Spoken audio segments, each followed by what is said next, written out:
Nice to have you here today. And if we could, I'd like to go around the room and get introductions. Oh, you want me to start? Yes. Sure, I do. Okay. I'm David Pop. I was here last time. You're a landowner out near Portola, right? Or out near Up which, yeah. Oh, Up Port Road. okay, great. Carl Phelps, I'm the chairman of the, what do you call it, floodplains metal Workgroup, and I'm also the chair of the, they got one on. Jay Francis, forest manager for Collins Pine Company in Chester. Cinema Court Barb Benson. Yes. Good morning, I'm Ryan Tompkins. I'm the forest silviculturist for the Uplands National Forest. I'm Bill Wickman, and I guess representing QLG, Sustainable Forest Action Coalition,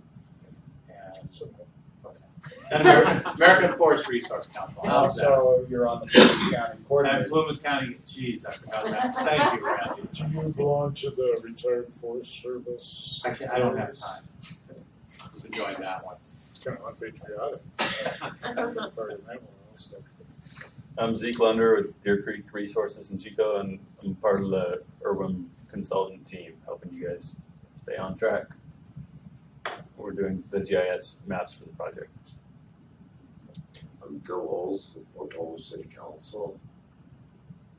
And let's see what we can do here. John Sheen, I'm Vice Chair of this group. Randy Wilson, Plumas County Planning, and I've got lots of roles too, co-manager, flood district, and coordinating council. I will have one opening statement. The municipal work group and the ag work group didn't have many more people than here today, but they were very productive meetings when we got into the issues and projects and the working through this meeting. I'd encourage you all to grab a spot at a table. You don't have to sit back, but be comfortable for the meeting. Yeah, we have room to spread out. Deloso says he's connected and can hear us. Okay, good. And the other thing I wanted to point out is, as a work group, of course, I was expecting Burkhard to show up by now, but as a work group, we're also the advisory committee for the forest water balances study. There's some handouts on your table there, some of his preliminary work looking at water balances, and around lunchtime he's going to make a presentation. And then the last thing, if we get to it, is I scribbled some stuff up on the board up there because, and you can't read it, so, but that was to remind me as much as anything. But I've been listening to all you folks at your other meetings, and I wanted to kind of throw out some initial strategies that we might think about that Zeke could start mapping. If we get that far. If we don't get that far, we get to do it next time. But just to sort of inspire us to move along so we can get to the things that are really specific to the study and this work group that aren't as part of the standard agenda. So, okay, with that, I do have the agenda. Well, I have it here, but it's not up on the, oh, there it is. Okay. Can everybody see that? Getting stabilized.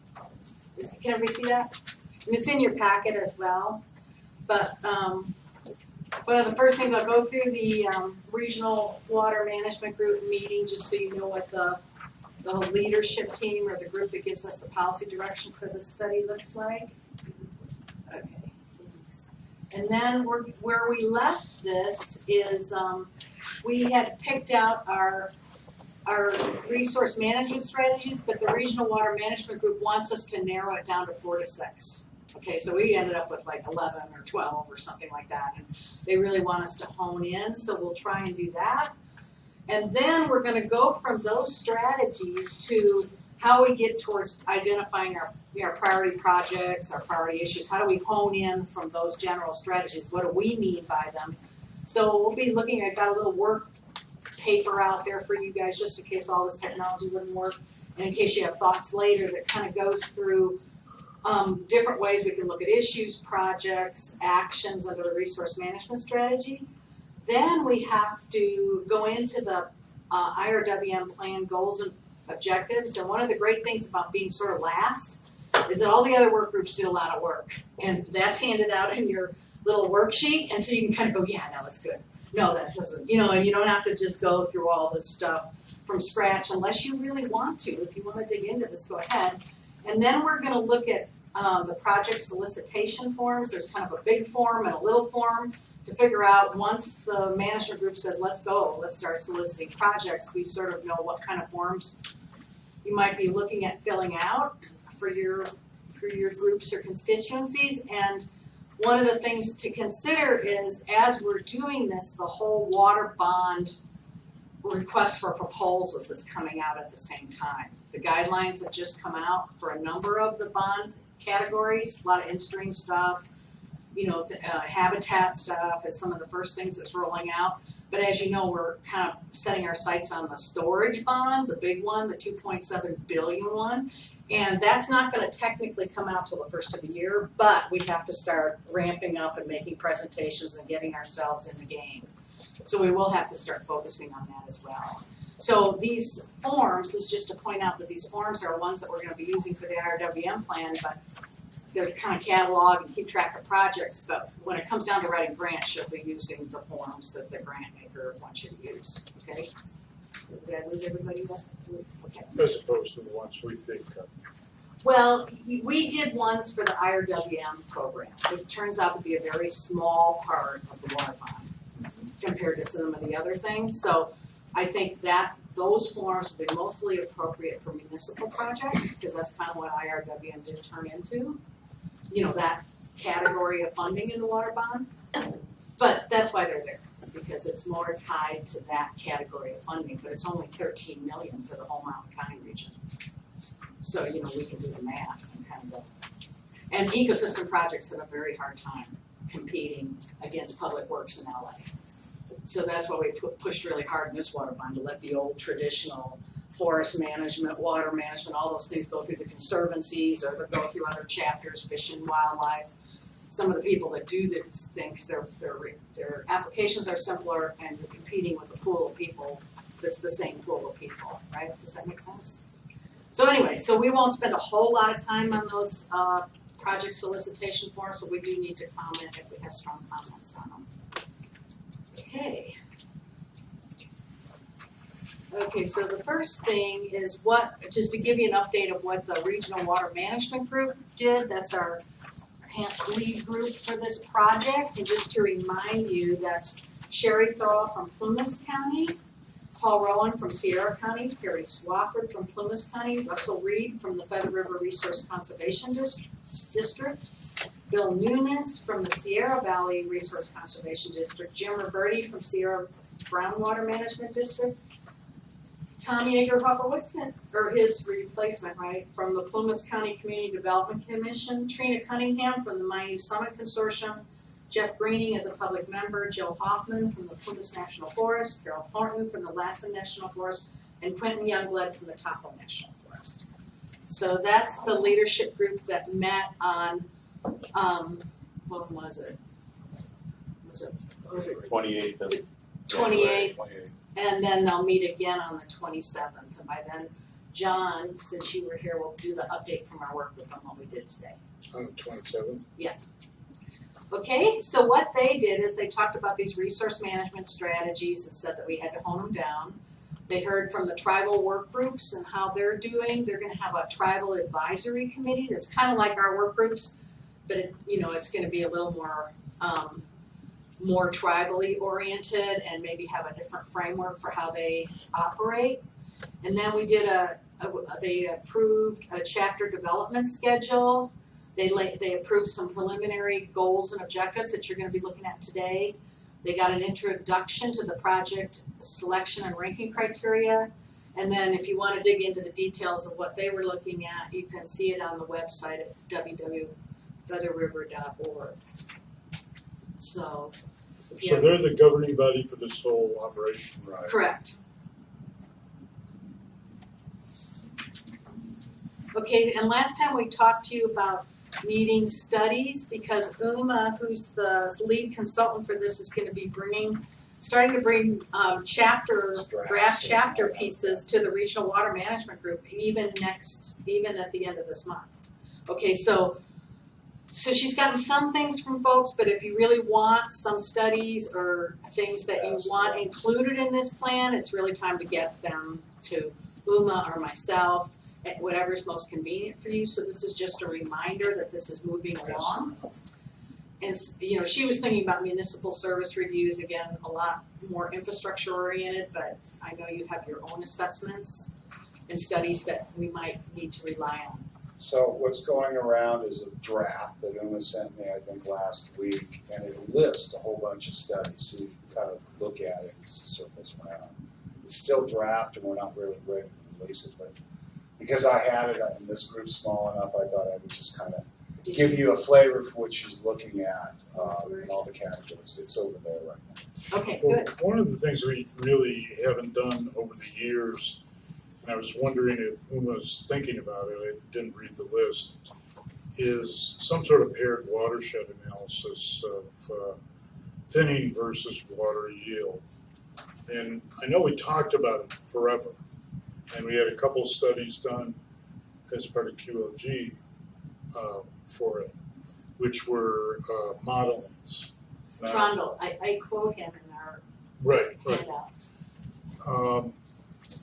And the more you think about the need for that, the reason for need is so as to convince the downstream water users that a reduction in the amount of trees will result in a reduction in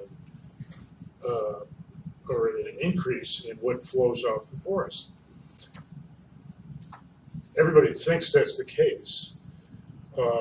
Dr. Bales out of UC Merced is doing some analysis that's highly technological down in the Central Sierra, but we've never done it here. In discussing the need for it here with Delaso, he was very insistent that, he'll correct me if I'm wrong, that it be done on private ground because we haven't been able to do it on public ground yet. But you haven't been able to get the money just for, say, a 3,000 acre watershed here and a 3,000 acre watershed there, and for the next 4 years or 6 years or however long the analysis takes, take a look at those, the yield, and do the necessary projects to have some result. Now, is that what you're contemplating? Well, I'm sorry Burkhardt's not here yet, but that's under this water balances study, that's one of the tasks. To not necessarily take exactly those approaches, but to start thinking about, when Burkhardt and I talked about it, I'm getting ahead of him, you know, but I haven't seen him either, so maybe I'm gonna get to do it for him. Is that what he was thinking about is, and this is a lot to do with the Middle Fork study that we are doing, the big modeling effort we're doing up at the Middle Fork in Sierra Valley, is to start looking at technologies where you're doing your work that you're already doing, but you put these out there before you do the project and then after you do the project. And these things like sensors and things like that. And then so that we can get an ongoing track with the precipitation events that we have of what actually is occurring. And for Burkhardt to help us, of all your projects are equal, where would be the best project that would teach us the most? Where you might engage in that kind of additional task of putting those sensors out there and having somebody look at them once in a while, because we realize everybody's got other things to do besides fool around with studies. But by the same token, everyone is starting to screen for this kind of information, and we won't have the luxury of the time that it's going to take to do a paired watershed and a long-term study. And we look forward to Bales doing that, and maybe some other people, if we can move this study forward to the point that it matures into a real study. I mean, this is just like looking at the issue study. Then we would have some opportunities to figure out how we would actually do a longer term study. But go ahead, Jay. Yeah, I wanted to throw something out. So we, on Collins, on our ground, have started one of these. We're in the second year right now of doing pre-treatment monitoring to develop some baseline. Fortunately, been 2 kind of dry years. Yeah. But we're measuring in 2 areas. One where we have already done some meadow enhancement restoration work. The other where we're proposing to do meadow enhancement restoration. Meadow's been encroached upon by lodgepole, and we're gonna do some thinning on the upper portion of the watershed. So we're collecting this is the second year, and quite honestly, it's a fairly small study because we're trying to do it on a shoestring budget. Right. We're working with a watershed professor out of Cal Poly San Luis Obispo. He's got some grad students. We've got some of those instruments in the ground that are measuring the water right now in the pre-treatment condition. And then the plan is this summer, go in, treat just the meadow area, measure that for, he thinks he only has funding to measure it for 1 year. It would be great to maybe measure it for 2 years to get a little better data.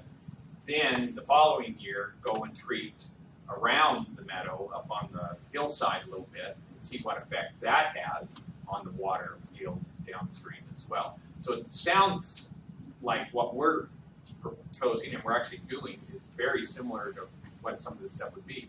And if there was some additional funding, we could maybe expand this a little bit, both in size and in time, to make it a really valuable information gathering study. So if this group, I mean, we're jumping out of the agenda, but that's fine, but No, if this this is group the thinks first would item. be, Yeah, this it would is. be valuable, then maybe we should direct ourselves to try and help you find some more money to try and expand this. It is in the upper northwest corner of Plymouth County. I mean, it is within a mile of the watershed before it tips over into Deer Creek and goes down to Sacramento. But it is part of North Fork of the river, so it would certainly qualify. Okay. Bill?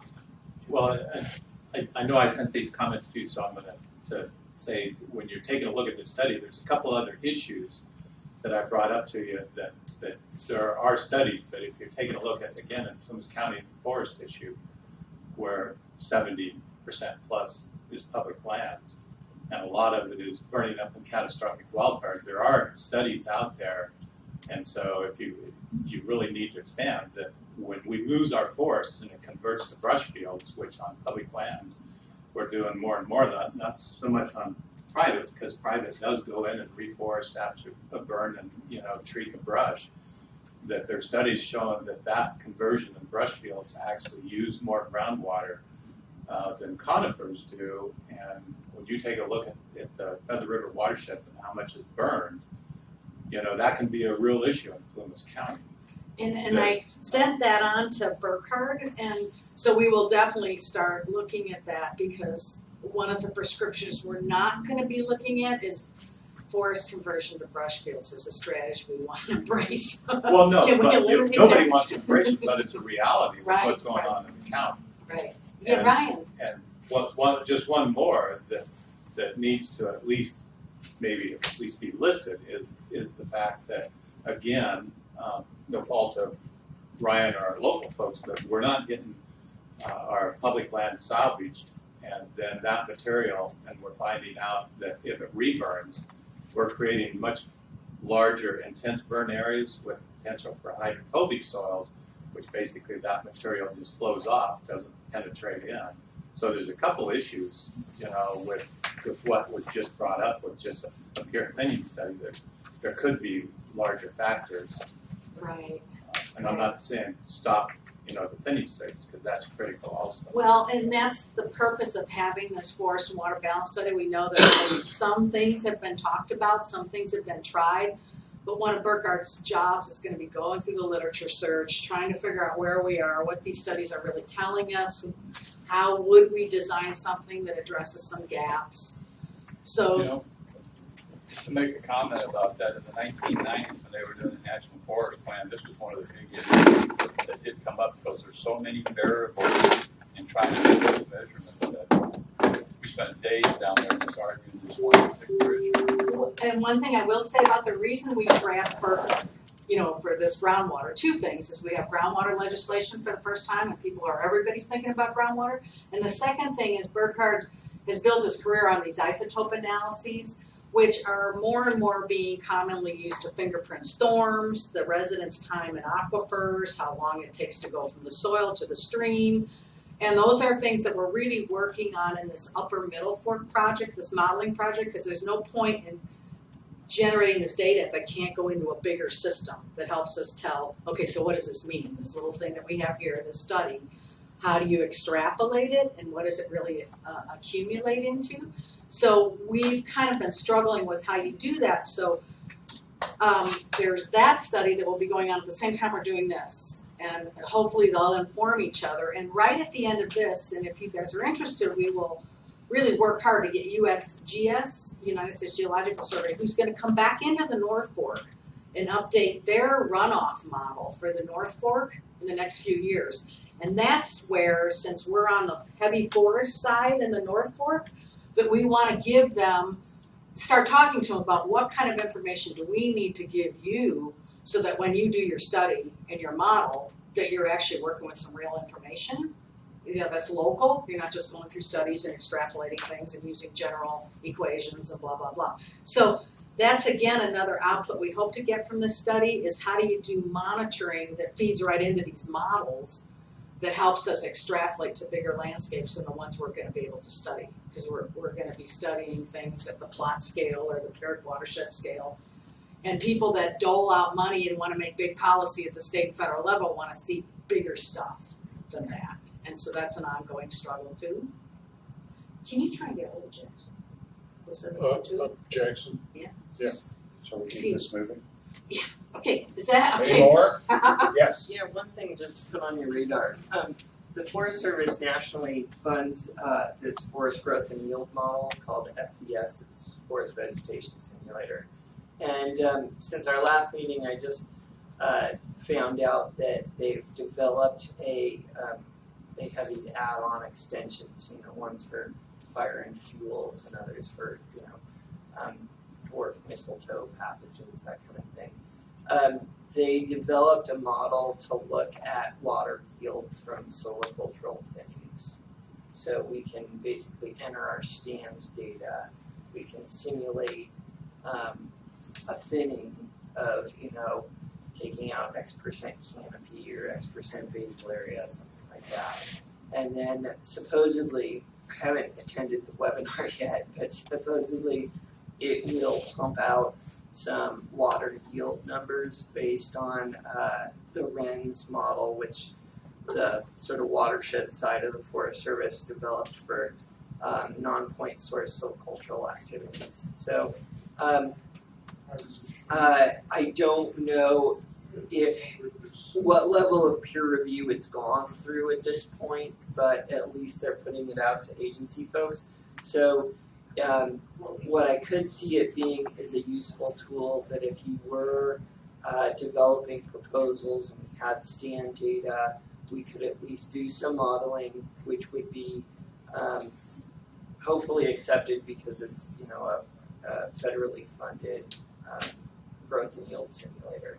So That'd be good. it might be a nice tool for proposals that you might have.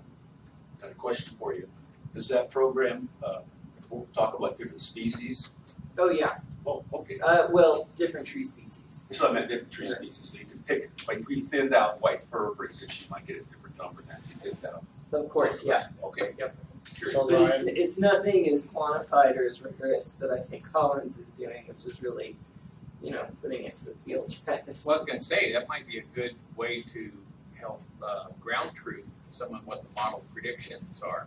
Oh, yeah. If you know any of the folks who are developing that, now would be the time to get out there and do some of the pre-measurement. We're doing some of our own pre-measurement Sure. standards, but I'm not sure if it's the right parameters that they're actually modeling for. Sure. And y'all are using Cactus, right? Or We are now, yes. okay. But we'll talk offline. All right. but I think it'd be really useful though for Jay to get the definition of the project he's working on into UMA or you, so it could be. And to Ryan, yeah. Ryan, when is that so that's gonna be an internal thing over the next year or so? Or what? I just received a an email that said, hey, there's a webinar to use this extension. So it was coming up, I think, sometime in April or May, and I thought I would sign up for the webinar and see what it was all about. What's it called again? Yes, it's forest and vegetation. Okay, that's really good, and what, I asked John to call Burkhardt and get his fanny over here. Because one of the things that the RENS model, as I understand it, is a runoff, it's not a groundwater recharge model, right? So one of the things that we're gonna try and do is take these surface runoff models, have Burkhardt, who's a hydrogeologist, work with Zeke to start mapping these kind of geology places and where are our recharge areas potentially, which may not be your best site lands, by the way. They might be those rock piles and things that you don't really know what to do with. And so that we can start developing some data that's surface and groundwater. And again, it's gonna be this combination of sensors and isotopes, and that's the magic he's supposed to tell you about later. But okay, Randy's getting frustrated that we haven't even gotten off to that purpose of the plan update. But this is great conversation. So let me go through that. Why we're doing all this is to collaboratively shape these water management strategies, to identify water management challenges, prioritize lists of projects, and of course to develop a plan that DWR can accept, so we don't have to give the money back. Okay, so this is where we left this. We were plowing through these resource management strategies, and in your packet, we have probably about, where is it? About halfway through it was a list that we did. Okay, it was about, it almost doesn't have these, it was about this far through it. It was a list, a chart that has these resource management strategies that all the work groups agreed to hone in on. I wish I could describe it. It's not like halfway through, it's probably about. It's a chart. Yeah, it's this chart. Did everybody find it? No, it's in this bigger packet, I guess. It's in your folder. No, they have. You might be Oh. looking at some stuff. It's in It's in this with Yeah, the it's like quarter way. attachment to section 1. It's just this, It's just there's this chart. before it's, Yeah, that looks like the right chart. You guys all before got it's this a chart? listing of it all, but we want to go to the matrix, because you've been First- through this before. Okay, so you remember this?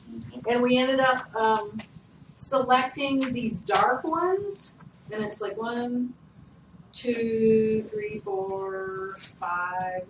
We did 6 dark ones, and then we did a whole bunch of other ones that might be dark or may not be. It's not what shown here. Question. Oh, okay, wait, I'm on, excuse me, I'm looking at the wrong workgroup. Okay, we didn't do much, we just listed some that we were interested in. Yeah, I was over in metal, sorry. Okay, so we got really interested from about number pollution prevention on, and we did about 1, 2, 3, 4, 5, Solid number. 6, 8, Well, you did we did about 11. 17. 3, 13, 17, and starting with 21 all the way down to 30. Right.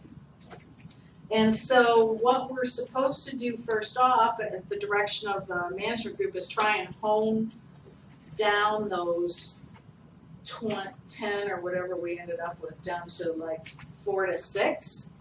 And just to give you an idea of what Mike DeLasso, our fearless leader, came up with, because I knew he wasn't going to be here, he came up with 21, which was ecosystem restoration, 22 forest management, 25 sediment management, 26 watershed management, 27 economic incentives, and 28 outreach and engagement. That's kind of what he ended up doing, but of course, everyone who isn't here is going to rely on your judgment about which ones we want to select to focus on in the rest of the planning process. I Yes, thought, Dave. was there gonna be some place on the webpage where we're supposed to have input the last meeting? Be something set up, I understood. Well, there's a couple places on the website that you can actually always put input in, or you can email it to me. Well, I thought it was something we were supposed to go do, so we wouldn't have to be in this meeting Yeah. rehashing We talked stuff. about sending it out and everybody Would giving do their own input? Okay, prioritizing. then. Didn't happen. Didn't happen. Okay, well, sorry. So if you're not comfortable making these, No, I'm not saying that, I'm just trying to clarify. for my yeah, wife. okay, you know My what? office. I didn't follow through with Uma on that and send a reminder out. Well, Leah, this shouldn't take that long. No, That's let's what do I'm it. thinking. We Let's should do it, just guys. do it. Come on. And then I will Send it out. You know, I thought I would get the minutes and send those out, so. I'm kind of surprised that Mike didn't recommend the flood management zone. Well, like I said, you have to stick with 6 and you don't have to follow I mine. know. Well, that's my reason I asked that is because other people may have had input that may have been something we didn't see. Right. That was Right. asked if there was any input, that's all. Okay, sorry. I didn't get any emails from anyone, but I didn't send anything out to them. So. That might be why. All right, so moving right along. So, Leah, can you read again what Mike had? 21? He had 21, 22, 25, hi Burker, 26, 27, and 28. Okay, got it, thank you. Are we gonna take any time to go over that ourselves and see? Yeah, we need to do this. Yeah, we'll have what we, and I will promise you, I will let everyone know that this is what we agreed on. And if they have heartburn, they can get back to me. Okay, I promise you that much. So we'll do our best our can to hone this down to 6. And then we'll send it out to everybody else. And this is Burkhardt. We're already at 6. Yeah. Oh, yeah. Those Well, were- you are, but that's not, That was Mike's. that was just Mike's, just to give you an idea. I'll say that I second Mike's. Okay, I'm a little concerned that by not having land use planning and management included in our top list, because, the county planning commissioner board of supervisors, in theory, can say, okay, we're not gonna do any of these timber preserves anymore, or whatever. So land use planning is pretty important to forestry, I think, and we ought to have it as one of our strategies. well, that's a thought, but let me push back a little bit. We're Please. between the forest plan revision, so we do have an existing forest plan, and we just accepted a planning county plan. So, But we're right at the initiation of the forest plan. well, not yet. We're between it in the next But couple of John, years. if you did that one, which one of Mike's recommendations? Yeah, would I don't know which You know, one. you're gonna go with 6 and focus on 3, as we were directed to do. So which one of Mike's would you take out? Yeah, that's the question. I was Yeah, just, you're right. That's what I just struggle with 3 versus, and I support Jay and Mike on that. I would vote for what Mike has recommended. David? Well, I'm trying to keep this simple, there's the old saying, you don't need the weatherman to know which way the wind blows. Right? And you see all the stuff we're talking about since these, blocking the big view to me. I'm looking here, one of these to me, ecological restoration would be what we should focus on. If you let nature kind of do its flow and correct what's wrong, then I think everything will start falling in order a little bit easier. Instead of trying to manage everything, you go with the flow and help the flow to go. And that's what I see ecological restoration doing. Now, I may be ignorant to how politics works. I'm just looking at it from a natural point of view. I'm thinking about what happened in Yellowstone where they brought the wolves in and it changed the flow pattern in the water. It changed everything. That's, by doing that one simple thing, letting nature kind of rebalance itself. I think we need to let nature rebalance. That should be our main emphasis. Okay, let's let the forests fix it. We're kind of project 300 years. And I also want to add that, there's a new study on how new it is, new to me, that the Mayas, they figured this drought got a worst drought in 7,000 years. It just totally totaled them. And so we could be facing something like that too. So this could all be mute in the big picture. But anyway, I'm going to put my word in for ecology. That's what I think we should be focusing on. You mean number 21? Yes. That's what Mike. So you were saying that you would pick that to be the top 3 that you would start working on? Well, I don't know what pieces are, but for me, that would be the biggest thing you gotta do. Yeah, And everyone needs to keep in mind what we're doing here is recommending 6. Out of that, we're supposed to keep 3. That doesn't mean that all the other ones that you have selected, the X's, are gonna get totally ignored over the whole program. It's just, this is some place to start that we can focus on because we're like 2 years behind everyone else and we need to catch up. So that was my thing to the logic of taking 6 and focusing on 3. Yeah, right there's now. things that we'll be primarily responsible for, and then there's things that all the other groups are gonna be primarily responsible, and there's gonna be overlap, and we're gonna see more and more overlap as we go along. And I would think Mike would agree with you that this would be one of the top ones. well, I just see this as being all encompassing. Yeah. You know, like, you're gonna manage your forest, well, here's the plan, it's ecology. You're gonna manage your watershed, it's ecology. What does nature do? I don't agree that this one says, ecology first, or kind of let it repair itself first. I think it says try to repair it, bring it back to a natural system. Right, yeah. That's, I'm saying you follow those guidelines, most of your work should That's his follow the argument. The word restoration implies that Actually, you're doing some action. So, in there Well, to Bringing bring the it wolves back. back to Yellowstone was the big action. Yeah, and I was involved at the time as They were very interesting meetings with the ranchers. Let me talk about 23, the land use.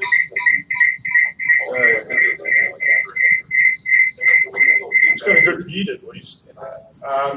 John's correct. The Plymouth County General Plan has been updated, and it does have a water element, and it does have an ag and forestry element.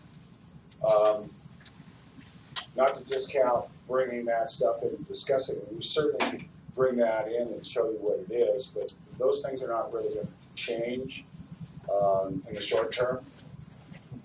Although we did get our lawsuit, we're going to go to court, but and one of the issues was over TPZ policies. It's in the record, so I can talk about it.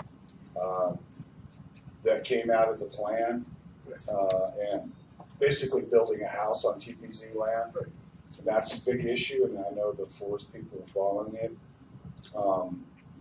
We thought we did it right. They didn't think so. We don't think it's a problem because our analysis shows like under 20 building permits in the last 30 years on TPZ land, more likely around 12. But that's a big issue. But we can brief you guys on those elements of the general plan. But I wouldn't put it in as a focus, just try to keep you guys focused on some other things. But John is correct, it is important. I'm just harkening back to the original language of Quincy Library, which said we're going to do this project until the Forest Service redoes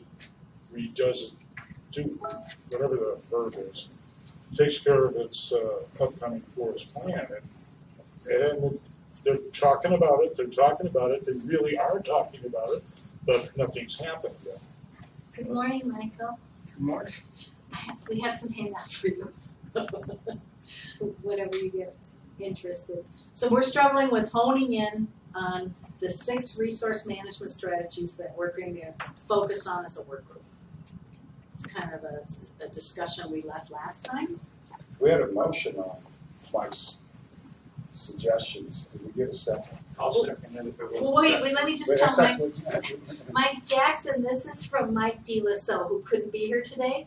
I asked him and John, had a meeting ahead of this meeting, and asked them what, because I knew Mike wouldn't be here, what he thought the 6 were that we should focus on. And he came up with ecosystem restoration, forest management, sediment management, watershed management, economic incentives, and outreach and engagement. That was Mike's top 6. So we've been going through it, and I sense a lot of support for at least 21 and 22, which is ecosystem restoration and forest management. We haven't gotten down to some of the other ones yet, and some of the ones that he didn't pick. For example, recharge area protection. If we're going to get into groundwater, is that something we want to think about? Water dependent recreation was something Ryan brought up last time from Soper Wheeler. I don't know if it is a focus area for us. Just to let you think about it before you make your motion. Well, you have a motion and a second on the floor though. And Okay. if there are any objections to that or discussion, Yeah, I object to the leaving out of the economic incentives. I think the two main flaws that we discovered in the last 20 years is when you don't have an economic basis for the forestry work you're doing, it doesn't work very well. It's in there. It's It's in there? yeah, Oh, good. that's number 2 today. But My bad, thank I'm you sorry. because, Okay.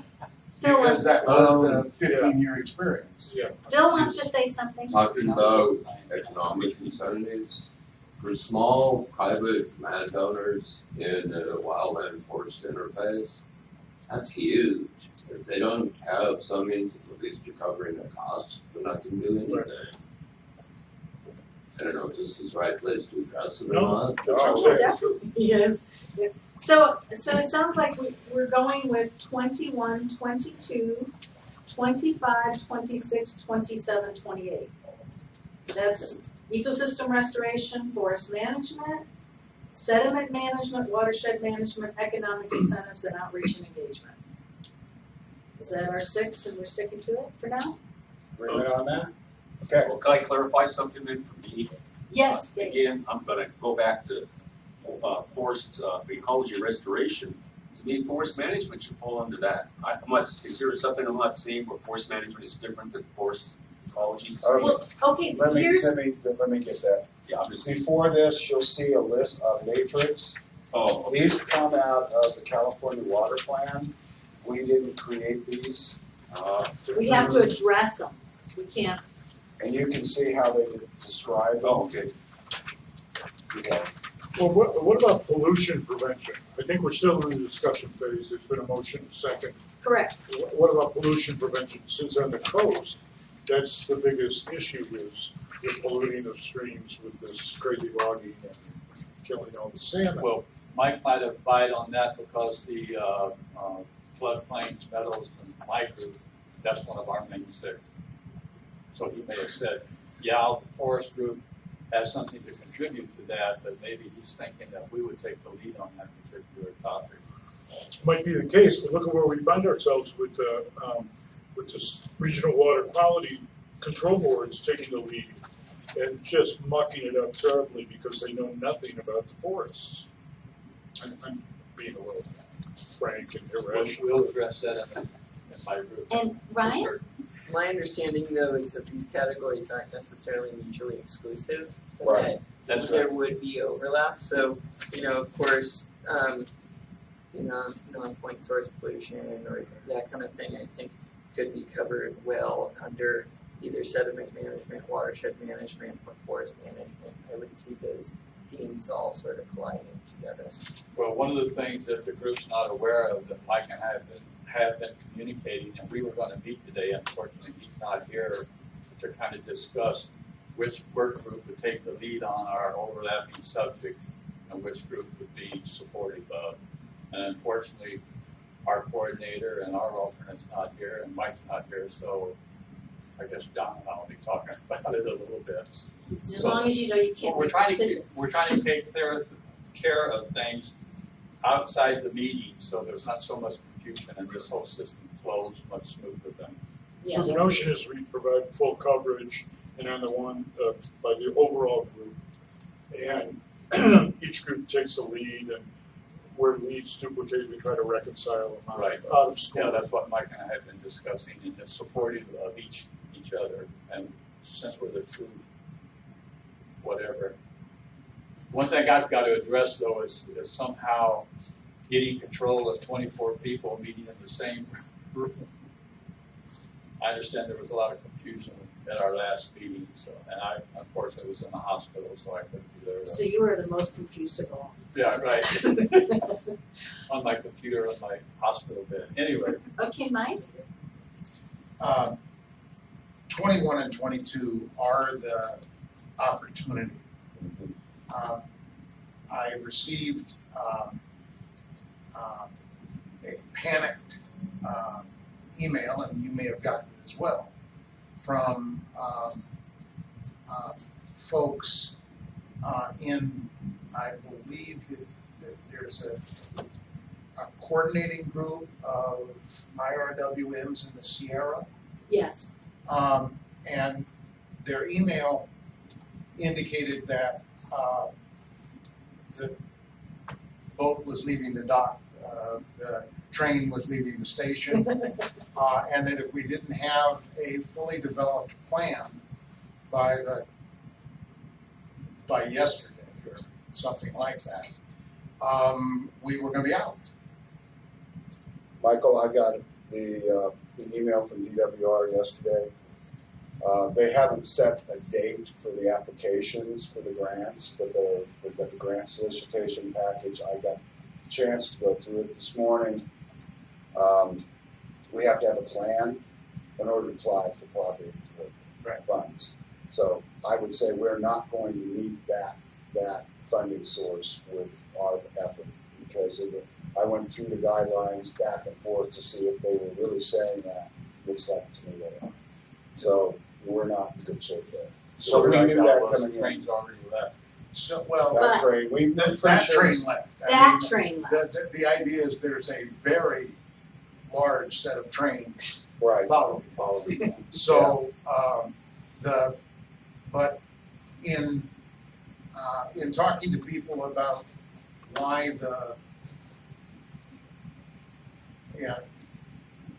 urgency when nobody knew a thing about the dams, nobody knew a thing about the watershed programs.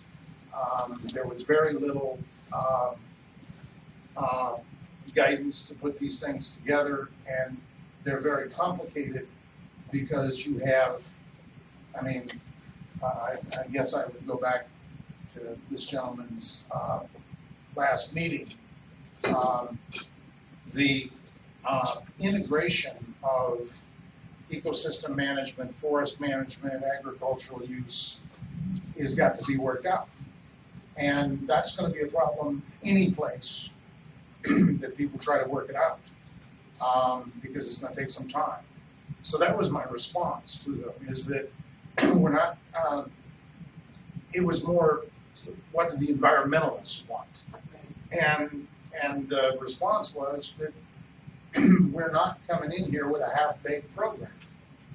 So we're not getting on your train, because it's just a way for you to push the money out the door.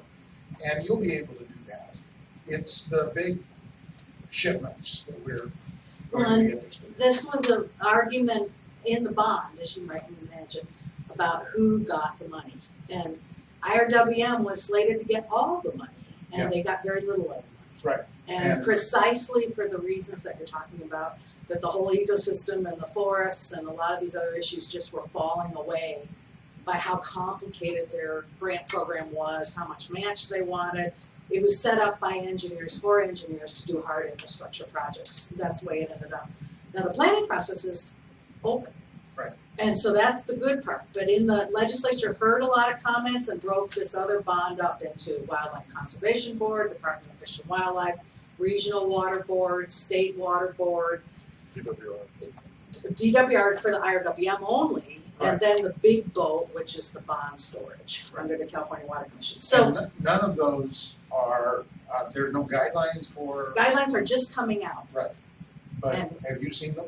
I saw them cross my computer screen. I have not looked at them. We haven't thought about So, commenting. And I haven't been able to look at it, Michael. But Well, I think I haven't either, which was why I was asking. the IRWM, there was a list of what you had to be compliant with to get grant money. And after, I think, a page and a half, I just didn't have time this morning to even look at it and digest it. It was, I went, boy, they're throwing this money out, like $284 million or something like that. Don't quote me on it. And look what you have to be, not only an IRWM compliant plan, and they give you all the compliance necessary to get a compliance plan, but a whole list of other issues that you had to be compliant with. And I went, how many people can meet this? Big water districts will do fine. That's, Yeah, I mean, they've got whole groups that throw it. What the big water districts can't do is produce water. They can try and get it, but they can't produce it. They can sell it, they can capture it, but they can't produce it. Right. So what you've all got that is unique, and people are beginning to get relatively desperate in terms of what is this groundwater storage that we're talking about going to be, because we've got empty storage everywhere. So what's going to be different, and what's going to determine what ground you're going to put it in? Is the groundwater storage going to be surface water dumped in empty holes in the San Joaquin? Or is it going to actually produce something? So from my point of view, you are as far as I know, what is continuing to go on under new collaboratives and all of that sort of thing. The key is, as the governors, you've picked the right six. I mean, I'll answer the question that way. But ecosystem restoration and forest management can't happen independently. And that's the hammer that this group has, that this community has, and that this county has. So part of it is that we're going to need a sort of an all-hands-on-deck forestry meeting. Yes. With Sierra Pacific, Collins, the timber industry, to see whether or not they're willing to do this kind of work. Again. You know, what I keep hearing is just change the name, Jackson, just change the name. Well, we so have that we can all come down off our horse. Forest restoration, that's the thing that Mike's working on, and that's the structure. Right. If we can add the water piece to it. Right. So we're working on some pieces. And if you're going to do work above the dams, I'm sorry, I'm so used to the water world that the dams are the rim dams, the big project dams that are between 1 and 1,000 foot elevation and down. There has to be another water source, and the water source is the water we're losing from the overground. I mean, all the stuff we all know. We think we know. We haven't proved it to anybody else. Well, but everybody else, I mean, it's in the governor's water law. I know. It's in everybody's water.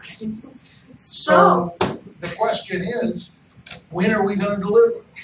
Is what I'm getting from not only the water districts in the Sierra, because they have no place.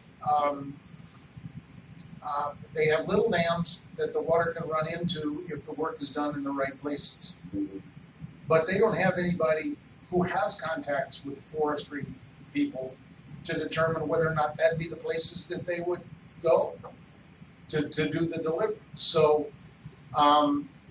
people are waiting for Plumas, Lassen, you know, the whole pit, because that's where the water can be produced. And that's where the forests are. So I think you've picked the right ones. I don't know. I think the environmentalists were ready to go. Put this on the table on the dams that are going to be built as a competitor to go through the NEPA, CEQA studies that would be necessary for us to go forward anyway, sort of an overall statewide environmental document dealing with the forested landscape. Well, that's good news. But I slowed them down, Okay. as you may know, because you have great sources. Because it didn't want to come forward and find out that we were going to be involved in an intramural warfare with our own people. Because we are gonna have to put the water underneath other people's land, not just the forest. Yeah, Mike, it's interesting, Brian Kingdom was talking about a well he drilled this past summer, and he got 1,500 gallons a minute. Big now. Yeah. And he said, this was at the Workgroup meeting 2 days ago, and he said, the well driller said you could put that much back down that well. And we all kind of went, what?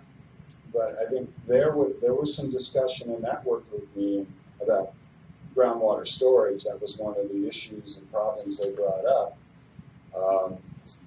And there was to tie into that, there was a survey that came out, it was supposed to be done on the 11th, Wednesday, where proposing projects, DWR sent it out. And Lee and I talked, and I went into the Survey Monkey, and I wanted to identify projects, and we agreed we weren't ready yet. And because I was going, okay, where can we do groundwater storage projects? Right. But I don't know where they are right now. And I agree, I don't either. I know that this I report. mean, I know where they are, I don't know whether or not the people who are there want it done.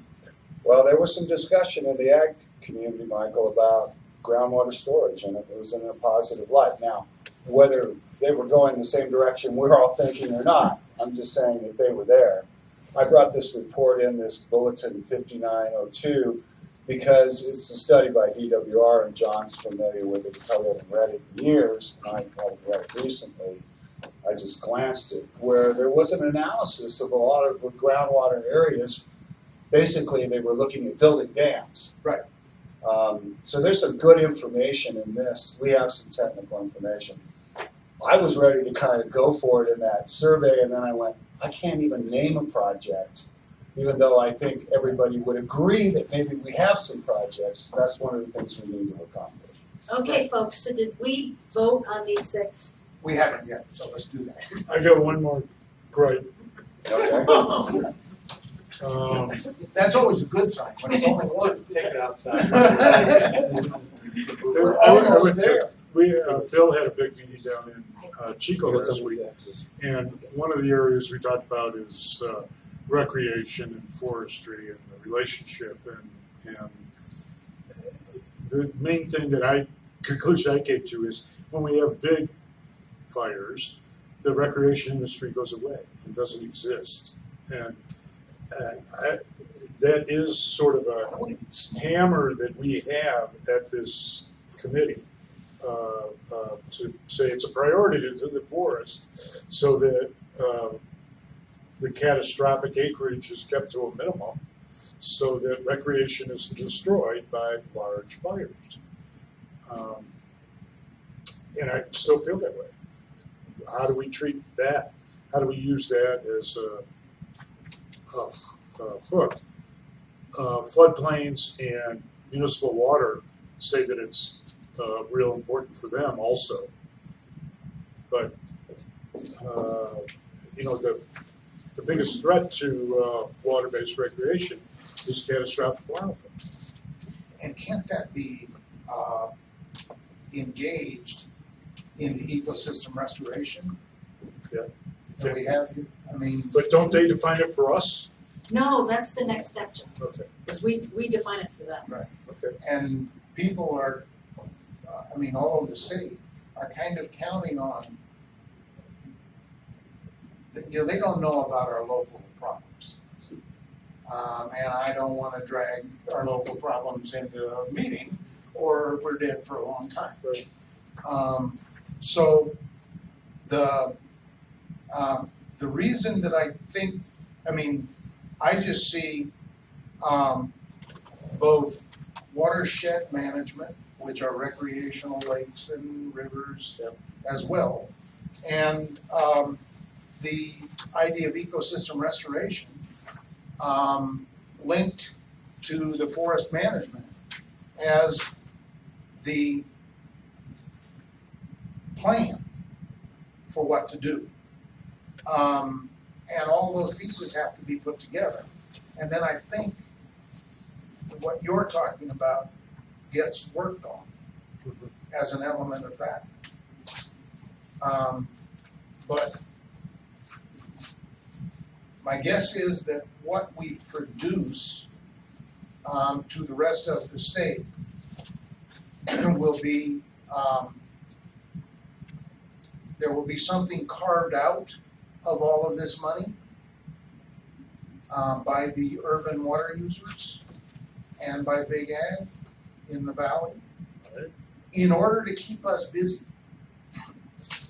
so that we're not as involved in their stuff. That's a wonderful reason for it. Right. I think that's how it ended up in Jerry Brown's action plan. He's got an action plan. He's got kind of a plan. There's no action in it for this, and somebody is waiting for the action. Okay, so John, let's move ahead. Can you I just want to say something. On the next Regional Water Management Group agenda is going to be a discussion about the joint work group meetings that we're trying to set up. The project itself has a couple of joint work group meetings where you all get to sit together and talk. So just wanted you to know that as we kind of silo out some of these things and people feel a little uncomfortable about it because we're all seeing all these intertwine and linkages, or that good, great word, integration. We're going to be all meeting at some point. There's going to be a lot of things in those meetings, but just be aware that you're not standing alone totally on all this in a silo. There is that overlap. And I will say that at the Planning Directors Conference a couple of weeks ago, we do a roundtable. There were 40 counties there, and I got to proudly say that we were updating the Integrated Regional Water Management Plan for basically the source of water for the California Water Project. I also got to tell them that we decided not to negotiate anymore on our lawsuit over the general plan and go to court. You can't tell me how many people said, I wish my board would have done that. Right, right. So anyway, Okay, yeah, right. Burkhart, and then I am going to call for a vote. We're going to move on. Burkhart? I just quickly want to mention this interesting development down in, I believe, Orange County. You might have heard about that. They have 3 tiers how they supply water for themselves. So one is still bringing in water from the outside. The other one is treating the water and recycling it, and then storing it underground. Yes. And they're actively planning to go where they do not have to import any water anymore. But it's a wonderful program. It's the leading program in the world. They will be off imported water by 2025 completely. The LA Department of Water and Power intends to be off half of their imported water using groundwater storage under the San Fernando Valley in to put their recycled water, to put their storm water. What I was doing this morning was trying to find all the urban water management plans so that I could determine for a hearing on Tuesday at the state board how much of the, if we built the governor's tunnels or we built all of these dams for people in Southern California, when their urban water management plans say that they're all trying to get off imported water, why would we waste that money? And here's the alternative. How can you guys? Well, let me just add one more thing from that conference. City of Los Angeles has engaged the USGS to do a study on what would happen in a major earthquake on San Andreas. And this was a very involved presentation. The biggest priority is 83% of the water going into the LA basin is broken because the aqueducts are gone. It is the biggest issue not only for fire, human health and safety. I can see the trend going to more localized sources in Southern California because there's this recognition they're in trouble. By the way, when that happens, power goes off all over the west, maybe for a month or two. So Okay, anyway, let's Randy, move on. let's call for the vote. Are we taking line 6? All in Yes. favor, yes? Anybody Yes. opposed? Okay. All right, Did you have a question though? yes.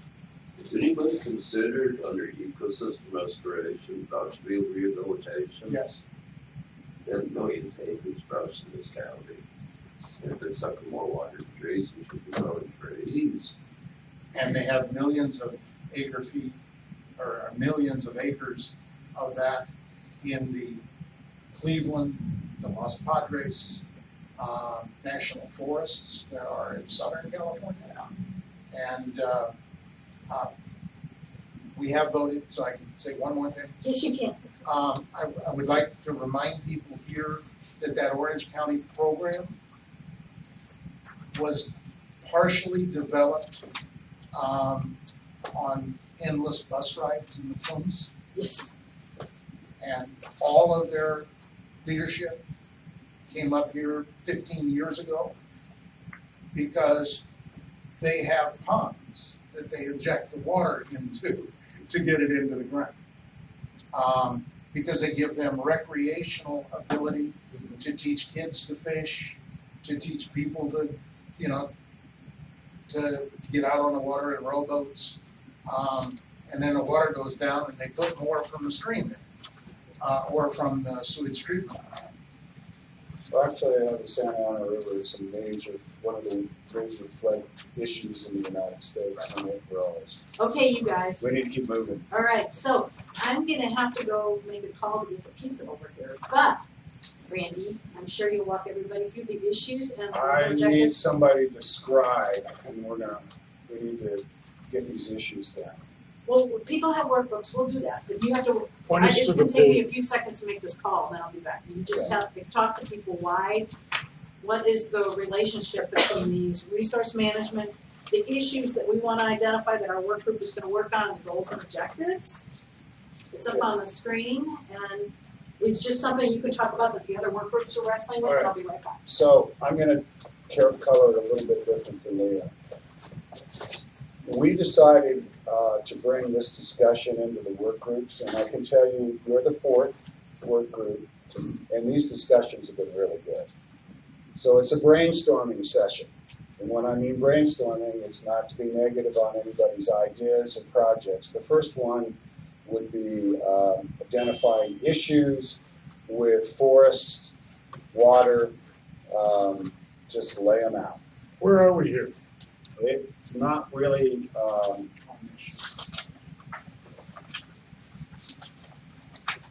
That's today's, there's really not a separate handout on this. What we've been doing is just writing them down. So I need somebody to scribe. What do you see the major water issues related to forests? Just broadly. What's one of them? Stand density. Huh? Stand Stand density. density.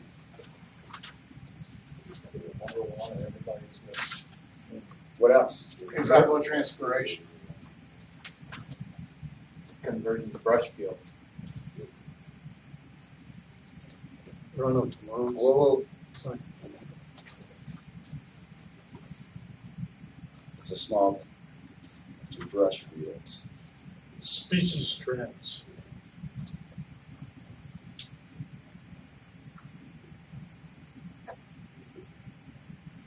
Climate change.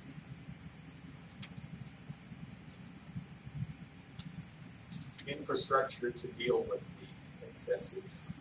So, why don't you call it human infrastructure, so that Human infrastructure. Can I tack on to that, like markets for products? Human infrastructure to manage the forest. Yeah. That includes thinning. So, Okay, what was the other one? Well, markets, Brian suggested that's kind of tied in with infrastructure. right, right. Can I ask a question on that? What do you mean by human infrastructure to manage the forest? Don't we already have that? No, we're losing We're what we losing. have. What do you mean we're losing? We have forests, we have people managing them, I'm not sure. What are you doing with all that stuff?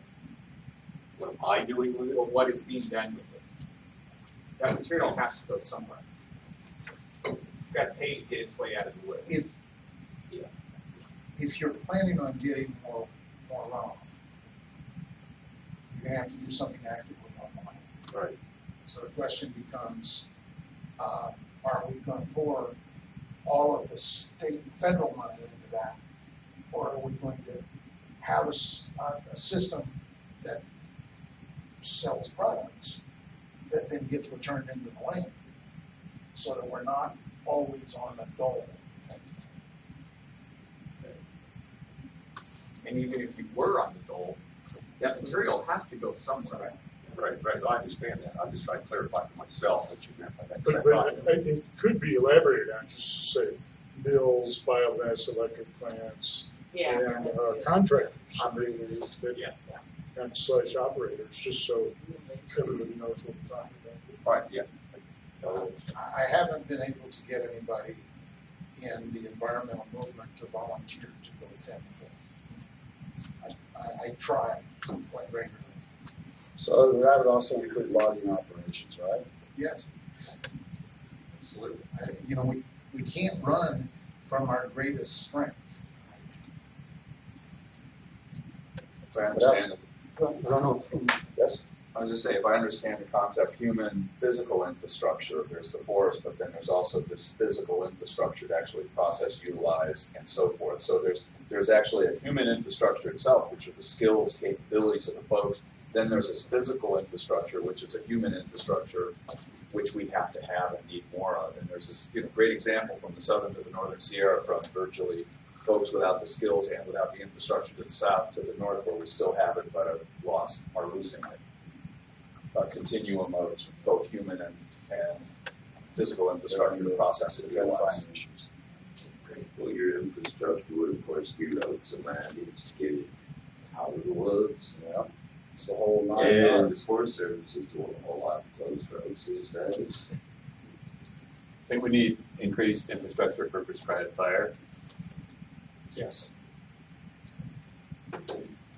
Yeah, I think we're gonna have to, and that's one of the things I'd like to see about getting the Sacramento timber industry, and the lobbyists, people who reflect the views to the legislature and the governor, on board with this.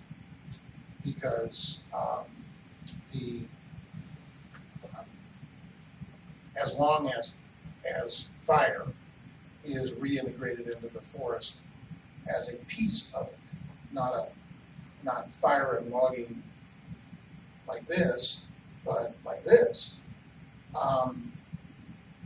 the environmental community is much farther along than they were 10 years ago. Or maybe I just put it better. No, I think we've evolved a lot with this fire and how you just can't keep fighting it and we have to start working with it. Is that right? And when the Nature Conservancy's We know who he is. yeah, when he's not suing us, but he's proposing things that are consistent, we're in much better shape. Other issues. John. Could I just mention one thing that happened last week? I think some folks know the introduction of the watershed improvement plan by the Conservancy and the Forest Service, the regional office of the Forest Service. It's really fundamental and informs and is part of what we're talking about here. And in light of what was just being mentioned at the table that had agency heads and a couple of leading environmental groups, there was a comment by the person who hasn't been named yet, but David mentioned we've got to increase pace and scale. Right. And so we've got to go bigger. And the other environmentalists. Did somebody get that in the movie so he can get the rank? The other point that was raised by the other environmentalists sitting at the table, and granted, these two didn't represent the whole suite of environmental folks across the spectrum, but the other one had been long working on in a collaborative in the South, and saw the landscape that they had been spending years working on burn up. So realized and said, we have to expedite NEPA. Not throw it away, but we have to expedite. So these things that many of us have been talking about for a long time were brought up and raised by those with whom we've had a few challenges over the years.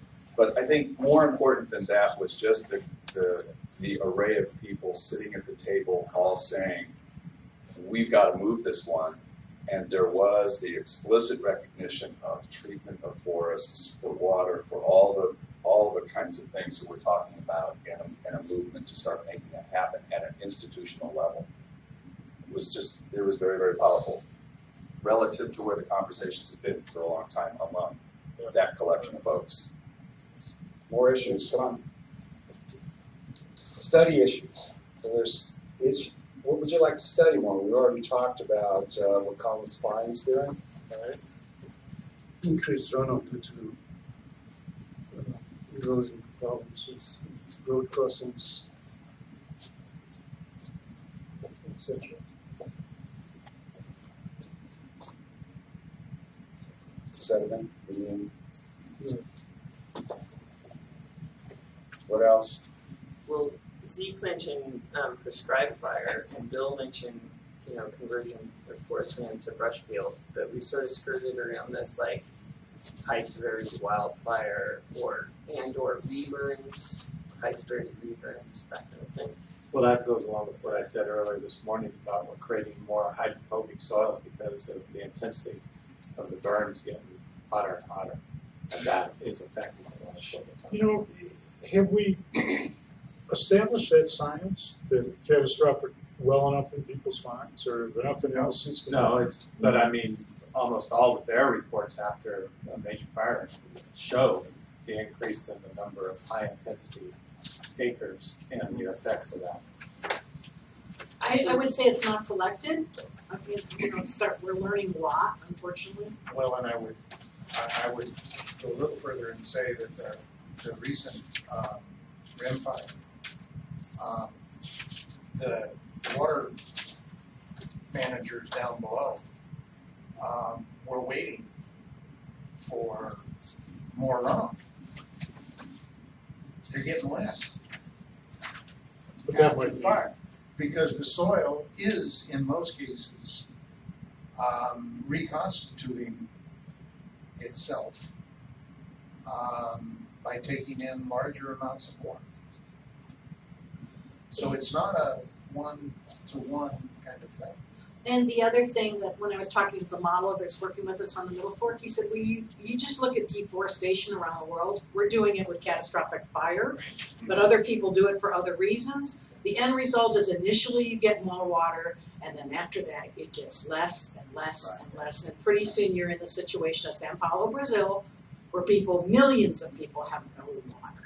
And By because June, By noon. Yeah, that's the By cutoff day. They shut it off. 17 million people, no water after that. And that is the lesson. So yes, we haven't collected it here, but if you consider that catastrophic fire basically has the same effect of other kinds of deforestation or in a temperate zone, the international evidence is overwhelming that you can't convert away from forests and keep your water supply. and we might be better off, rather than laying out a scientific study that by its very nature is going to take many, many years. To take that international, to collate that stuff. That's what I was recommending. Just look at the world. There's a book called, I think, Water in the West, and the lady goes into a lot of research going back thousands of years, what patterns are. And I think, look at the history, you could see maybe something's going to happen on a 15-year, 1,500-year cycle, a 90-year cycle, 40-year cycle. There's all these cycles out there. So there's already information. You don't have to go back and you need to do a study. The long-range studies is what you want. People go out and do these rare plant studies for a couple of years. Well, that's only a couple of years. If you're in a little drought, you're going to see things differently when there's water. And if I remember the pioneers who got here, during the Donner Party, it was a wet time of our history. We're into a dry phase now, they're saying. How long is it going to last? How far is it going to go? And that's something I think we need to look at if we're going to manage our forests we're gonna do ecological restoration, what did the forest look like? And what happens when things swung to the drier periods? I'm thinking of Lake Tahoe where they find trees 175 years old. When they count the rains, and they weren't water. There's Ponderosa pines or the Jeffreys. They can't be growing in their deep water, so to speak. So 175 years, there was not significant water there. So that's something to think about if we're going to plan. That reminds me of another issue. One of the things they're doing in the Tuolumne Basin and some of the Central Sierra basins is they've done a lot of correlations between runoff and tree rings. And what we want to start doing, I think, when we're thinking through how we measure things, is do what foresters do and figure out how we add that correlation to some of the water things. So tree rings and watershed hydrology is something that has to be hooked up. Other groups are doing it, but we haven't, thought about that as a metric in our region. But tree rings, of course, go way back and are going to go way forward. They're a really useful frame for that sort of thing. So I was hoping we could think about that. The other thing that was triggered is when I went to the meeting yesterday, when all the groups came forward with their projects, their fire safe projects, everything was about basal area. Okay, and what we're talking about is canopy closure. And I know that the GTR 220, 237 addendum starts talking about different metrics for canopy closure and how it might tie to basal area and site class and all, which ties to regulations and all that sort of thing. So one of these things that we're going to have to do is start crosswalking across these measures that forestry people use and these measures that water people think about, so that we can have a conversation when they decide to invest in X, they understand what X means in their view as well as in your view. So I was just throwing that out as something I just know we have to do, and the sooner we do it, the better, as far as conversing with anybody besides ourselves. More issues. Well, what about did anybody hit the critical habitat areas? Species trends, yes, we did. No, not species trends. Well, one thing that came out very strongly in the California Water Plan on forests, the first run, is that forests in really small places have some of the most intense biodiversity in the whole state. And they're meadows, springs, riparian forests, aspen groves, old oaks. There's just these species. And so one of the things when I was thinking about, that's the scribbling on the board that we may not get to, was that we probably would have a strategy to protect these areas, and same as a strategy to protect WUIs and those sorts of things, but they're not big enough for the kind of fires we're talking about now. We thought about a WUI strategy so many 100 feet away, and we thought about either leaving those areas alone, these special packs and all these other things, and now people are rethinking that. But as a beginning strategy, wouldn't we think about ways to protect these areas from catastrophic fire? Because that's a huge threat to them. And what would that look like? And could Zeke help us start at least mapping these areas, and we can start talking about feathering out what does that look like to actually protect them? Because I know that's an environmental concern, I've heard.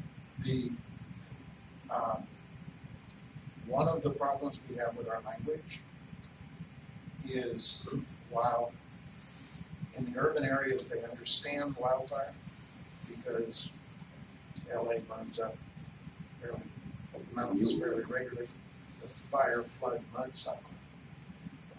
They know even better than we do, I think. But they don't get evapotranspiration. They measure it for corn, they measure it for rice. It's what every agriculturalist uses, but they've got no concept of trees as crop. So it's a crop that determines runoff. So rather than talk all the time about catastrophic wildfire, which is 700 miles away from them, talk about the increased evapotranspiration from the density before the fire is what the water managers want to know about. Okay, thank you. More issues. Yes. John, when you said species, I sort of took you to mean species compositional shift of forests. But it's probably wise that we include more of a wildlife focused species issue, just with, you know, the listing of the frog and probably the impending listing of the fisher. Getting back to what you were saying, Leah, of, you know, maybe managing for late sterile dependent species or something to that effect is going to be something that we're going to have to balance no matter what. Do we have a situation we've addressed yet where if we look at the history, past history of our forest land, where possibly there were a lot more oaks on the landscape as opposed to pines and stuff? So are we talking about balancing that again? I'm looking again, so look at that 300-year plan. Are we fitting into the 300-year plan for the big picture? I'm not sure what our goal is. One thing, you know, one of the handouts when we get around to Burghart's presentation is the old handout at the end of QLG, where we started talking about the reauthorization. I know QLG is still going on, but the reauthorization discussion on how does water fit into it in the new reauthorization. So we developed some hypotheses.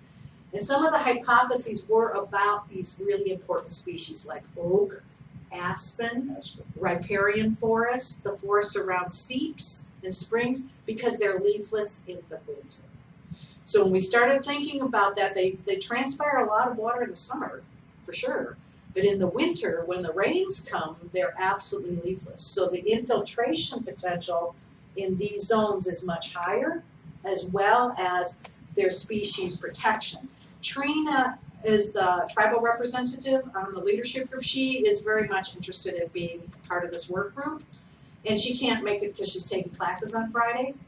But she asked me to remind the group that from a tribal perspective, those areas were incredibly important because they lived on those species and they needed those species to survive, the oaks and the aspen and the riparian forests, and that from a tribal perspective, those areas, protecting those areas would be critical. So again, we've heard it from scientists, we've heard it from biologists, and now we've heard it from tribal people. So I suggest that we would make it a priority.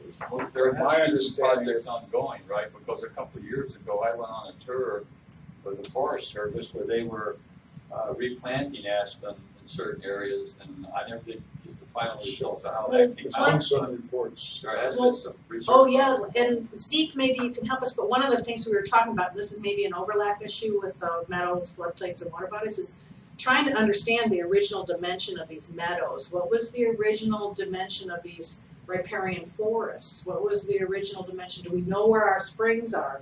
Those kinds of things that help us actually lay those areas out on the landscape. You need to go to the tribes for that, for sure. Well, Actually, I'm going to jump in. I was at a meeting a couple of years ago in Susanville, and Kyle from the forest gave a presentation, and the oak trees are coming up in altitude, not going down because of climate change. They're moving up and replacing conifers. But oaks- It's not the oak. but black oaks are a different Well, I'm crowd just than pointing out that evergreen oaks. there's major climate change effects going on. We can't see them daily, but when you add them all up, they're there. Ryan asked me though what I was talking about. And I'll tell you, those aspens are nice and oaks are nice. You know, I genuflect at the altar of oaks whenever I get a chance to be out in the woods because I need them. Well, what I was talking about was white fir and incense cedar, That's what which I have, understood you to be talking increase about. their proportion over time. Sure. It's still a problem. Sure. Yeah, you know, my suggestion to Randy was we probably should have a wildlife species. Yeah. running through it, not as a You're right. One thing to contribute on kind of the linkage between oaks and water and people is people in the county live where there's oaks. I mean, the historic communities are in the oaks. The current communities, there's a lot of oaks. And I think a lot of what we've called hazardous fuel reduction in the past, you can call oak restoration today and tap into different kind of pots of mind, different areas of interest. On the Klamath River, the Crook tribe's doing a huge amount of forest thinning and oak restoration under Department of Homeland Security food security grants. So yeah, so it's like, you know, oak. Okay, this is an important part of our is an important protein source in case of emergencies, everything else. But making that connection, I think that we're going to get funding to do projects, forestry projects to protect communities from wildfire. and looking at changes in infiltration and the water cycle around where people live are going to kind of make the most sense to people in general. It's a lot less abstract than, so even just tying it in with urban stormwater management or infiltration around people's homes. Or domestic well protection. We have another study under this, which is security of domestic wells. Because all the other focuses are on big districts that have municipal supplies, and we're 50% on individual wells. So that makes a lot of sense. And the oak landscapes are easier to burn, and they're more fireproof.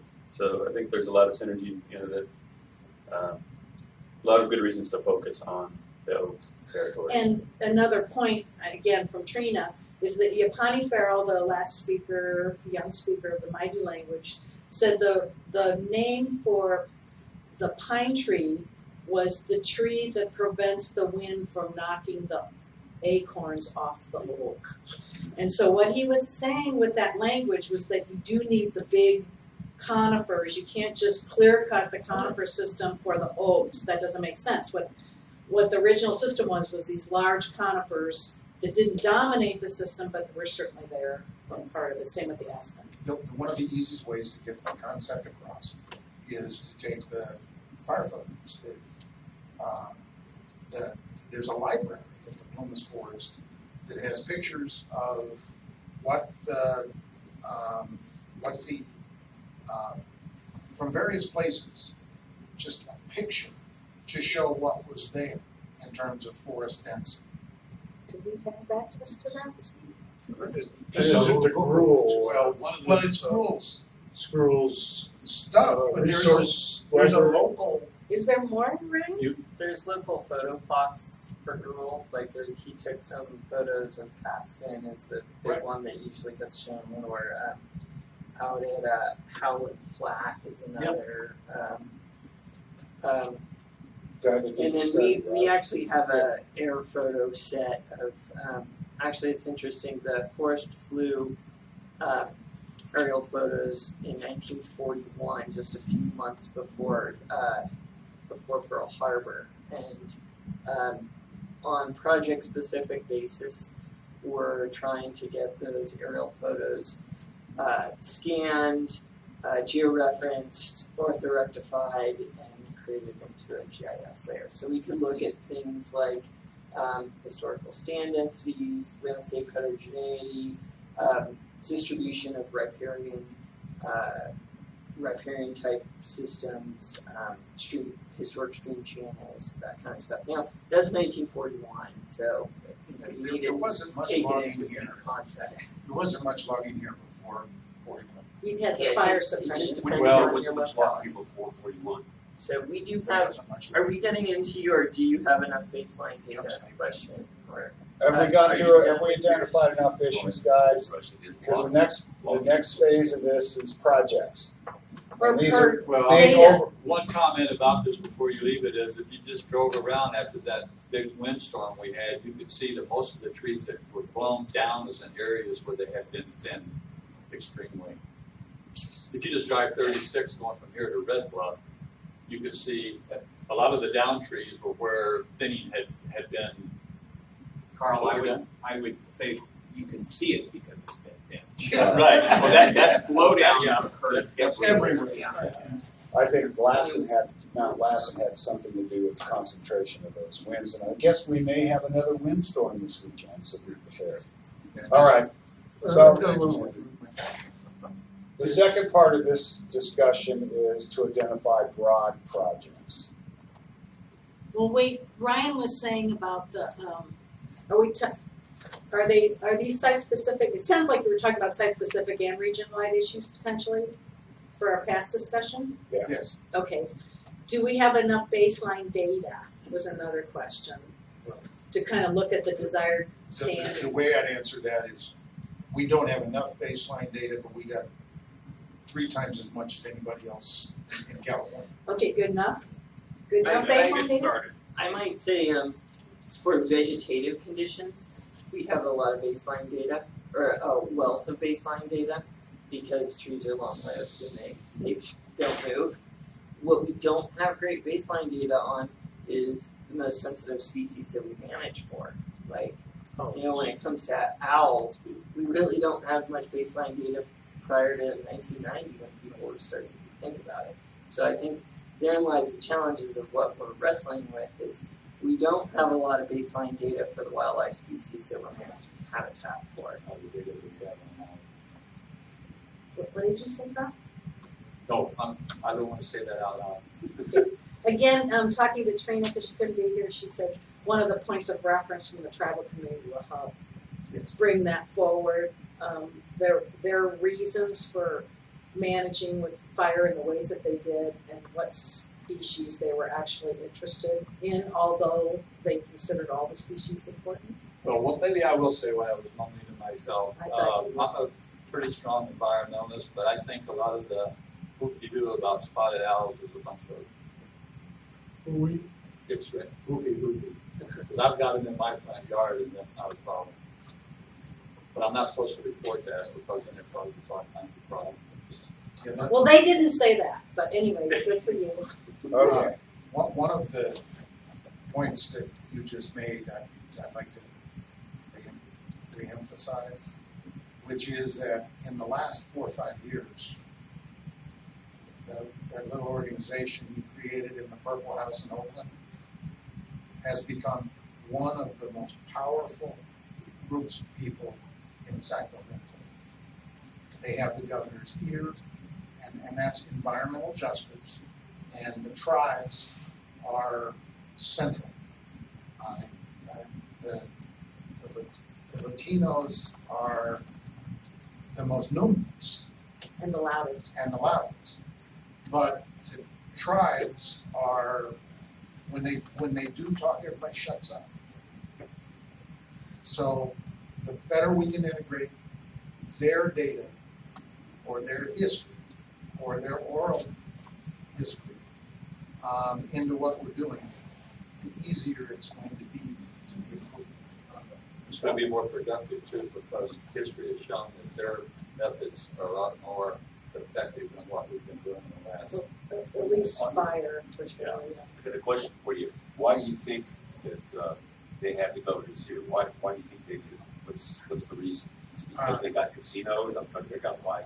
Absolutely not. It's because they've got a bunch of, I'll just make a somewhat sexist statement here, because they've got a bunch of very brilliant, talented young women. And they know how to do politics. For example, what happened with some of these people, for example, Martha Guzman Acibes, who was the daughter of a farm worker in the Central Valley, is now in the governor's horseshoe. Went to school, went to Harvard, got a law degree, but we have an administration that's very interested in elevating people like that. And then the tribes have been more and more aggressive about their knowledge and how we had a system that worked and then everybody forgot about it. Now it's time we have a system that we can integrate in the system we have now because the world's changing. So they've been a lot more that that fire video from the group is on the Changing Fire or whatever it is. It's on our website, the link to it, and that's a really forward-thinking piece where the top scientists from the whole northern spotted owl issue partnered up with the Karuk, and they developed a management plan that protects these key species using tribal knowledge. And that's the first time I've ever seen those two things together, but a lot of these casino children are going to graduate school now, okay? So you are getting tribal youth who can stand in both worlds and have the credentials of Western science and their tribal knowledge and are interested in seeing how that moves forward. And that captures people's attention. They're living integration Right. of the prior knowledge and science. Yes. And- I think and- Carol Cunningham had a lot to do with what's going on today. Sure does. Well, and so that's the answer, Yeah, that I'm just the curious science how is it's starting to respond to what tribal people have been saying for a long time. Okay. One, I did want to talk to one, and it is prohibitions on work in the riparian forest have not in themselves worked. Right. And And I so- don't think we've captured that yet as an issue we have going forward. Because the general human capacity to identify with the riparian area. They were treated with kid gloves under QLG, and that didn't work. And the California Water Plan says that we are now recognizing there has to be management in those areas, but the management is still quite controversial, what exactly you would do and where. And that's again a place where the tribes are very interested in participating with other folks. Okay, I got quite a list here, guys. Okay, is that enough to cut it off for now? Bill, anything? You're looking? Okay. Projects. I'm thinking to myself about the oaks versus the pines, and all this land that's gone to waste. Is there a way to intervention to maybe put the seeds there for the future forest? Do we want pine to be here? What do we want to be here instead of this succession that's already going to come in because of the big burns? Do we want to manage that? That falls more under, I guess, management. I think if we kind of look at process-based solutions like reestablishing natural fire regimes, you're going to get, active management at the scale that we're talking about is not practical. And when we look at the rim fire, it burned, I think, something like 65% of the area that burned was in plantations that we established after the 1987 fires that they had there. And so we think we're doing the best thing. We go and we plant a whole bunch of trees densely in fire country, and we keep fire out of it for 30 years, and then it all goes up in 1 or 2 afternoons. And then rather than looking at, going in and taking out brush and planting the trees that need to be in brush fields, how about we let lightning fires that are coming here naturally burn those fields again? We have to look at these tools that work at scale. I think what we've seen in the last 50 years is that we can't expect the Forest Service to treat 50,000 acres a year. We have 1 million acres in the Plumas Forest, and it was all on a 20-year burn rotation. That's 50,000 acres a year that we need to treat in the absence of fire. And it's not happening. There's no way we're going to make that happen. So unless we're looking at process-based restoration, we're not going to be effective. So the question might be, did we fail at doing 50,000 acres because of lack of investment? Or did we fail because it's impossible? Well, when we look at how much of the forest is treatable by machines or by logging versus by fire. Only about 40%. Probably. Brian? I actually think it's going to be a mixture, of solutions. I totally agree with both of you. That it's, the way I think that we can look at forest management is we need to manage it much like we do our mutual fund portfolios for our retirement, right? Is you need to balance risk and return. And you're going to be implementing different tactics of different intensities and effectiveness at different places based on the landscape. And we're hoping that the uniqueness of place and some of this traditional knowledge can help guide where we employ those tactics. But it's got to be a multi-pronged approach. Exactly. And Zeke, I don't disagree with your ideas about reintroducing fire to the landscape, but as Brian said, it's got to be a balance. And if we don't intentionally go out and do any thinning out there, we're not going to get any. If we don't intentionally go out and put fire on the landscape, we're still going to get some of that. And the problem with that, with the thinning, we don't have the competing concerns about air quality. And with fire, we do. And that's always going to be a limiting factor. And by diluting the effort of thinning, by putting the emphasis on reintroduced fire, we're losing the ability to go in and treat those areas by the thinning. And I think I wasn't saying that we should do less thinning, but just that we have huge areas of land that where we can't thin, Right. And we have huge opportunities created by past thinning. So your landscape in Deer Creek and Mill Creek has still got characteristics that are there because of all the thinning that got done during the biomass era. These huge opportunities that are windows of opportunity we have to introduce fire without burning up your whole landscape. We've got all the work that was done by QLG. That's a window of opportunity that we can burn in and around to maintain. Those windows are closing. Every year they get thicker and thicker. We get on with keeping them in that condition. So we have to, I think we have to look at these strategic ways of taking advantage. I mean, and I think this process is a good place to kind of try to do that. It's like, okay, let's look at everything we've thinned in the last 20 years as an opportunity to do large-scale prescribed burning. But we have to get better at not missing these windows that we open. Every time we do an activity, a thinning or a burn or even a wildfire, we open this window of opportunity that is open for, 10, 20 years. Okay, now it's gone. It's too thick to burn again. That's what we're putting. Oh, well, right along the lines with the subject is there's a paper published in the last issue of the Journal of Forestry where they looked at mechanical constraints on fuel treatments across the Sierra, and they've done it for each national forest. I think they did it from the Sequoia to the Lassen or the Modoc or whatnot. So they've done it. We've got a sort of picture of what that was for the humus, and I think for some reason 38% sticks in my mind. When they looked at the different constraints, whether it be land allocation like wilderness or whether it was sort of terrain or whether it was economic. So it's a plug. Is there a way that we can get that article? Yeah, I can send it to you. Okay, that would be so great. Get that online. Go back on projects. This is developing, the reason we want to look at the projects is we're going to get down to some finer levels here. So overall projects in a conceptual manner. Can I break into this with a short introduction to the scribbling up here?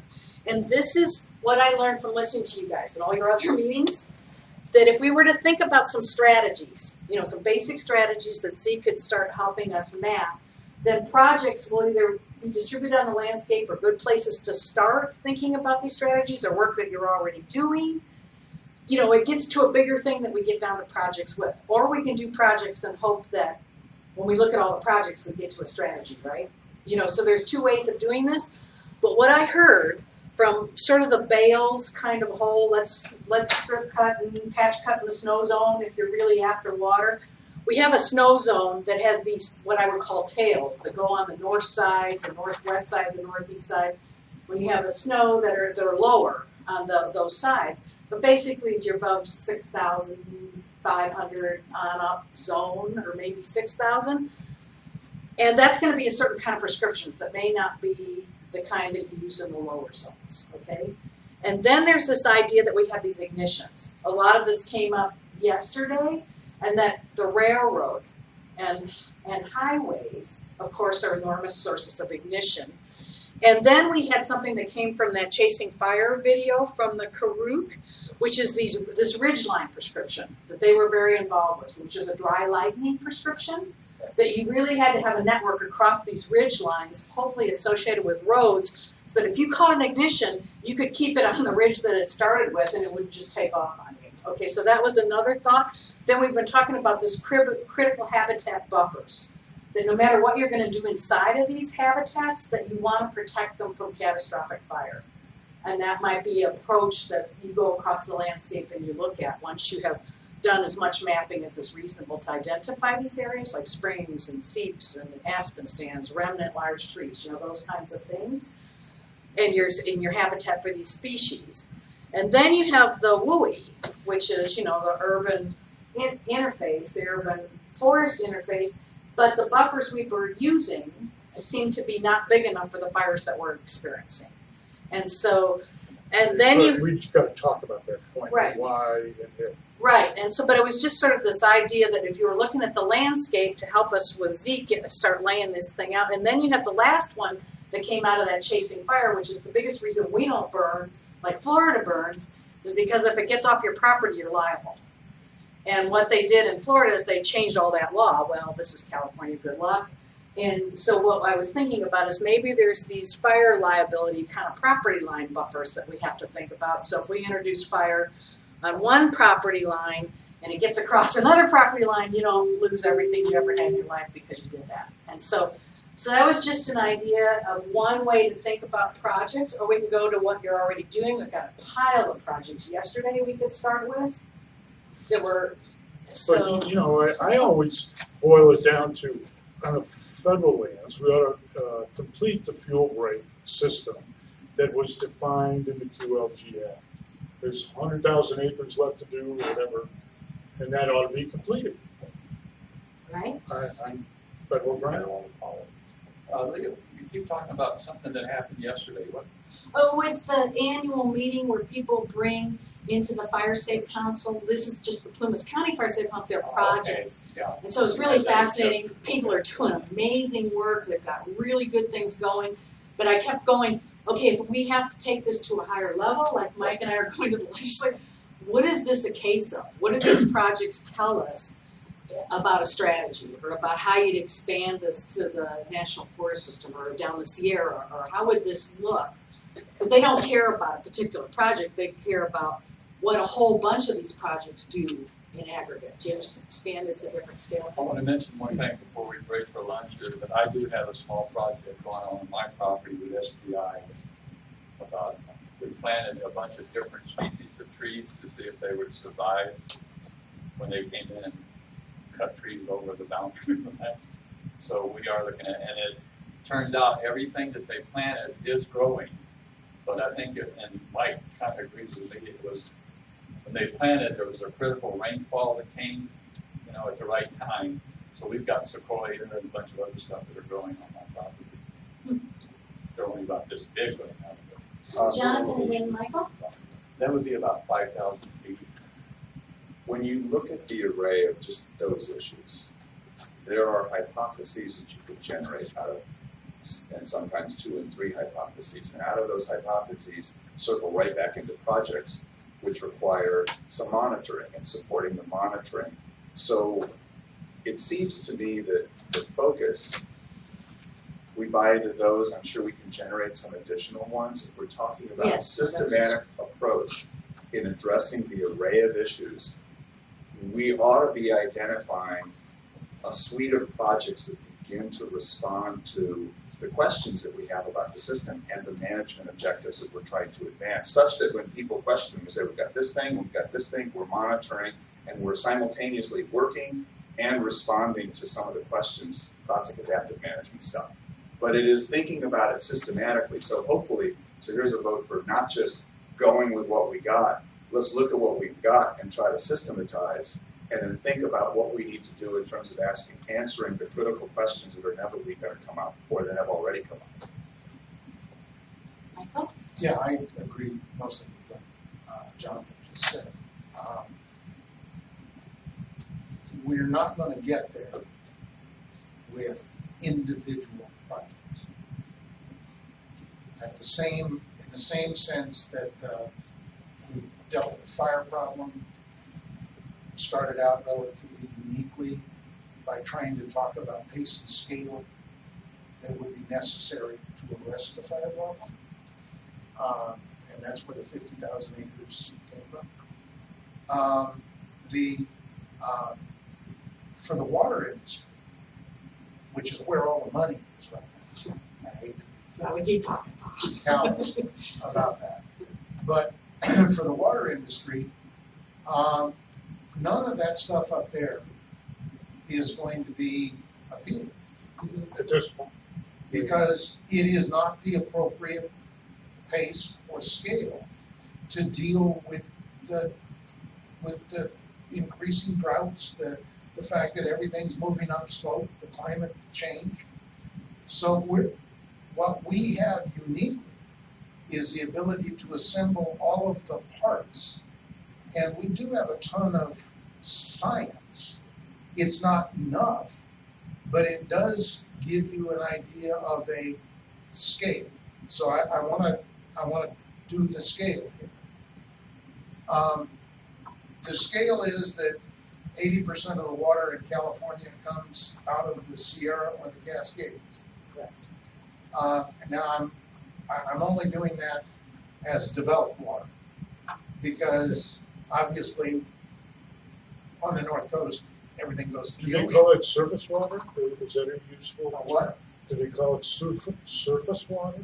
What? Is that a useful enough term? Developed water's No, better because it becomes. Okay. There's different kinds of surface water in different places.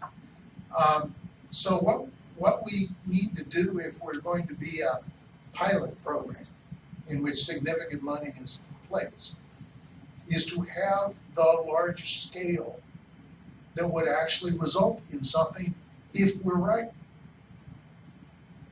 Good. So the green areas, the whole, on that map right there, the whole forest leads into those light green areas. Indian Valley, American Valley, and Sierra. Sierra Valley. And other valleys that are smaller, stringer kind of meadows Maybe overrun by conifers. that are, yeah. We don't even see them.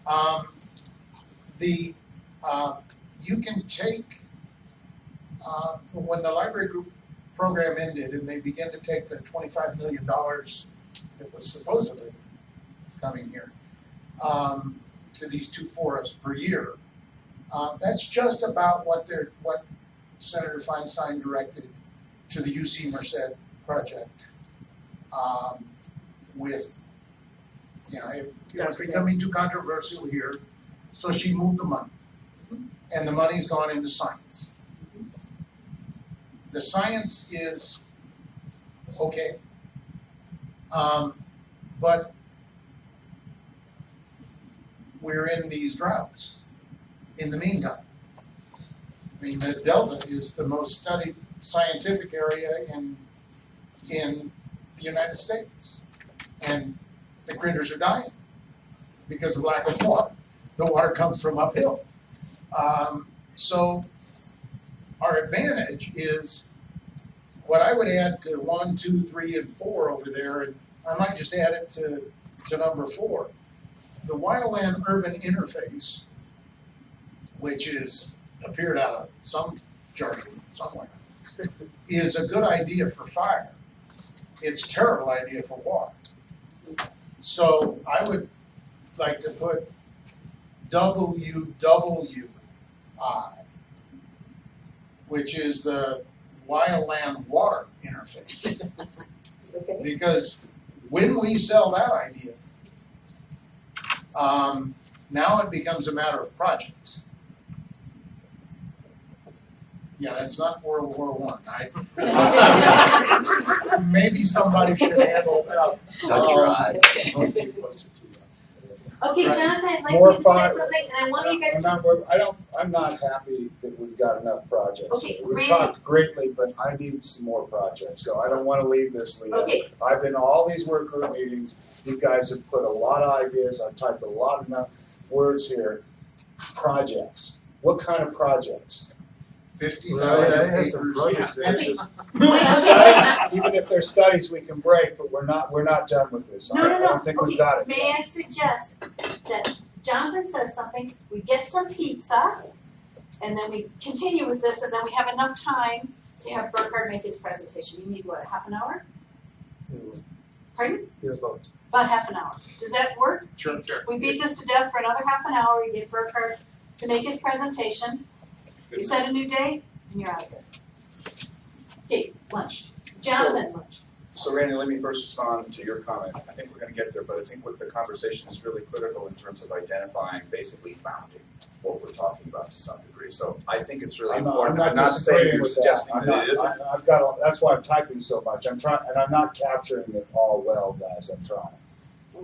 So it is really important, and it is an appropriate prelude to the project identification, and I think then the work that follows is developing the synthesis and the integrative work.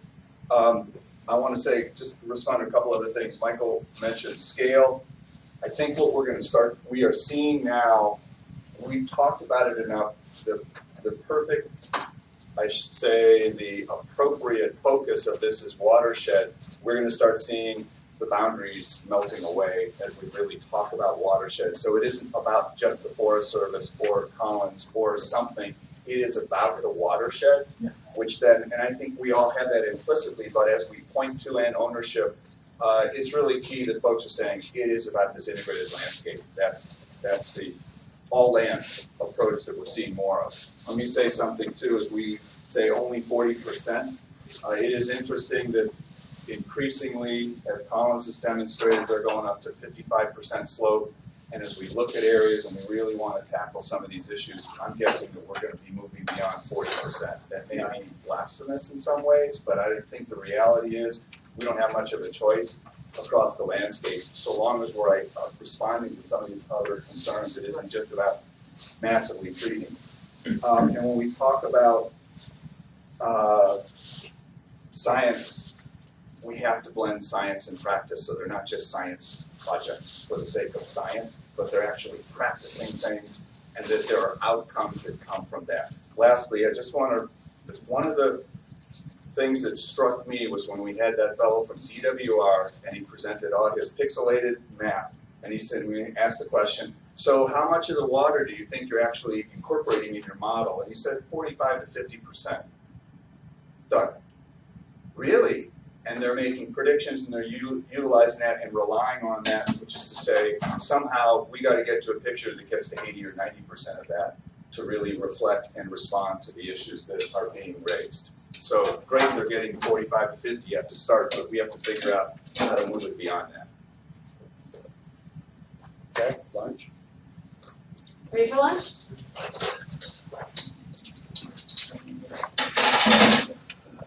This is when all you people that, I hope that a lot of people did get the notice. What's your first name?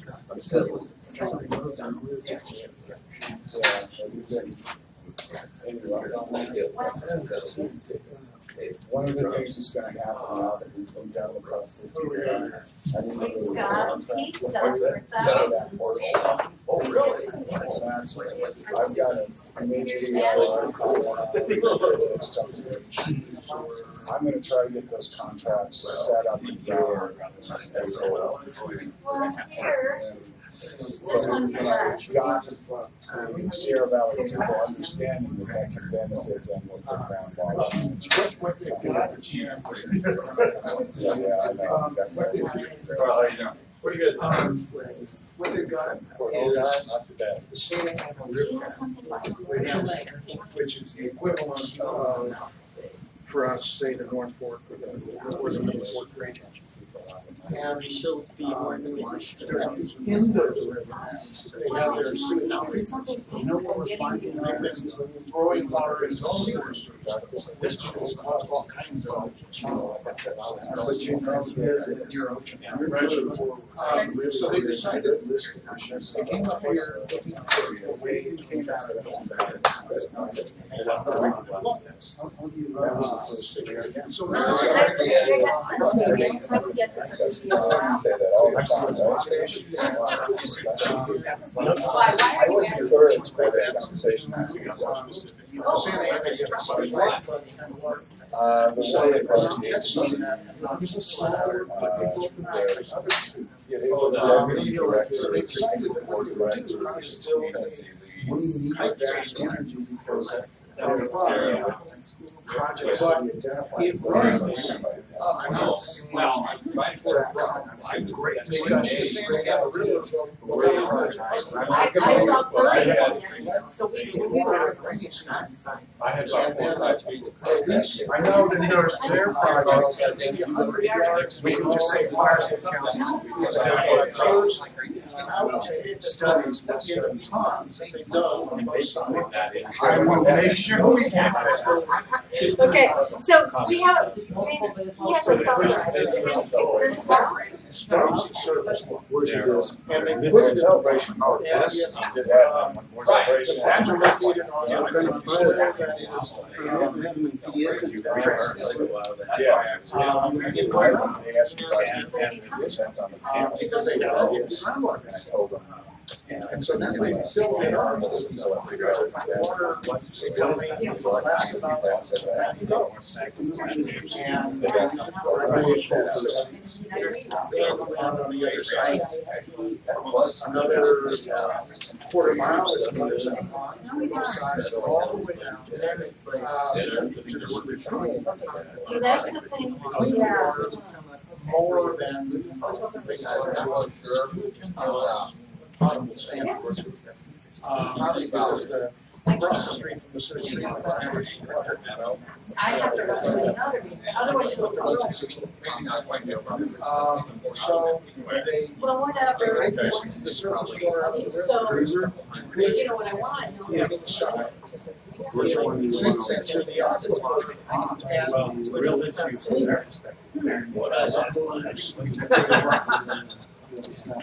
No, we're told it's and then they fill the ponds again. Well, that's great, I was just like, wow. The pumping from the sewage treatment plant after it's finished sends it up to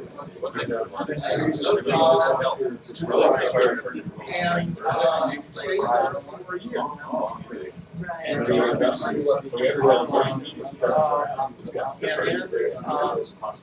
begin to use the filtration system. That water has a life. We can say, we want those. I want to say, adopt that map that I started. So basically, you see where I'm going. They're now down to 20%. Yeah, we think that's very Similar maps. So we have it always on the wall. Right, we're talking about projects, but this is what's right about the world. So we have to come all around. That is. Monitor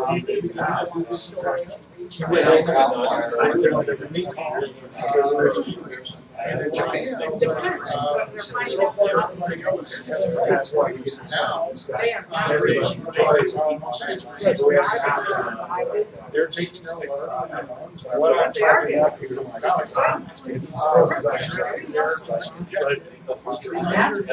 San Fernando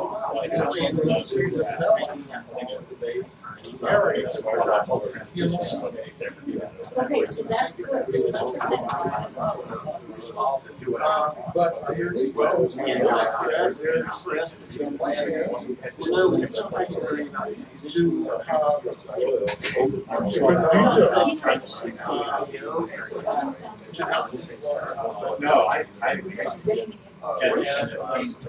Did you go to Susanville yesterday? into the area cities are. I didn't make a meter. Because therefore, We need to keep up with sales.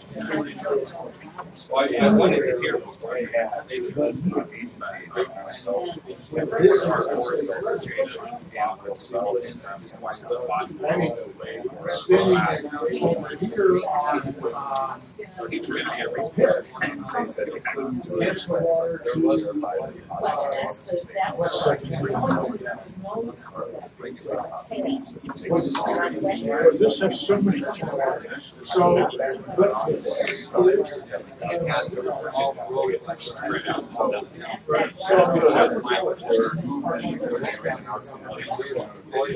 this is where they want to spend.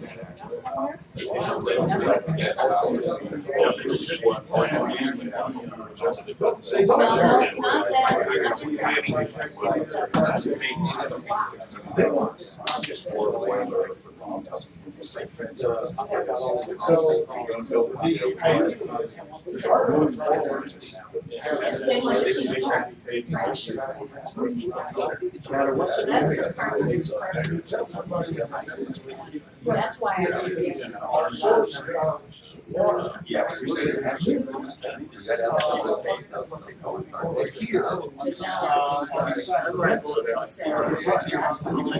the wheeling representation.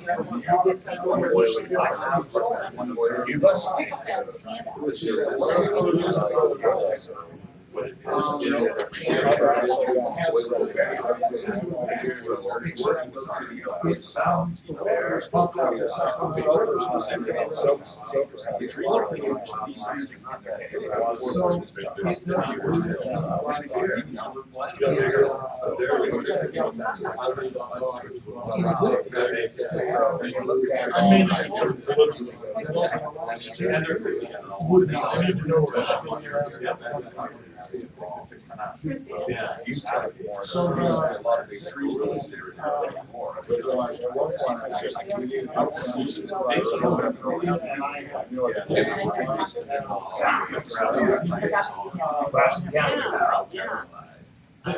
Well, we better share it.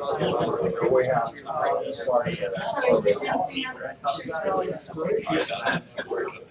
Yeah, most of them. It's kind of like saying, Intel was on ATL, so we're not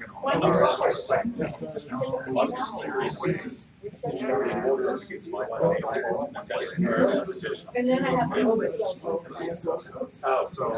I use that phrase. Get through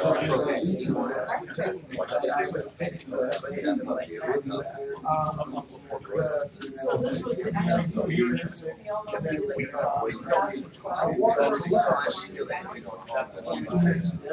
We had a system, as you know. Where does it go? No, it's the same.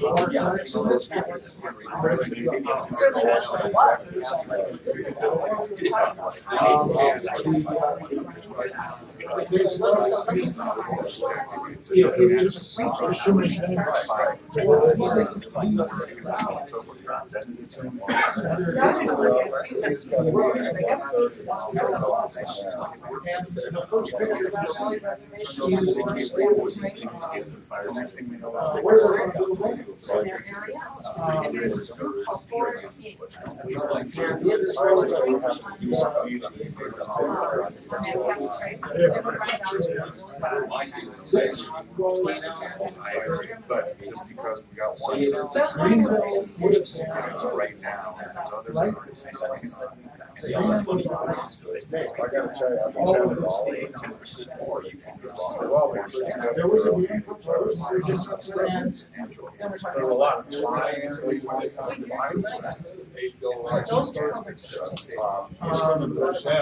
huge. So far, so good. So, what are you doing about, community development, so that we're able to direct some of the ideas? Those are the cases. Yeah. That's very exciting. We have a strategy. Then you jump on these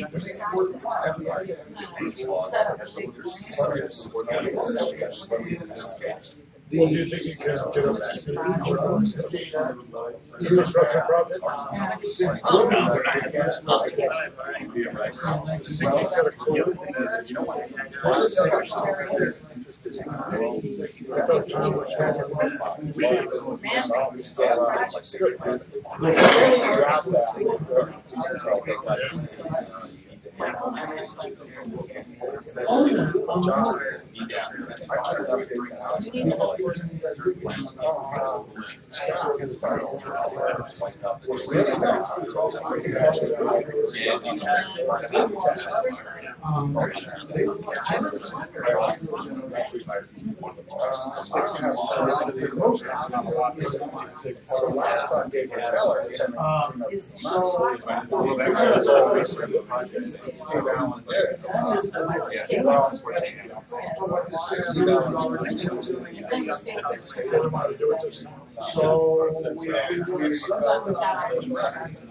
Well, I was on the phone with and they still were leaving the lawn. Anyways, that's kind of, I think that's why. Planning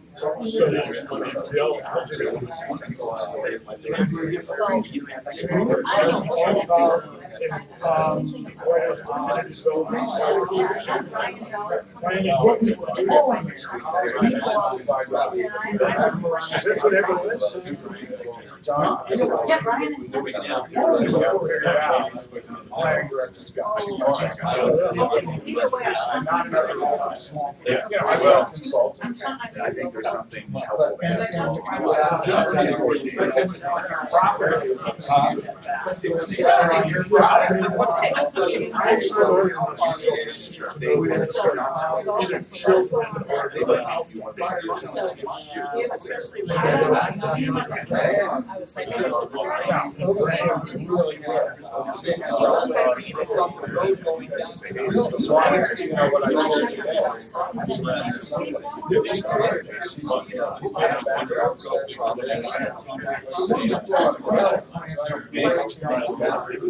We're not just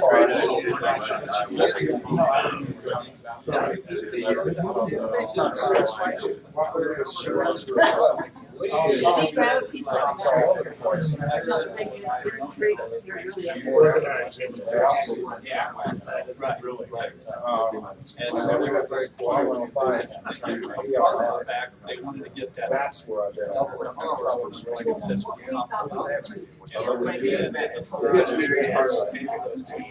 Yes, and we also have under the oak trees. So we thought, I thought about it. No, but that's what's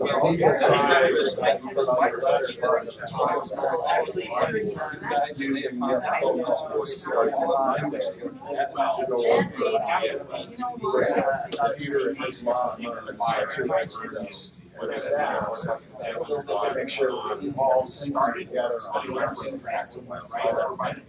That's been now once that 26.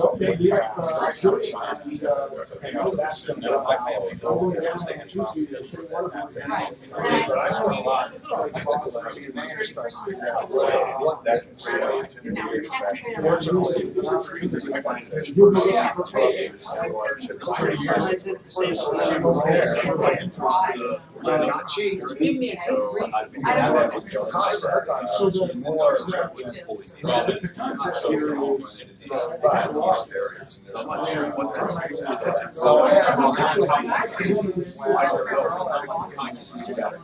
We got pieces in place.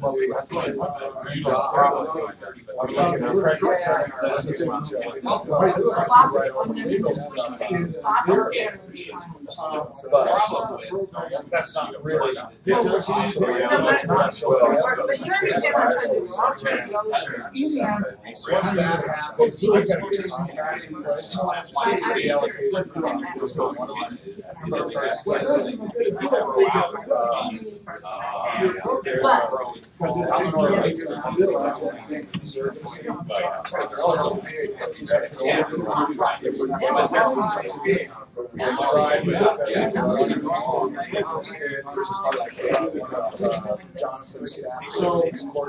But anyway, that's all, but I don't know. I tried to get her contract done.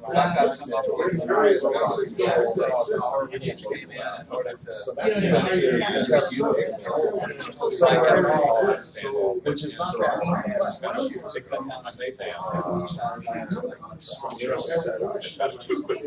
I think I've got crazy. I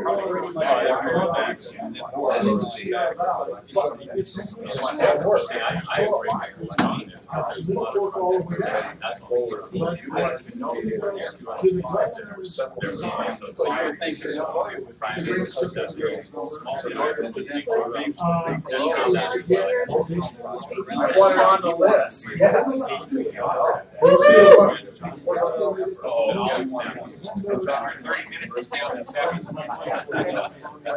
I want you guys to be able to get out of here before dinner time. We'll get out of here. Nobody picks on anybody. If you don't have an idea. Yeah, the ball was a mile beat up by. So we answered this gentleman's question. Okay, well, on this first person. I know. I'll try and get it. Because of the biological question, what's in the ground, what's bringing in heavy equipment. So, Mary Nichols, who runs the Air Resources, he's a good friend. Well, not counting stuff down on the lake, because I mean, I can't, it all goes in.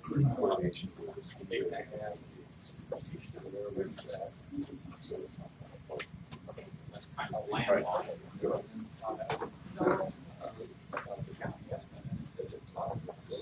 But it's not for sure. Okay, now I have a boss that's demanding projects. You guys will be gone, but I have to deal with them. So could we get a few projects on the list?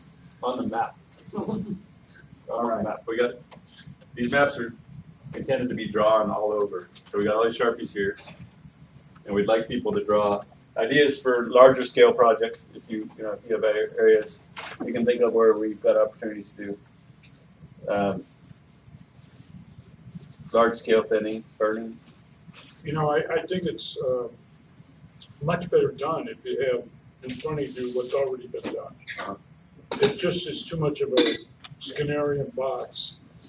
So you have And what I was going to say, John, is that one of the last maps that Frank ever did was what had been done and joined by QLG, private industrial forest land, and the small private land. And that map would be a good base map for the project. for the project. And it has been, Leah went to the meeting on it yesterday. It has been updated annually since it was. So we'll bring that to the next meeting. We'll put all those projects on this map. But we should also see if, I'd rather you use that map because it's got so much metadata that has who did what. This guy And, named Mills Lunder. Mills Lunder? Never heard of it. Owls, it's got the, I mean, No, this one didn't have owls. okay. No, this is all that has is index. Right. We should have that in Plymouth County GIS. Okay. The original one was Is it done, available online someplace that you could bring it in and project it up on the screen? well, you can work with Oh, Becky yeah. on that, okay? Yes, Well, this is a plug for the Mike Dalas's and the Plymouth Fire Safe Council's CFLR grant they've got going on with Nels, of course, is as part of that we took that 2012 map and we tried to update it, and then Niels and Rachel Martin have helped put that into, and I'm sure you probably had some fingers in it too, Zeke, putting it on a website, an interactive website that people can get onto. And I believe it's PlymouthCollaborative.org, but don't quote me on it. My memory isn't that good right now. But and so our next step, our next goal is to try to get our proposed project areas onto that as well. So we're trying to keep that mapping effort up to date. that's great. That's what I'm looking for here, guys. Thank And I don't remember if that map actually still shows what remained off of the original, I'll say QLG network, but it really came from the technical field report that the Plymouth last month. If it was programmed out, it does contain, so if it's called Forest Service out here, planning, that's the future stuff that at least has been agreed upon by the forest. But it isn't as comprehensive, I don't think, as the technical fuels report itself. It certainly doesn't deal with Lassen and Sierra, which we have responsibility to deal with as far as our work, right? Well, and I guess then my comment would be to take a look at that old technical fuels report and see what still remained, off of that original proposal that did the whole tie that leads back to a lot of the stuff you put up. It wouldn't do with the snow zone, but it'd do with the WUI, the critical habitat. I mean, the ridgetop, all of that fits in to what that technical field report, had as a design that covered Plymouth, Lassen, and Sierra. So where is that report? Anybody know? I've got a paper copy, but the Forest Service should still have. Just the QLG website. Okay. There's a whole website full of this stuff. Okay, you don't know if No, you'll ask I mine. just meant. I got the right answer. I'm Michael. excited. No, I'm not angry, I'm just excited. Oh, I know, I didn't think so. I sometimes ask stupid questions to dig out an answer, so that's really good. I'm not sure that there's any digital copy of that. I know there's paper copy. Well, we can scan. And by the way, scanning doesn't cost us anything, just the time to sit there and feed it into the scanner. We've got the original map units from the draft EIS for TLG. That it's digital, and that had the different alternatives and the different units for each alternative. And Michael, you'd remember, didn't that pretty much pick up everything that was on the technical field report? Oh, absolutely. I mean, the map is a great tool. I was gonna sort of, the project that I'm interested in, and I believe that the rest of California would be interested in, is a new name for the Quincy Library Group. But it is basically that project.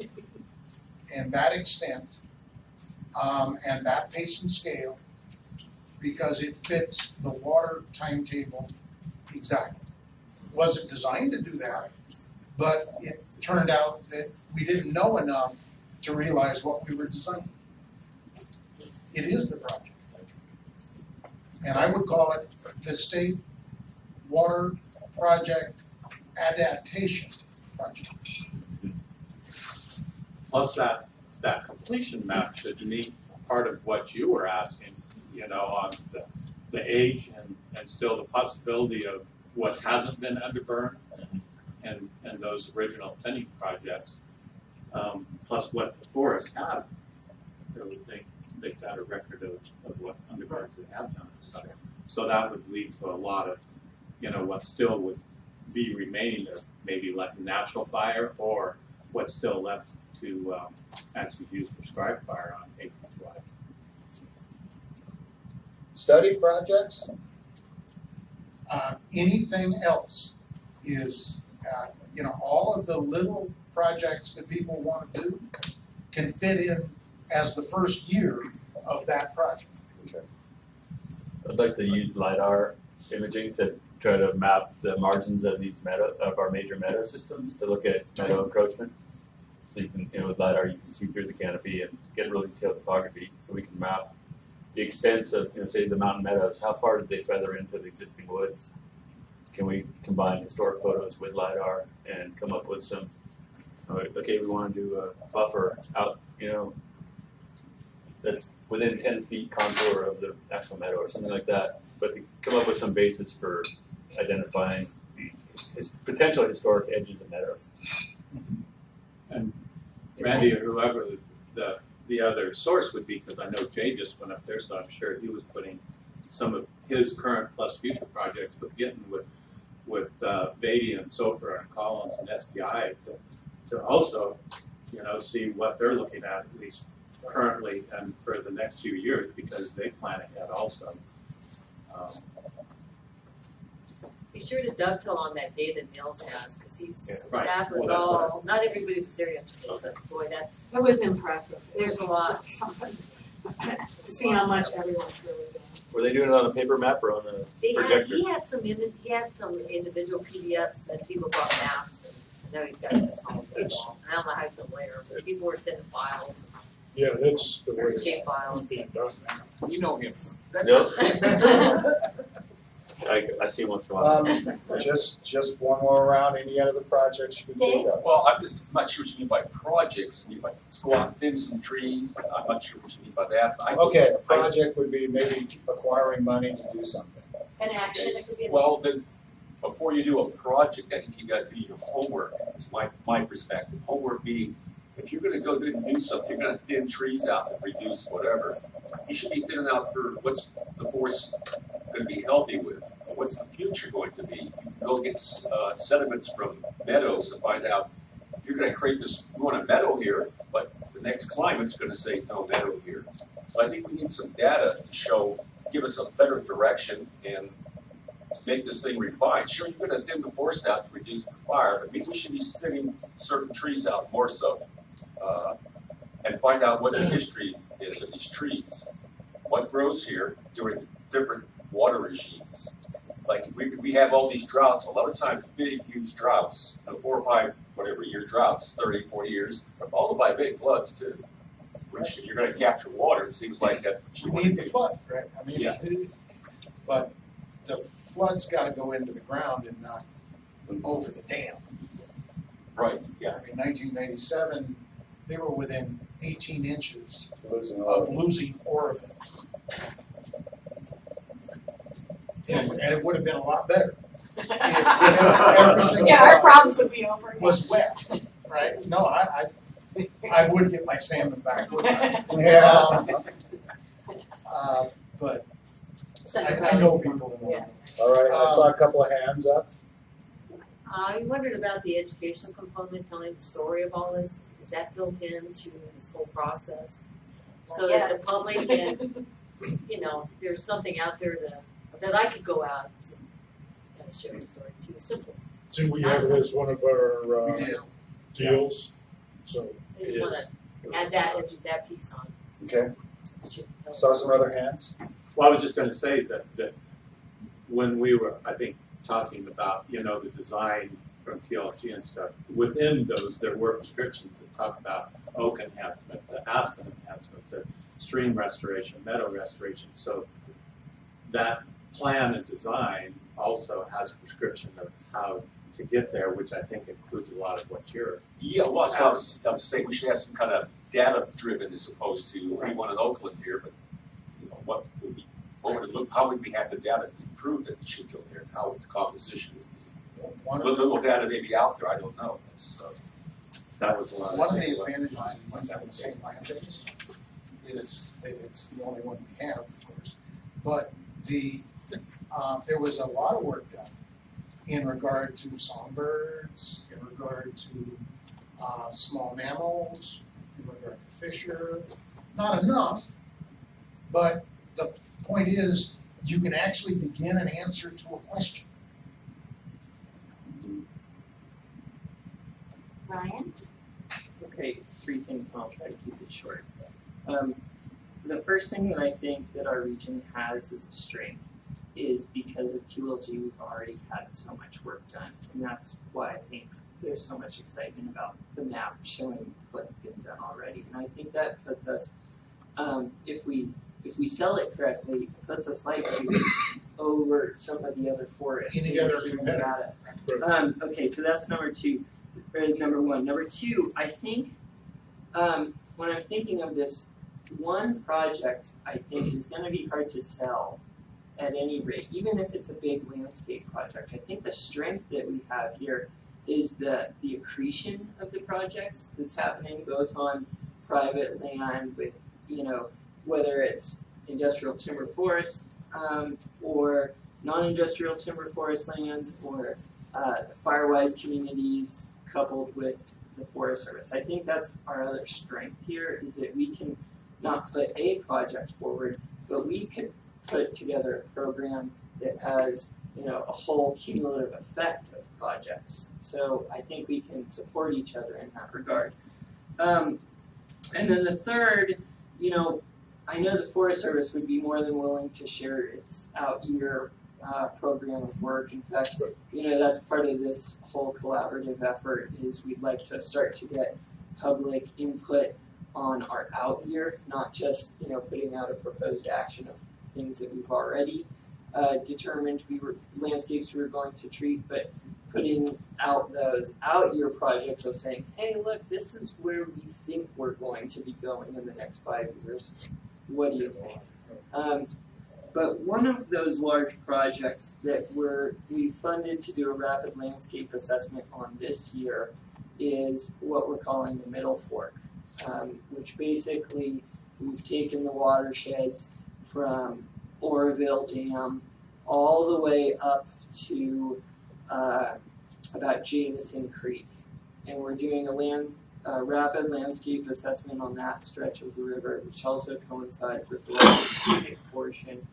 And looking at a strategy, a multi-pronged or multi-objective strategy for forest health, fuels, of course, watershed wildlife. But that will be a large-scale project that will encompass 3 of our priority watersheds that we've identified. And each one of those, each district has a priority watershed in that drainage. That's why we've been sort of focused.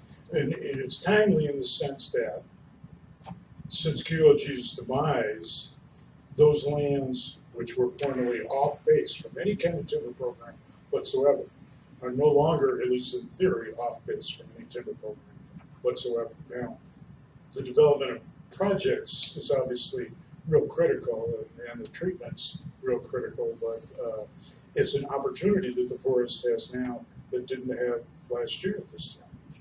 I don't like that word demise. Let's come up with another word. Evolution. Yeah. Evolution is adaptation. And I was just giving you a hard time, Doug. Since the climate papers for the state all talk about climate change adaptation. So we are strongly in favor of the state water project watershed adaptation. Thanks, that's it. Burkhard. You're up. Do you want to take a break before Burkhard gets into this, or do you just keep going? Okay. Okay, Burkhard, here you go. We can eat at will. That's right.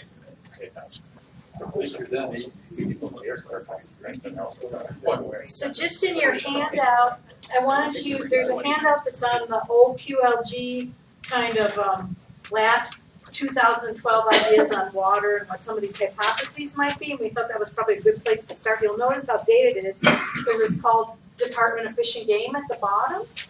But even though it's now Department of Fish and Wildlife, the salmon are not doing any better than they ever did before, so it's really not that out of date. And the last page of that is the scope of work that we actually took from that initial conversation with QLG in 2012 and turned into a piece of work that would go into this integrated water management plan. And so what you have in your last page is what we said in the grant. It's this one. What we said in the grant that we would accomplish. Now we can fiddle with this, of course, if we need to, but that gives you sort of an orientation of what we're obligated to do. And this is no multi-million-dollar national forest restoration. This is a very small seed grant inside of our RWM. So don't have enormous expectations, but we are getting started. Okay. Okay, with that, I'll turn it over to Burkhard. Yeah, no, it's here, you can have one. I kinda had enough. There's a whole pile of them right there, Leon. Oh, they ended up over here. Okay. So if you didn't get enough, I think I got it at home. Did you have this before that? no, this is new. I'm trying to give you new and exciting stuff every time. You have this, you have this. Just to keep us in a historical frame as we go forward. Okay, Burkhard. Don't ask me without a range. I don't know. This means, oh, it's his laptop? Just need to wiggle the mouse. Thank you. He asked me. You want to use my laptop? It's not wiggling back. What's that? Do you want to use my laptop? Do you want to put it on here, Burkhard?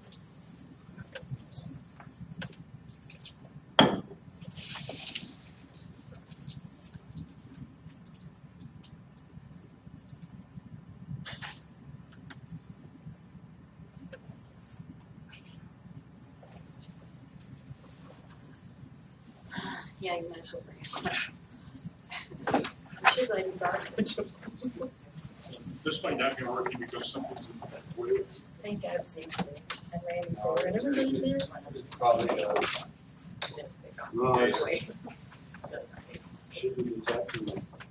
Well, it doesn't matter, we can use these. It's working, let's just move the thumb drive and Burkhard over there, okay?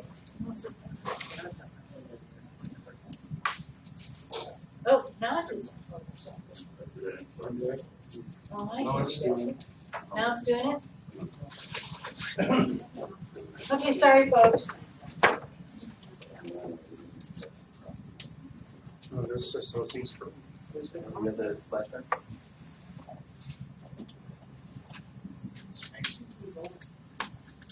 Yeah, I've done this one.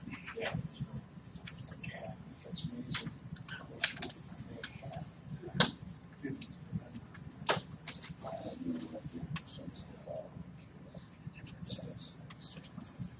Yeah. Yep. I mean, it's just, as far as I'm concerned, extension. Good water, water.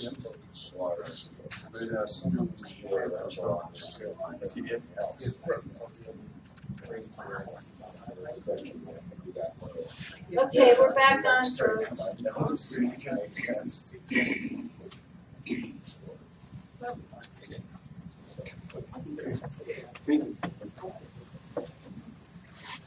Okay,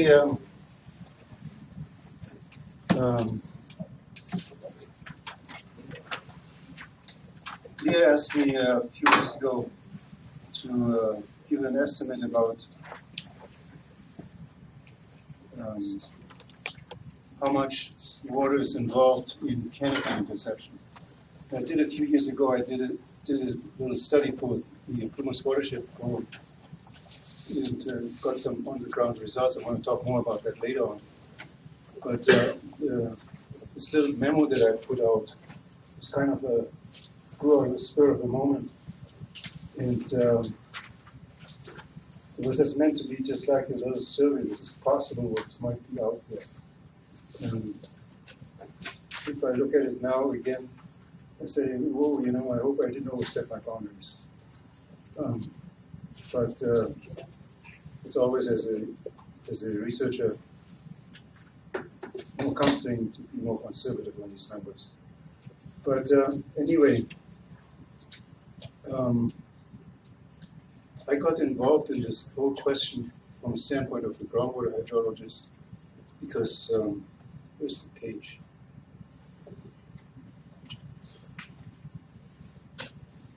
The QLG proposal, when that came about, when it was the mid-90s or so? 1983. Yeah.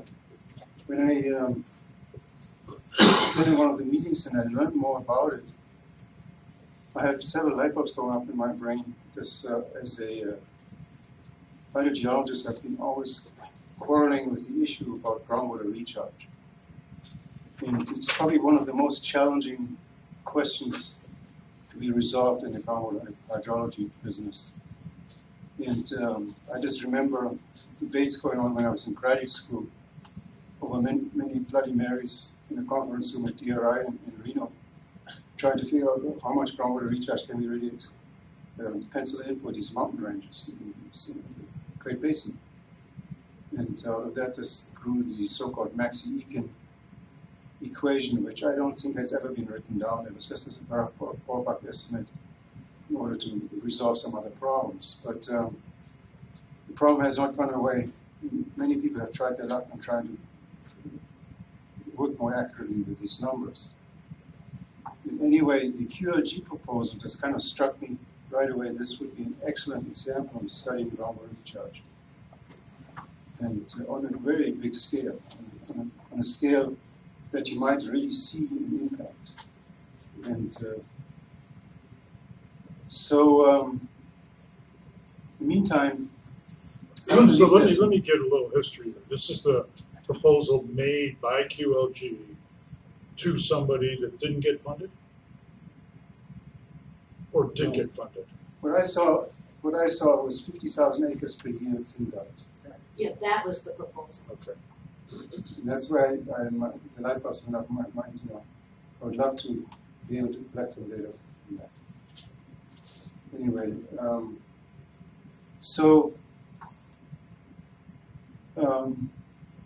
I believe there's some circumstantial evidence. There may be some circumstantial evidence in these areas in the form of these degraded upland meadows. If I look at many of these meadows, the slope of the meadow is, in my opinion, too steep for sediments to be just deposited. I do not see a barrier like a dam in the end of the meadow. It's just being deposited and it's kind of steep and it falls off. And sediments, in order to be deposited, they need something that creates quiet waterways as it all settles down. And to me, I would like to propose many of these meadows, I think they were brought about by beaver activity. And so many of these meadows down now, they don't have continuous water supply. They're dry most of the year. And they erode in the winter, in the runoff season. So the stabilizing factor that's created these meadows is evidently not there anymore. And I would like to propose this might be the beavers. But beavers are there only if there's year-round water supply. And now we don't have that year-round water supply to so many of these meadows.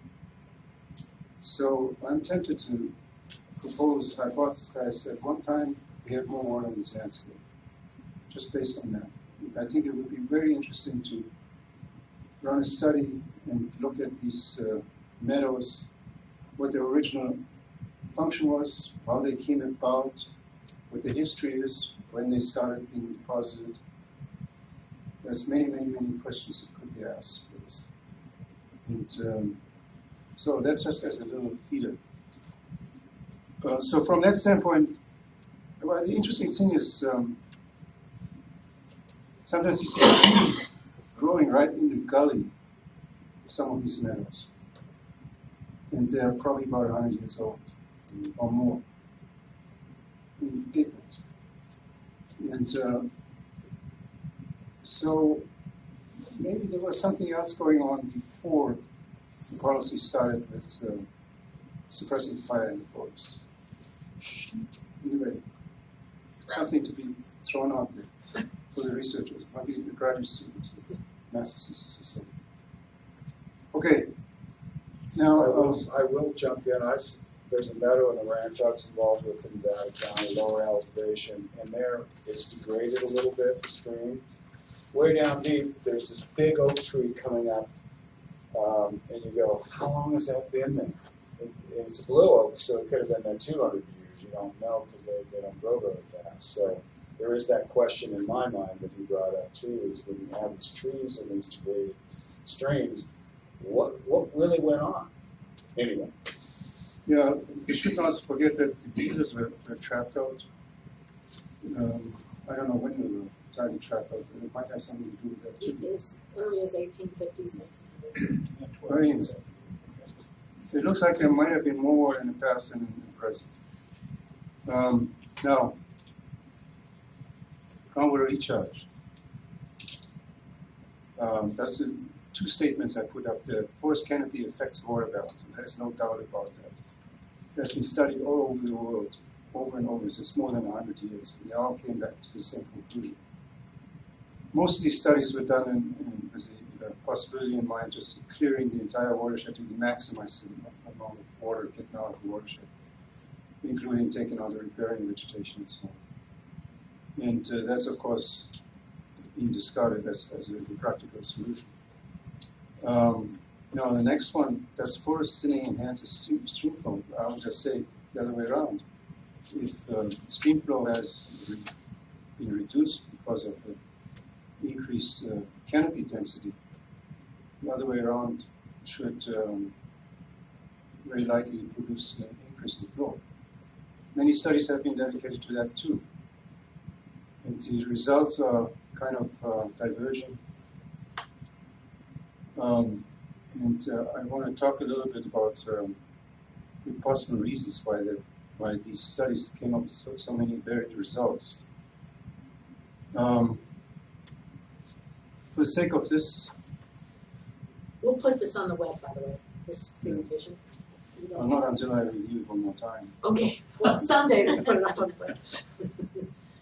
Okay, so the stream flow is seen as precipitation minus canopy interception minus evapotranspiration minus groundwater flow. Now I want to point out, again and again I see in the literature or during presentations this equation written without that GW. It says precipitation minus canopy interception minus ET is Q stream flow. And that's why I have a beef with this whole thing, because I think the way, the conceptual thinking about some of these systems in the mountains and it has some flaws. And I see, so many times I just see pictures of an entire watershed with all these processes going on there. And then underneath it, there's a small little space left. There's a few arrows in there that just point from left to right towards the stream, groundwater. And I want to show you some reasons why this is kind of flawed thinking. So, diverging results might be because the type of hydrologic settings that were chosen for some of these studies were quite variable. And one of the main reasons why this might not show up always is because of limited resolution of streamflow measurements. And if the impact on the streamflow from, say, certain kind of forest treatment thinning operation is so small, although it might be quite remarkably big in terms of acre feet per acre, but it might still be too small to be able for us to be able to see them in the streamflow. Or you might have missed a signal. That means the increased flow paths might have left the basin before the gauge.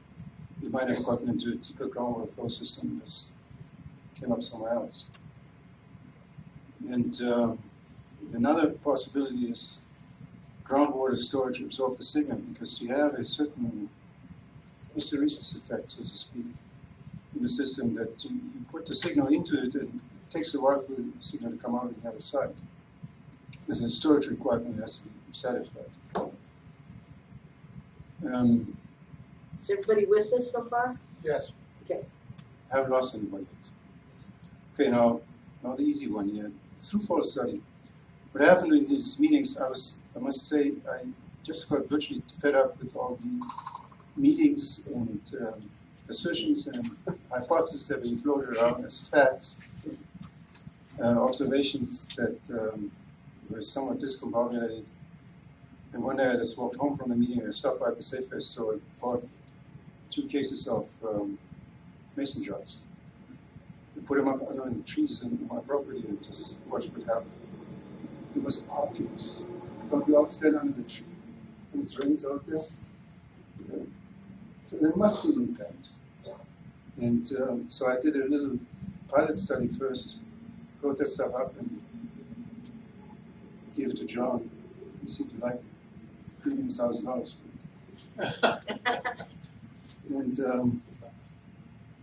And later on, more money came up for the Humus Watershed Forum. And I applied for some funding from there. I did a more systematic study, limited it to 20 stations, just having 5 quart buckets, set them up under the trees, and just have at it, collect the data. I had 8 storms in that winter, and I measured the canopy density with, first I measured it with a camera, putting a camera, a wide-angle lens camera on a post, and then just taking a picture and then just using Photoshop software to count out the pixels of canopy visible in the picture. And then later on I just fell back again on using a densitometer, which is a little concave mirror device that they use in the forestry business to measure canopy density. And so the one thing that came out of it is that about 24, or 1/4 of the precipitation evaporated from the canopy before it fell through all the way to the ground. And in fact, if I look back at the study, that there might have been a little glitch in the interpretation. It might have been actually more. It might have been a range of 30 more percent. But anyway, it's compared of what is being evaporated from the canopy, sum total of 8 storms, versus a station that is located in an open meadow, only minimally affected by canopy. And then, since this was a pilot study, I just took the liberty just to really stretch the data to the maximum and doing all sorts of projections and so on. So I attempted to estimate if the canopy was thinned on average down to 40%, with the estimated throughflow increase. That means as a portion of that 24% precipitation evaporated, between 9 and 20%. And the numbers 9 and 20% come about because the 9% applies to when you use the data from the camera, and 20% when using the data from the tensiometer. So obviously we need some sort of a common measure to be able to compare this data better. So I think Leah was alluding to that earlier. Yeah, something we have to start with. What I also did was I collected isotope data, oxygen 18, hydrogen deuterium. And the isotope signals definitely correlate with the canopy density and plotted them up on an XY diagram. And but I got some unexpected responses, and that deserves some attention. When you have an isotope diagram, you see certain features that are typical of evaporation. So in these isotopes, I was hoping to see the effects of the evaporation. But I saw a change, as I said, the isotope data correlated with the canopy density data, but the isotope data actually do not show typical responses that is typical for evaporation. So I'm not sure what's going on. This requires some more research. But this is a little detail. The hope was that the isotope data I could see somehow in the surface water and groundwater waters from wells and springs. And it seemed like there was some possibility. My hope is that eventually we can go around and just collect these data that are much easier to collect than complicated weather stations on. Just get a rough idea how much canopy density in the watershed affects the flow just by looking at the isotopes. We have to see in the future if this is going to work. Okay, now, here's the data from the study. So what you see there is on the vertical axis is the storm depth in the open meadow. This is the storm depth, the average station throughflow per storm on the horizontal axis. And if both were the same, say there was no canopy interference, then data would plot up on that blue line, which is the one-to-one slope. Does that make sense? Okay. However, the data plotted up on a steeper slope, and so the average station throughflow that we saw in the underneath the canopies was slower and pretty consistent. All plotted up was pretty much on a straight line.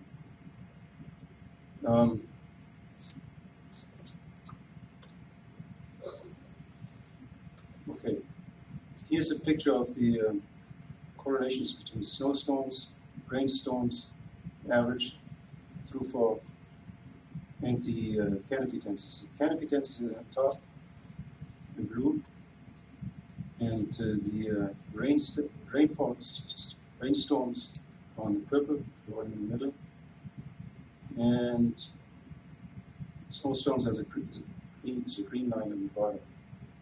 And the average is the red line, second from the bottom. So it looks like there's a pretty good correlation. But I should point out the canopy density data are plotted inverse. It's easier to see the correlation that way. It means when the blue line goes up, canopy density actually goes down, and vice versa. Okay? Berker, weren't you going to say something about the snow zone and the amount of precipitation coming in the snow zone versus the rain on snow? Well, this year, to point out the snowstorms, I believe four snowstorms and 4 rainstorms. Snowstorms are much less volume. I don't know. That's probably typical for this elevation. This was done elevation of 4,600 feet. So that's right around Portola. It's pretty good. So you're saying that more precipitation comes in the rain slows it? In this case. Okay. Yeah. Talking about the distribution of snow zone versus lower elevation, there's probably no doubt that most of the recharge is coming in the high elevation. Depth, the greatest recharge depth. Thank you. And however, what would be interesting to do is do an area comparison. It's possible that the lower elevations make up a much larger portion of the entire area in the landscape. So it might be underrepresented in data like this. Okay, so now hydrologic concepts. Groundwater recharge, the way I look at it is seen as precipitation minus the canopy interception minus ET minus ether flow. The way I look at this landscape is, people say always there's a runoff that starts right at the top of the ridge. I want to ask anybody, have you ever seen a gully that starts right at the top of the ridge? And you see that maybe in the Badlands in the Dakotas. But it seems to me like any water that enters this watersheds here ends up infiltrating into the ground. And after that, certain factors decide whether it comes back to the surface or stays underground. So I look at it more like every water that comes into the watershed is groundwater recharge. And some of it that's rejected becomes surface water flow. And That's a little different than we've heard before. part of it is the standard thinking in hydrology has been shaped very much by some of the hydrology that was done in some of the very arid areas like New Mexico and so on, East Africa and so on. And I think that has affected the thinking. So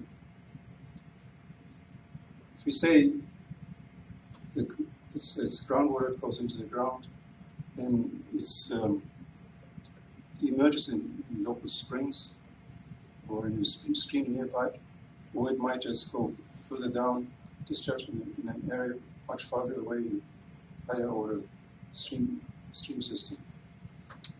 And most of all, what's important is this portion of recharge that maintains space flow in the dry months of the year, late summer and fall, early winter. And that's a substantial amount of flow. Oh, here, a very simple schematic to help you understand more how groundwater flow works. The typical way of looking is that you look at the water table and the water just runs right under the water table towards the stream. But physically, that's impossible. The physical laws, the mathematical equations behind describing groundwater flow are very similar to heat flow or magnetism or flow of electricity through steel plate and so on. So you can see the water that's recharged in the highest part of the ridge penetrates the deepest and then comes back up from a very steep angle back into the stream. So that's a systematic picture about this. And so this is a so-called gaining stream system. Now I would submit that most of the streams up here are gaining streams. You just find losing streams maybe in valleys like American Valley or maybe in Sierra Valley, but not in the mountains.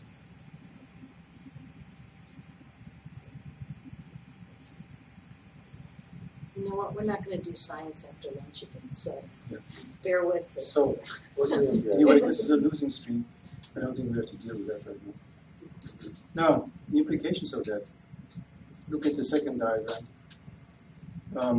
Long time ago, some graduate student has used computer codes to draw these diagrams, flow diagrams. You see there's a little bit of topography superposed on this picture. Wherever there's a slightly high topography, that's where water enters into the ground. So why is the high topography important for as a source area? It's because the higher elevated areas are the ones that collect more moisture. So it's moisture driven. Wherever the source of moisture is, that drives how the groundwater flow is occurring underground. And so you see in the low areas, the arrows, I don't know if you can distinguish them. It's not a very good copy. But the arrows show up in the lowlands. So. And things can get even more complicated if you add geology to it. Different types of media, the K values in there are the hydraulic conductivity. So K equal to 100 in the lower picture is a very high conductivity. K equal to 1 is very low conductivity. So when you get complicated geology, then things become very difficult to predict where it's going to come out, unless you have more data than you can ever have. Okay. Roughly for this area, it's probably safe to say that about 60% of the water that's coming out of this watershed comes out as so-called spring runoff, means early in the season. And about 40% late in the season as space flow. Just looking at the hydrographs. But to me the question is, how do the uplands connect to the streams? And if you look at these diagrams, you can see how complicated things can become. How do you determine this? And there's a lot of people who have a lot of thoughts about how to do this. A lot of research has been done. And I think the incentive becomes stronger and stronger now to look into these things, academia and so on. So I think one problem is the last slide, or conceptual models, conceptualization models of happening in upper watersheds is definitely flawed, not very well understood, and I think no critique against the people who do a lot of modeling, but I'm always uncomfortable when people come in and model without having conceptualized the basics adequate. You can write all sorts of models and come up with grandiose results, but if the conceptual model has problems, you have to do the job over again after a while. So there's a lot of work to be done on the conceptual models, I believe. In fact, I just go through that right now in Sierra Valley. Okay, now another important thing is, the trouble is that, say, 40% is space flow, so this water is not coming out of the areas right adjacent to the stream. This is water that has been percolating underground for a long, long time. And the trouble is, what do we know about these uplands? Very little.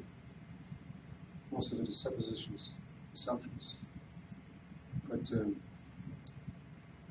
But these are the questions we've got to ask if we think about what's the effect of forest management on stream flow. Because it's that later part is the second hurdle we've got to go through.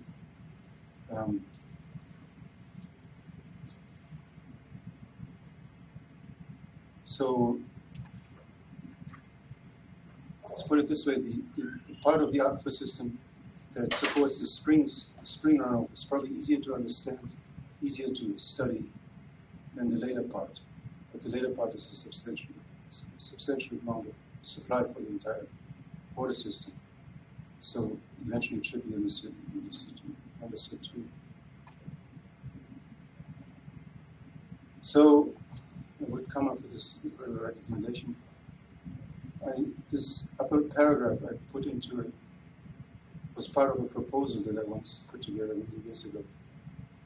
I found it again and said that's exactly what it says, and then I was lucky enough found it, this sketch from in a book by Leopold. He said, well, if he can put forward the same idea, I can do it too.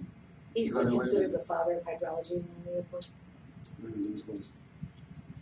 one of the most prominent hydrologists, surface water hydrology. But what you see there is the landscape is so to speak, is just filled with water.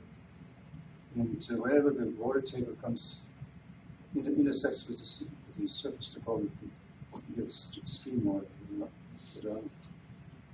So that's pretty much what this picture demonstrates. You see in the lower left picture, you see that the quote-unquote recharge is so intense, the water table comes up above the land surface. So there, you would have surface runoff. Of course, then after a while, when the recharge abates and the water table sinks down, it's a storage effect that you get. The water continues flowing in the streams, although there's no more recharge coming in. That makes sense?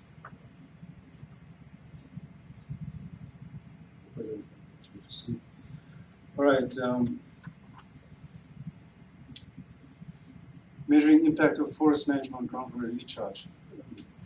There are many different ways to measure groundwater recharge. Isotope traces are more and more frequently used. Now each one of these four methodologies requires could fill up a good hour of discussion on their own. But one thing that you probably have been learning more about is the gravity method. They measured gravity variations from satellites and estimated how much water shortages in Central Valley aquifers. And it's pretty amazing what they do these days. For any of these studies, I would recommend to definitely fall back on data mining to begin with in order to develop good projects. So we do a preliminary analysis based on whatever is out there. I think there are more data out there than we think. Just have to dig a little bit. For that purpose, it's very important to have good databases. We need to figure out some way to centralize areas where we can keep our data. Because it's a lot of data that is floated around and thrown away, technical reports and so on. It could be very useful. Keep it, but you have to wrap up. Yeah. Okay, one little one. This picture on the left shows you what for example, groundwater storage means. In the recharge season, the water table comes up, makes a dotted line, and once the wet season is over, the water barrel drops down, and the water continues showing up in the stream.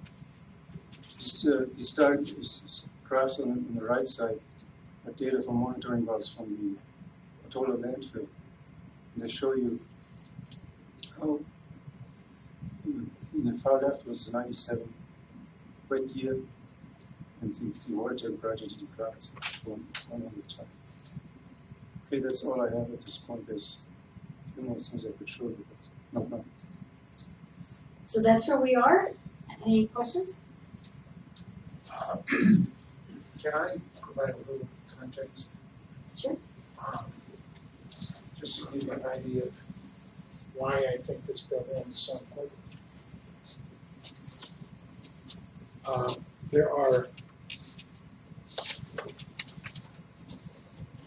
the state solutions to the declining water problem are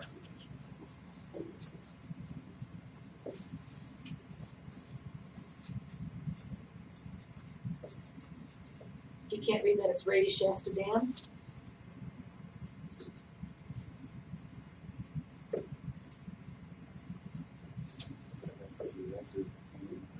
Bill Sykes Reservoir.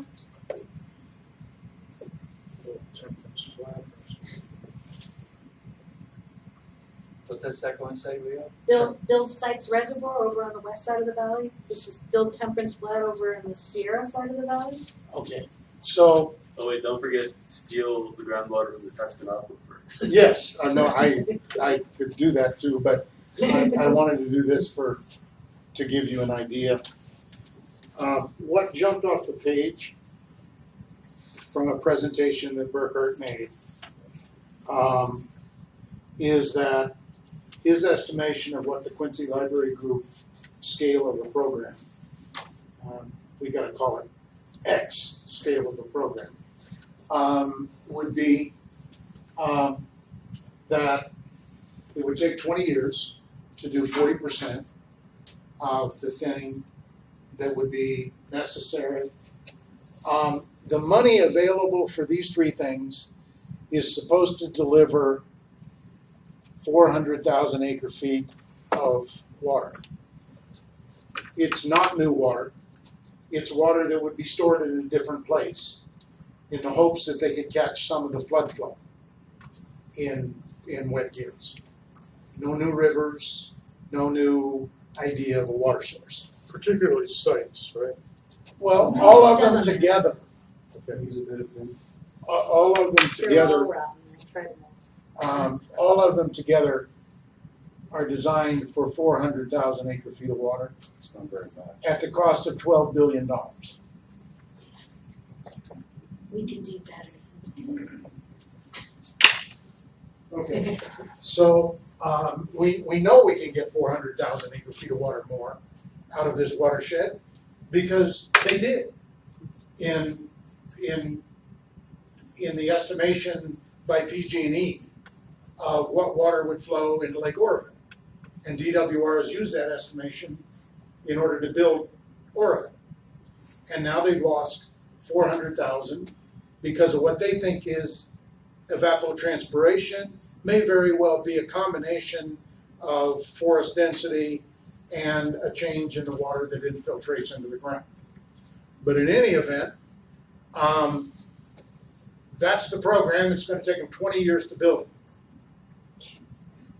So we can do our program in the same length of time it would take them to build these dams. Burkhart, when he came in toward the end of the library group, this is from a presentation to the library group on 5/20/2012, about the time we were wrapping things up. I went to work on this, Burkhart doesn't know it, but on this estimation around the environmental groups around the state in the meantime. They are now for a number of, if you don't think environmentalists like, if you think environmentalists like spotted owls, they don't like spotted owls as much as they hate dams. Right? So there's a certain political thing here by contrasting them to the dams. Equilibrium? Yeah, I mean, so it distorts the equilibrium. So the idea is, by a genius in this room, that you would juxtapose these two things, and that would give the environmental community something to support other than dams.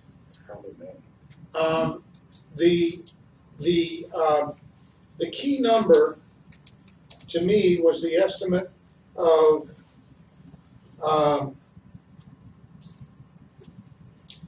the estimate of 9 to 20% that you used again today. For those of you who understand the number, and a number of approximately 0.5 at a high end per acre, 0.5 acre feet per acre. Okay, but your low was 25. 0.14 after a drought. Okay, so the idea, however, is we don't only collect water in droughts. Right. So the idea of extrapolating the numbers to the lowest number, because we're going to be scientifically certain that way, is not how you would sell this project. You would pick a number. That's what Burkhart and I argue. That begin to show the magnitude. I mean, we're not worried about whether Burkhart gets an A. We're worried about whether or not we waste $12 billion of taxpayer money on dams that aren't going to produce a damn thing, because all they're doing is moving this 400,000 acre feet around. Now, currently, that $12 million hasn't been appropriated. $12 billion. Excuse me, hasn't been, Well, Absolutely not. 7.5 billion of it was appropriated, and is on the table now. Right. Right? I mean, it doesn't have to be done today, but it's money that has been moved to the units that are gonna spend it. Some of it watershed management, some of it dams, and what I'm saying is we want a project that looks at all of it. Some of it groundwater improvement, we want a project that looks at all of it. So this number, if you take Burkhart's, pick an intermediate number between, I would say about 2.5.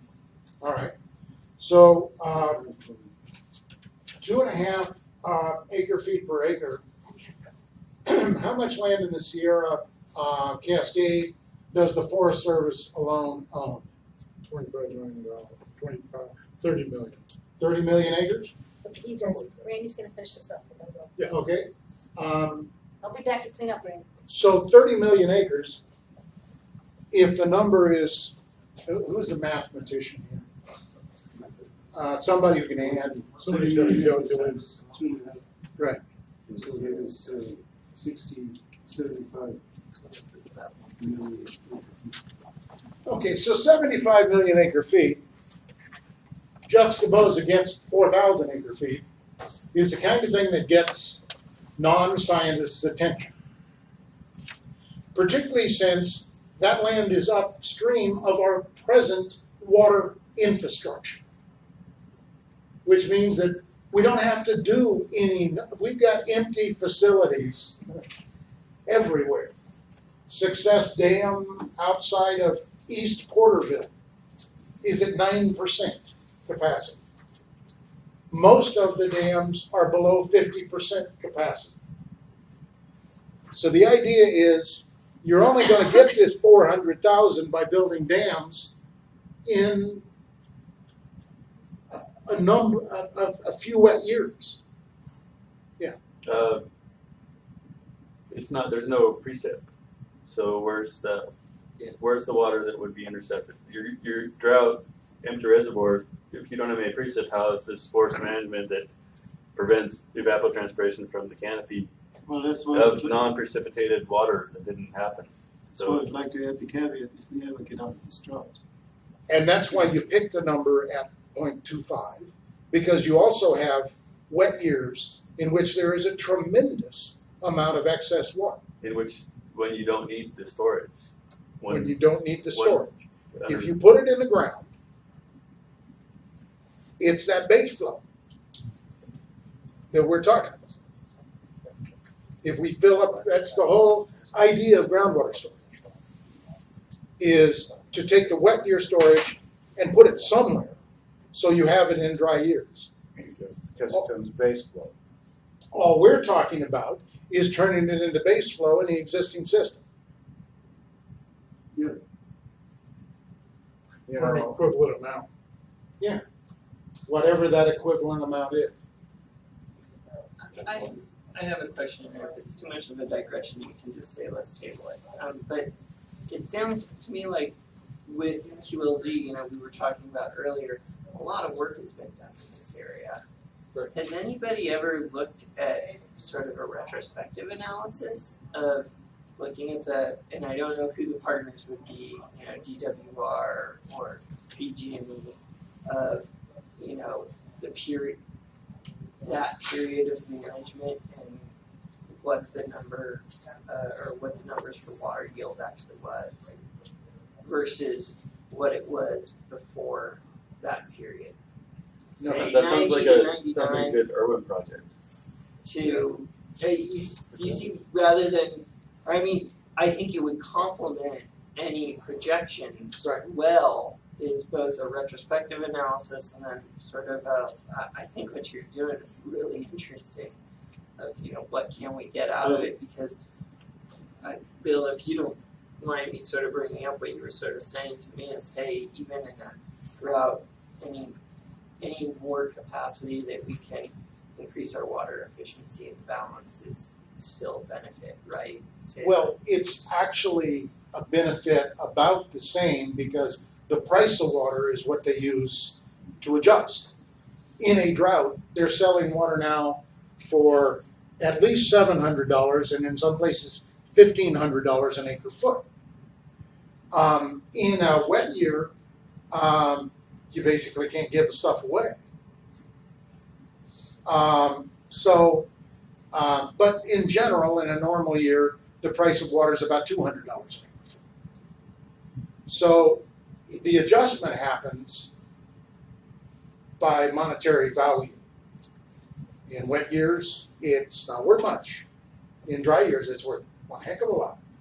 So from the point of view of those managing the water, it's basically a wash in terms of the amount of money, which water is money to these people. It's not a value for anything else. Well, to answer, I think what he was really asking was that at LOG, the former ADWAC, we did a lot of studies on water quality at Lake Almanor.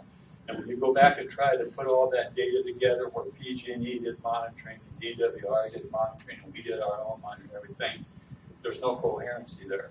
We spent a couple $100,000 of money from trying to correlate all that data and make sense out of it. We got some data out of that, but not enough to really be significant as to show trends of what has been happening over the period. Our best data has come in the measurements that we made in the last 5 years that shows the degradations and the algae growth, but nothing was made, no studies were made on the tributaries about how some of these, trying to find the right word here, food sources were coming from. And we're just now getting into that. As a matter of fact, in our proposed measurements that we're going to do in the coming year, we hope to get better data to show where all that's at. But going back to 19, what was the year? Anyway, over the years, it was really hard to make a correlation because you had all these different agencies that were making measurements, but none of it was correlated. One group did a measurement here, another did a measurement over there. When they should have been done at like the mouth of the Hamilton branch and the west shore flows where you get the deep water channels and everything. And it just was a mess. The other thing I want to make a comment about too is when you're talking about these water flows and groundwaters, on the property above my property on the east shore, back in even as far as the early 90s, if you walked up the mountain and up some of these, I haven't seen the mountain yet. There were a lot of little, just below the surface water flows. What do you call that? Where it's like only a foot or so deep. They were all over that canyon up there. And when Roseburg came in and did a lot of cutting with heavy equipment, they crushed all of that ground just below the surface flows. And what we've seen since then is the two streams that come together and flow through my property have drastically dropped off since that happened. And what we're seeing on the east shore too is a rise in the water table. It's affecting septic grinders. Right. Septic field. So I don't know. Can I say something? I don't know if that at the harvesting where the ground was crushed and all these below surface water flows were destroyed had anything to do with this whole phenomenon, but I bet money that it did. When I look at what Michael put up on the board and I look at that number, 400,000 acre feet, I'm going, that's not very much water for a lot of investment. But one thing strikes me, I think maybe it's human nature, because we can see it Yes, in a lake. absolutely. And We feel better that it's there, and because I call groundwater hydrology the true dismal science, we can't see it. we don't feel comfortable that it's there. And, you know, there's a leap in there that needs to be made in a kind of a public perception about what we're talking about. Because I think what we're talking about is, I think it's 750,000 acre feet, Michael, that PG&E Freeman's measuring out of the North Fork that's not there, some huge number. The Freeman study. Freeman study. And he's been unwilling to, PG&E, unwilling to make that association with the tree canopy, and that's a lot of what we're talking about today. Thinning, fires, forest health, creatures, you name it.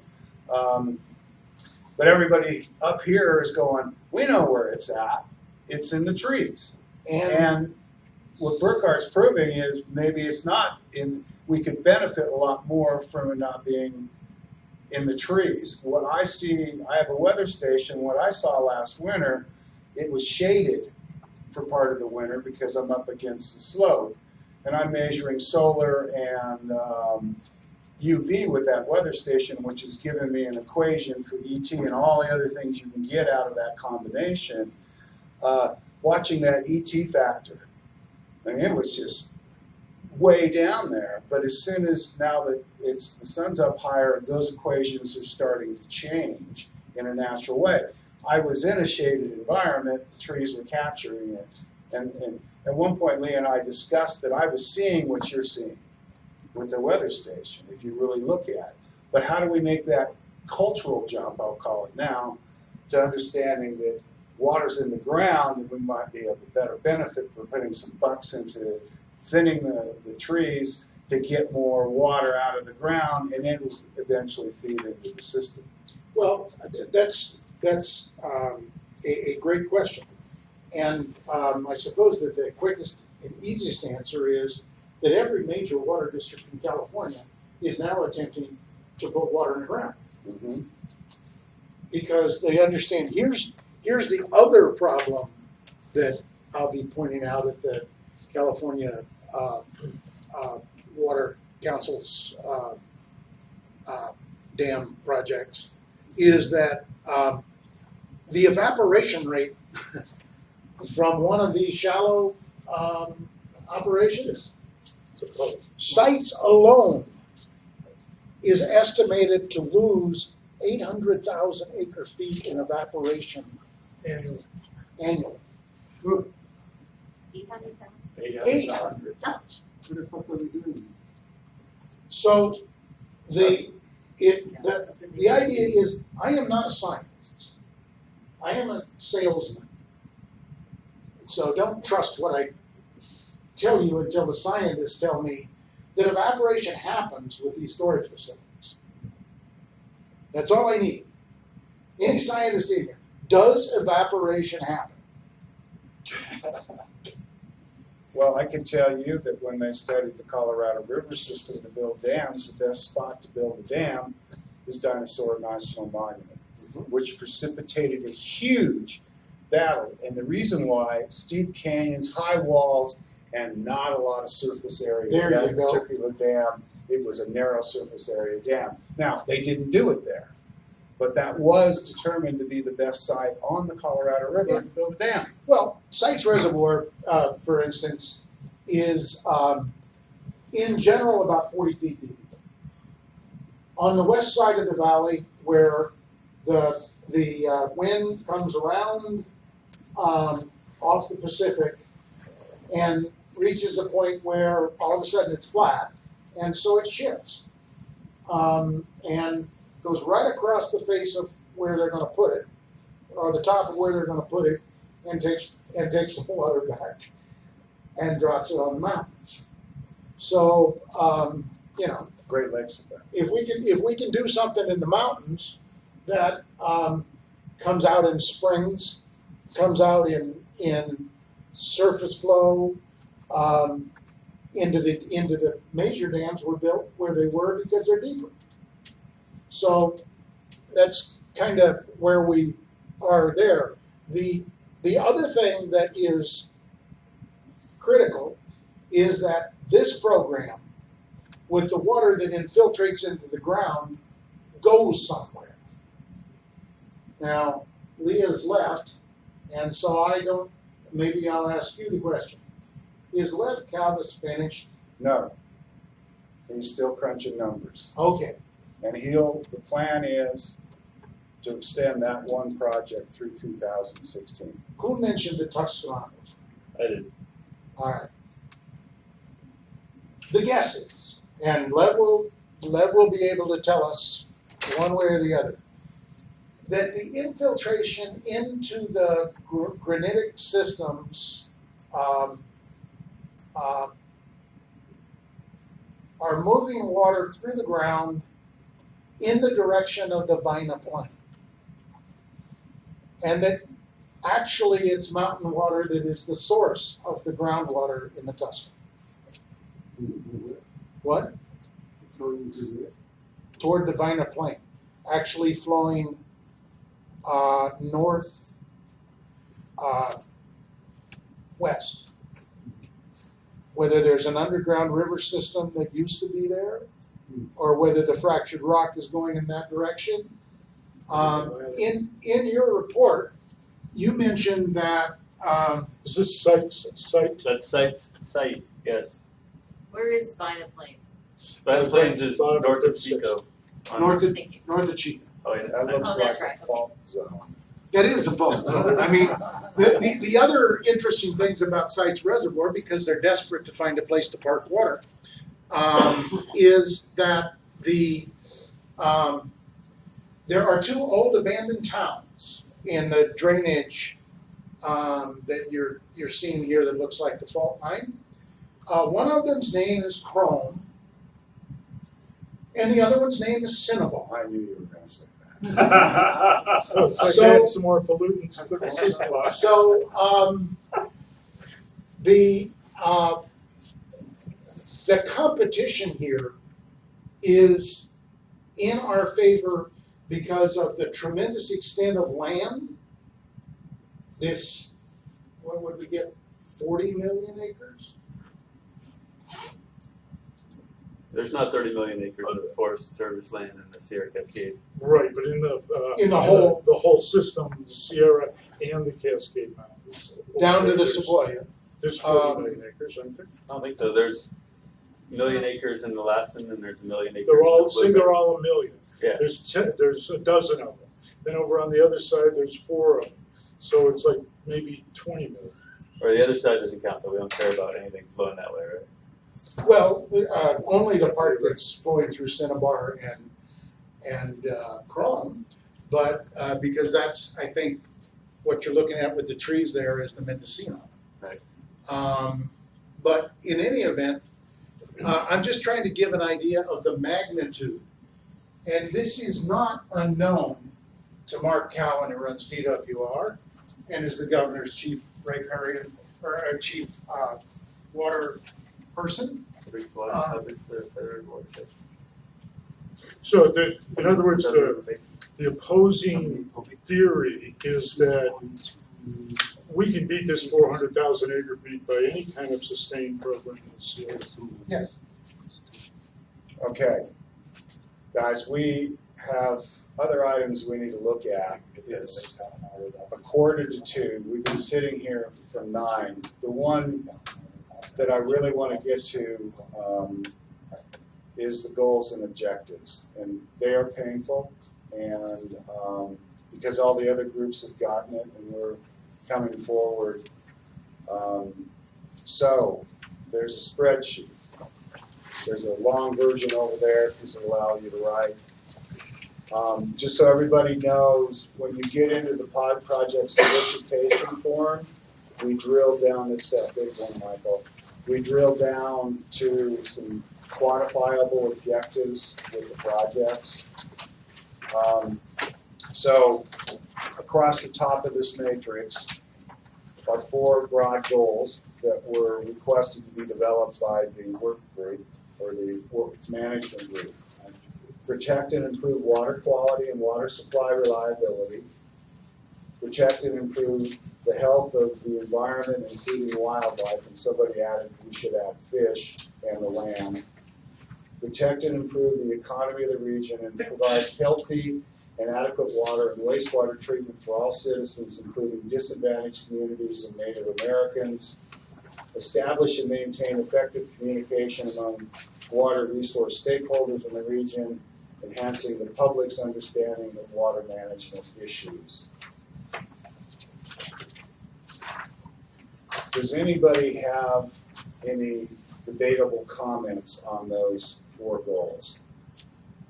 Yeah, did you put them up there? You gonna put them up? I don't know if they're in the. How about the word forest You're doesn't in the back appear? of the, you're talking about these, right, Randy? It's in the back of the agenda. for No, the- I'm talking about that, right next to There you you go. there, there's. So I'm talking about this sheet here, Right, where you, I'm talking about. those have the 4 objectives on it. We got groundwater strategy. Oh, the long one. This This one. No. Is this in here right now, sorry? Oh, yeah. This is what I lead. These are extra copies for the meeting on Wednesday, guys, so, Yeah. everybody get a copy of it. So, before we go much further, I'm gonna tell you what happened on Wednesday with the Ag Group. They recommended another goal. And giving us. Sounds like a general plan reprise. Well, you might like this one. I sure hope it wasn't it. When we had to have an egg on it. This is the goal. Protect and improve the health and economic viability of working landscapes. And what they mean by that is timber and agricultural landscapes. So they wanted not only to look at ag, but they also wanted to look at forest, and they wanted a goal that addressed that. And that's not captured up here yet, because it just came out on Wednesday. Could you repeat that? Protect and improve the health and economic viability of working landscapes. It's not up on this one, it's from my notes. And the intent of working landscapes, and I actually said in my notes, such as timber and agricultural landscapes. I can see why the ag group came up with that. Huh? I can see why the ag group came up with that. Oh, it was a nice thing to include forests too. Well, they in the discussion, they didn't really separate, they wanted both. Yeah, but if you look at the way the Forest Service is handled, it's under the Department of Agriculture. We're talking farming, we're not talking ecosystems. That'd be my big objection, is that you can focus on ecosystem functions, not necessarily farming functions. Okay, so let's go down through the objectives in this exercise. There's X's in your worksheet, and I will admit to you that I was asked to do this, so I got up one morning, came into the office early, wordsmiths the goals, the objectives come from the regional acceptance process, California Water Plan, and there's another annotation form. So I didn't make those up. Well, I would suggest that in order to get through this in something approaching timely, that we just have a box out on the right side that's called WL for working landscapes. Okay. If that's what we've got to deal with. If we accept these 5, Now, you don't have to address that, but they wanted that in. You have the opportunity to look at it. So, More go. than 5, John. Hmm? There's 17 of them. So these yeah, I are know, the but I objectives. mean, right over here, That's a new goal. right here, it's a new goal over to the far right. Across the top. See across the top here, Yeah. starting with protect and improve. We'd add to that another column that is WL, which is working landscapes. So, Are you following me on that? okay, so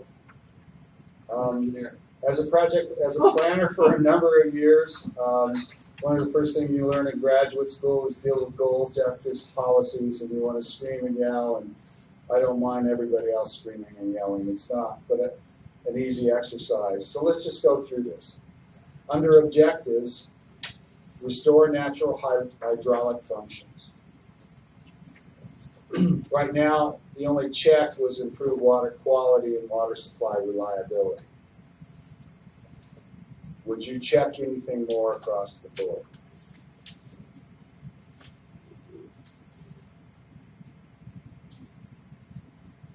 I would say yes. I'd say check the next box. How about the next one? Need the third one over? All of them. Would you check any more?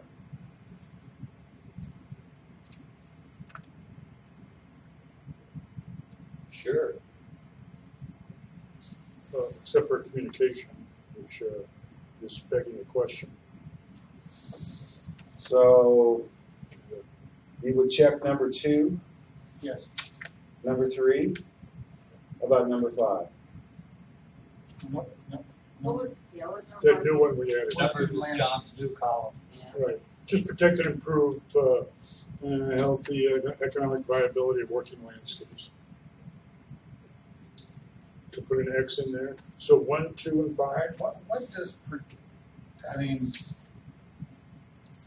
there's obviously nothing wrong with that, except for how it's going to be interpreted. I guess that would be my question is, Does that mean a veto?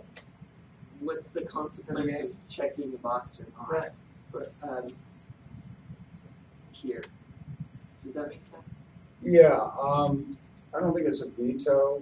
It's trying to bring these two together from a broad range of perspectives, which in itself should tell you it's not an easy thing, because we could fight over wordsmith the language forever. I don't think it's a veto. I think it's, what I'm going to be honest, what I'm seeing is almost everybody's checking almost every box. Right. Yeah. Which means that your boxes make sense. Right. Which is a good sign. That's what's showing up. And I hate to be one of these guys talking about, we tried that in 1994. But we had a fight between the timber industry and the Aggies in 1994 because the Aggies wanted to basically have a veto on what happened in the library group program, and the response from the timber industry was relatively brutal, in the sense that we're talking about tens of thousands of jobs.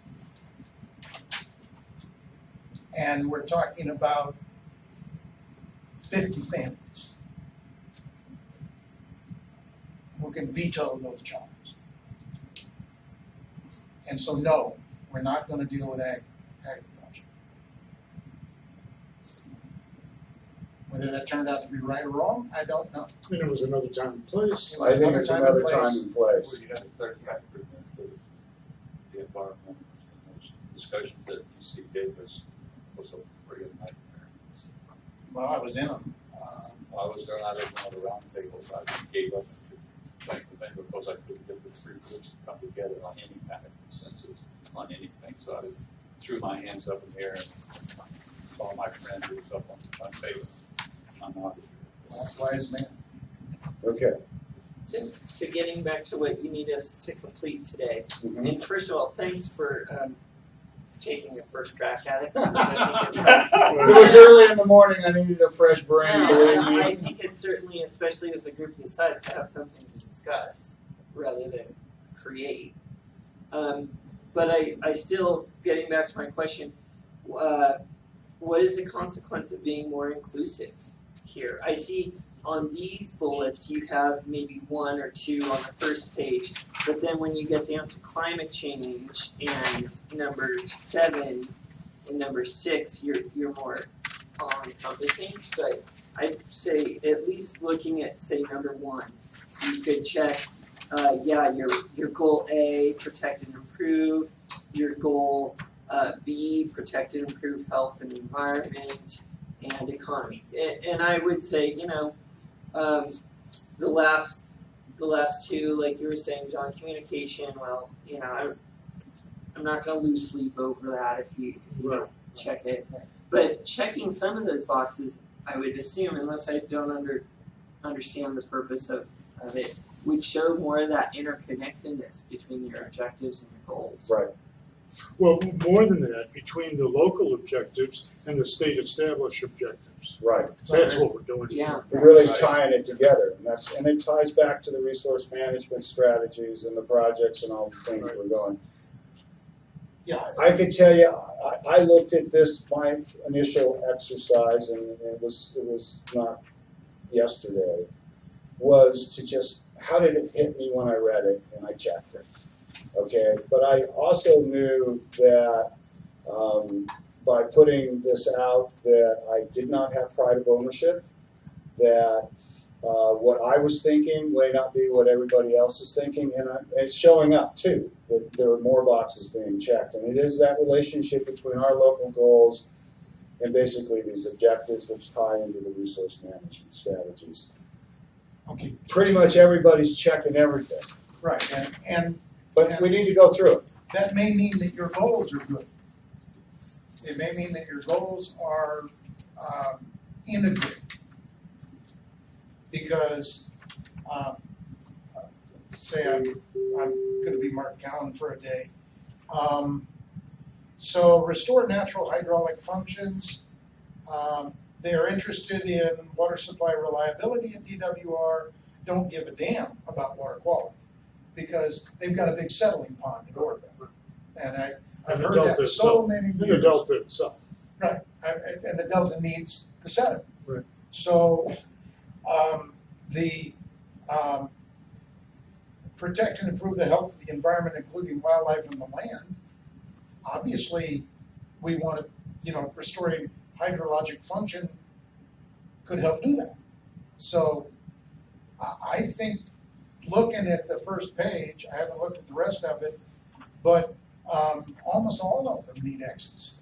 Yep. If we're going to do an integrated landscape level program.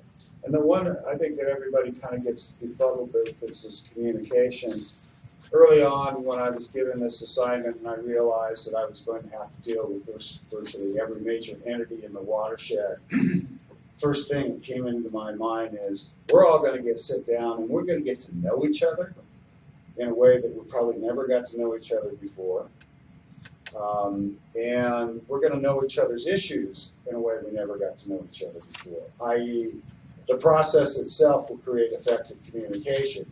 I'm not saying that we'll all agree in any way, shape, or form, but I'm seeing that. I'm seeing people get to know each other's issues. I saw a broadening of discussions by the agricultural people. Of course, they were tying in with forest health and the water they're getting out of the same kind of discussions you were having here today. They have another stake in that is the grazing issue on public lands and the grazing issue that bleeds over between public and private lands because some private large landowners tie their grazing to allotment next to them. So, does everybody on the first line trying to get this done so we all survive this meeting and go home and not be burned out? What boxes would you check? All of them? First three.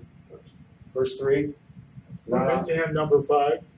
And number 5. And what's number 5? Number 5 is the new one that was added yesterday Well, just a minute now. by our bosses. When we check a box off, and we all agree with the boxes, like you hear vocal people say, I want to check off whatever number, but you hear other people maybe say no. So how we taking a vote on each one of these? I mean, Probably ought to. I'm just trying to make a Okay. decision, that's all. It'll save us, it'll take 20 minutes longer, but save us time in the long run. Okay. Vote. For all boxes checked on number 1 objective except for goal number 4. I'm not sure I like number 5. So I see a conflict between grazing in the meadows and restoring the natural hydrology. The natural hydrology's been changed to facilitate grazing, right? You put in diversions to dry out wet meadows to make them grazable. Right. And so there's a conflict if you're going to go and restore all the meadows and turn them back to soggy bottomlands. There's a conflict there with it being grazed in the working landscape. Or you could fence off the riparian area in the meadows that you get more water later in the year. That's been known for a long time. Yeah, but it's not clear. That's if you look at Indian Valley as being a soggy bottomland, and you say we're going to get rid of all these drainage ditches and increase the size of the soggy bottomland, that's in conflict with maintaining it as a grazed landscape. So I don't see that there's a real clear connection between restoring the natural hydrology and keeping it in From their standpoint or from your standpoint? I think just from the standpoint of From the if, single if you have Yeah. a goal to maintain working landscapes and grazing, but then one of your objectives of your project is to undo all the drainage that's been done to make it agricultural land, then there's a conflict. Okay, well, so maybe we shouldn't go into that fifth goal in this exercise. Well, that was my next question, going to be, there's 3 groups, I think. Where did this other goal come from? One group, because they, whatever reason, Well, they it stuck came to from our bosses. It came from the people that are on the board of the working. No, they weren't But on. just No, a minute no, now, no, just a minute. no. If they did, why did they print this out? No, it came from the ag group. Okay, Right. So let's forget the ag. It will come from our bosses later.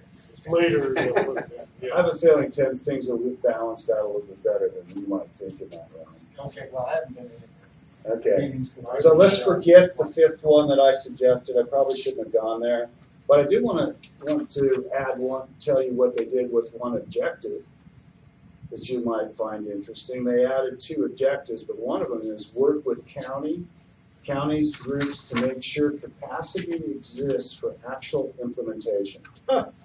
Interesting. How you like that one? That's not an objective. Well, I think we always have to daily enter into some level of hypocrisy, and this is what. All right. Okay, so number 2. So we have consensus for number 1. It's goal 1, 2, and 3. 1, 2, and 3. Okay. Reduce potential for catastrophic wildfires in the region. I think that's 1, 2, and 3. How about 4?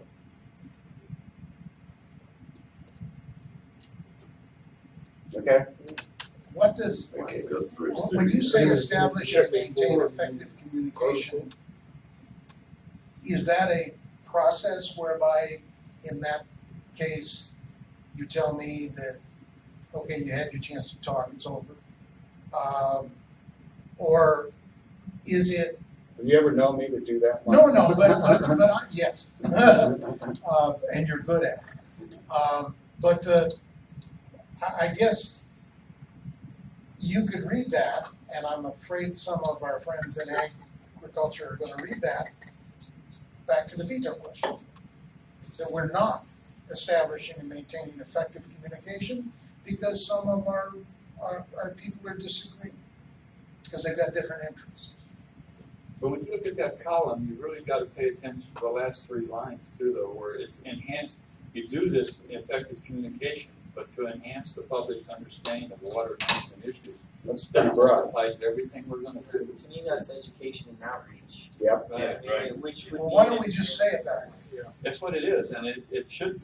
I could see it being in every one of these objectives. I don't know why you would.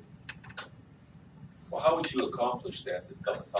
You want to do this? How are you going to accomplish it? You got to keep it Well, all like around. we do at AdWac and law, we have forums where we bring in speakers from DWR and all these people. Oh, okay. And have forums up in the Lake Almar area, for example. We get people Does from all the over public really drives the decision makers? I mean, they have their own special interests behind them, but when the public is engaged and they understand the issues, they tend to move the decision makers. Oh, okay.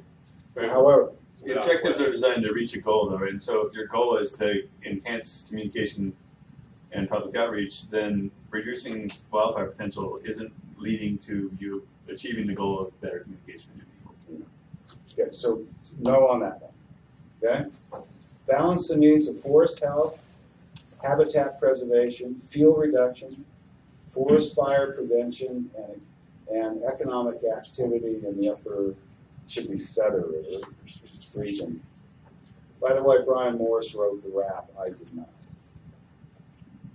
He also wrote the water element of the Plumas County General Plan that I nurtured to get adopted. What do you think there? One.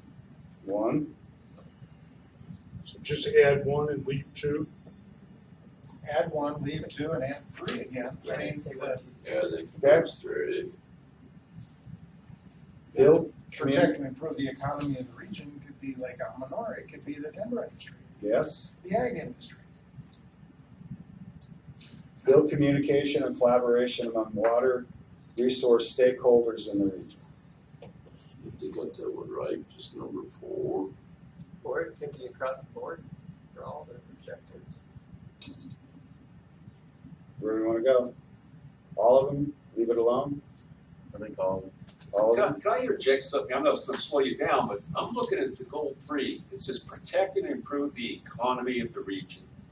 And every time you bring the money element into something, you can go through history over and over. The money element is what's destroying the environment. Look at our forest. It's a prime example. It was a money issue. Mining, it's a money issue. When you keep focusing on the money, we're always going to have problems. There's always going to be the argument. But we have to keep the money protected. I understand money's a tool. Just the way it's interpreted and used by people, it's the greed factor steps in. Well, I would maintain to you that you are living in a county that is losing population, has been losing population, that has an extreme element of poor people that don't have jobs. Because we don't log and don't We mine don't log and we don't mine and we don't have Exactly. a base economy. That's why we had unions come in, because people stepped on other people. So you got a whiplash effect. I think that's what's happened in most of our country. We have a whiplash effect where things have gone too far with the money issue, and then we have to pay for it. Somebody has to pay for it. Next Well, generation. the other thing that's happening in this region is the base infrastructure of our communities, whether they be our incorporated towns, which there are only 2, or the communities that are established, and one of them is Quincy, the county seat. The infrastructure for sewer and water is in horrible shape. Either it's old or it was put in not very well. And that was the 2 things that came out of the municipal workgroup. So we are not a healthy economy. That's kind of why you have this goal in here. I'm not saying this goal is to bring in and make this the new whatever. It's not a stable, it's going the other direction. I have no problem. I have no I need problem to with make a comment about this, because when AdWac first started, and we did the studies of all this, in our mission statement, we had the preservation of the environment, all of that, but also we recognize that you have to take into factor the economics of the area, because if there's nobody living here, Yeah, what's the point, It's gonna go back to the natural being of what it was maybe 10,000 years ago or whatever it is, but you have Some to take people want into that to account the happen. economic effects on everything. You just have to. So that's why it's there. Quite a bit of time to study it. The reason I would be in favor of leaving it is that if we balance the needs of forest health, habitat preservation, fuel reduction, forest fire prevention, we are going to have more economic activity. Yes. I mean, it's gonna be the Ryan Burnett's of the world. I mean, you came up here from, Well, I'm amongst good company in Ryan's, but I'm Ryan. oh, you're not. You're not Ryan Burnett, I'm no. sorry. No, but no, I appreciate what I think you're trying to say, Michael, is like, I don't see these being mutually exclusive again. I think we can have sustainable forests and sustainable economies, and the 2 can sort of feed off one another. Oh, we can, but And when I- history hasn't shown that to be true. And when I No, read this, I agree with you there. I tend to take that more from this part is more, sustainable economies, but also they're talking about sustainable water systems for communities. And so I see it more in that light than just one versus the other. So earlier today, you talked about human physical infrastructure or for forest management, forest thinning, market for forest products. Okay, so 1, 2, and 3 on forest health are in the build communication. All of them? Yeah, obviously number 4 is there by definition, it's the same thing. Yeah, I actually like build communication and collaboration as an objective rather than as a goal. Because it's almost exactly the same, and the X is there because it's exactly the same. Well, I was given some direction on the major, where to go with the major goals, and that's where I got. Is that where this comes from? Somebody up high wrote these 4? No, I wrote it. Oh, I was given directions to sort of what they should be. On the goals, Yeah. By the RNG or by DWR? RMG. Okay. That's it. Work with DWR to develop strategies and actions for management, operation, and control of state water project facilities in the upper watershed in order to increase water supply, recreation, and environmental benefits to the region. Well, we're gonna have to add number 2 to that, protect and improve the health of the environment. Okay.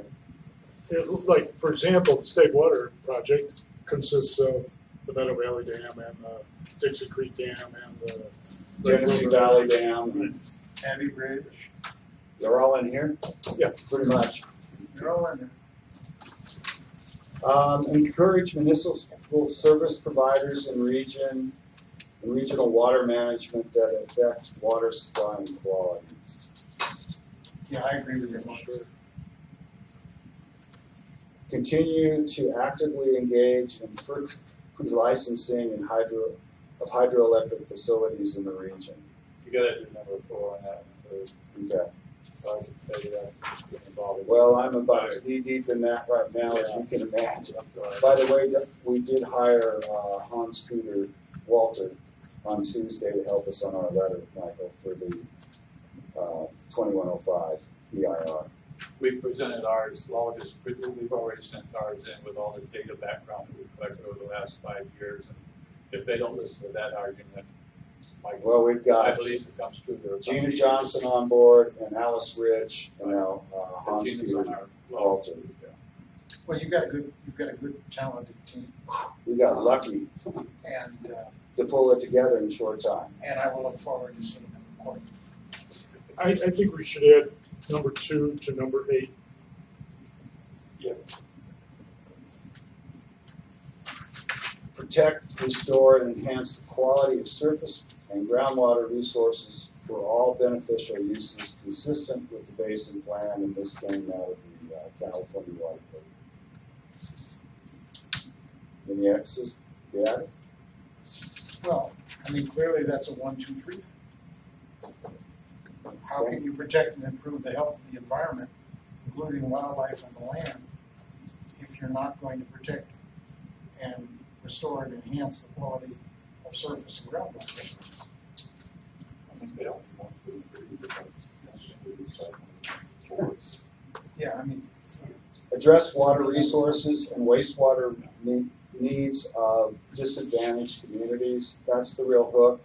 Plymouth County is a disadvantaged community in part on the DWR's criteria. The Air Board has another criteria. It was talked about bringing this all together. There's a study on it. I think Leah's Environmental Justice Group is involved in it, Michael. Just what is disadvantaged community, which I understand is 80% of statewide median income. That's one version of it. Well, That's one version. one thing about that too is that Dr. Non-metro. Popper has been asked to join that governor's group on assessing what a disadvantage. I gave Charlie that report the other day that I have. it's One of the also issues- limited to 10,000 people. That changes too on a regular basis. The other issue is 50,000 could be the what rural. census survey do you use? That changes the numbers too. But I mean, we're talking about a broad objective here. Yeah. And it should be a broad objective to make sure when you go in and put a regulation on a community that there's the wherewithal to deal with it. Right. If not, you got to give it to them.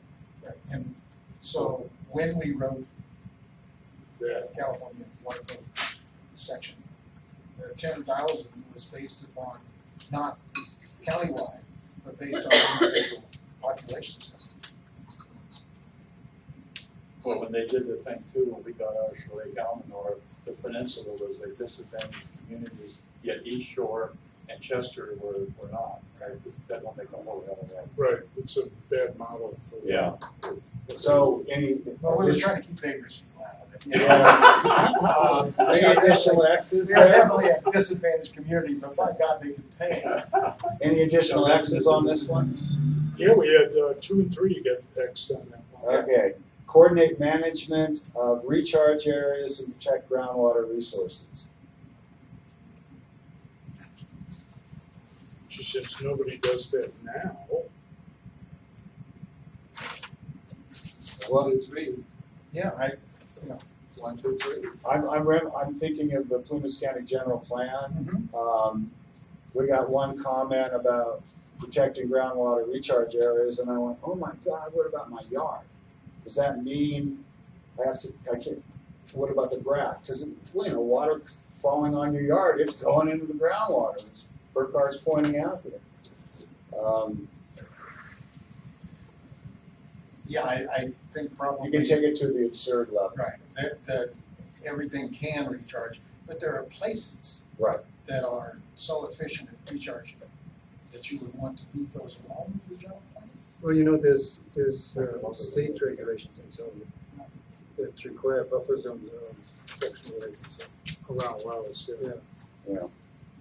So But- it's but a separate effort that's taken care of is already. Right, so there's that statutory mandate for municipal districts, but elsewise, there's no statutory mandate to take a look at what might be a recharge area and saying, okay, let's limit somewhat the activities in this area because it's a known recharge area. Like, the best example I know of is as you drive into Quincy from the east, that meadow to the west that's all across from where the sign is always filled with water and ducks, and that's what we're talking about. It's the perfect example of a recharge area. Because And he gave another one. The issue that I talked about, what happened about my property was the few trees that they got out of that area didn't warrant the damage they did to the environment. I mean, it was totally ridiculous. And even though we screamed and shouted, it didn't make any difference. That big cats. Another example. Scared the hell out of everything. I think it's a 62 DWR report. Burkhart's the groundwater hydrologist, looking at recharge areas around the rim of the Sierra Valley. It points out that where the drainages are, whether they're wet or dry, wet in the wintertime, and are really primary recharge areas. We have policies that say don't go in there and build your house there. Well, I think that in some cases we need to extend that, not to just building, but to, Jay's gone, but limit some of the timber cutting that goes on in some of these areas too, like where I live. I understand that there's got to be thinning and stuff because of other problems, but there must be some way, like one of the things the SPI came up with that told me they were going to plan on doing was taking the timber out by helicopter rather than having these big Talking about logging which would help tremendously in that effort. Not if you're writing a check. Well, according to Mike, they actually save some money in areas where they use helicopters rather than all the land. Balance the management of water resources for all users, including agricultural, municipal, environmental resource needs. Of course, I checked everything. To the left, get checked across all the way. I didn't catch that. Yeah. Improved coordination of land use and water resources planning. This one's been pretty interesting. Nobody's really been willing to add any more checks to it. Well, I think 1, 2, and 3 are absolutely should be checked. For everything. Yeah, why would? Well, then you're. Yeah, I would take the check out of number 4 because now you don't have to communicate. Yeah. You just do it. Just do it. Okay.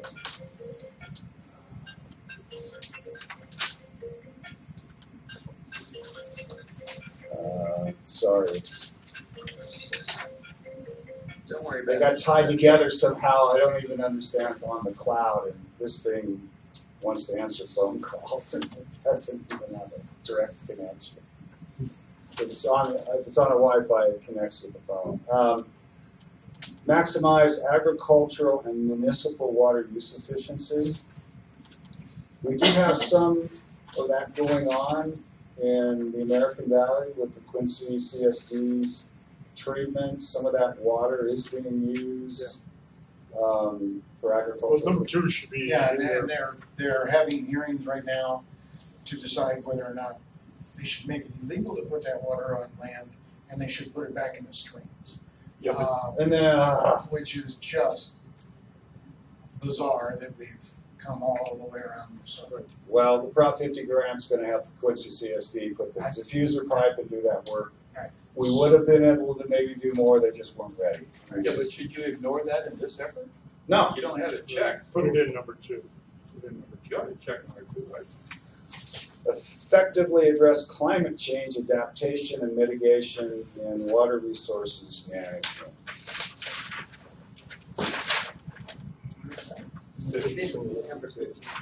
Number 15. All the way Yeah, across. the All the way across. And I can tell you, the ag people didn't have an issue with that. There's, Probably because you didn't call it global warming. It's just a conspiracy. they didn't even raise it. I've been working on this issue for a little over a year, maybe 2 years. People are not as dense as they may seem at times when they're fighting something. They're not, and we are going to have a special workshop with you all when we bring the consultants up working on the climate change section of this. And I'm reminded of the Orville lawsuit, the County of Plumas, Yes. County of Butte, where basically, I think I get it, if I can paraphrase it a little bit, I know you know, Michael, these two counties are saying the DWR didn't look at climate change in Orville, In the relicensing. in their relicensing. And so all of their estimations of the effect on our county are gonna be wrong. They're going to be wrong.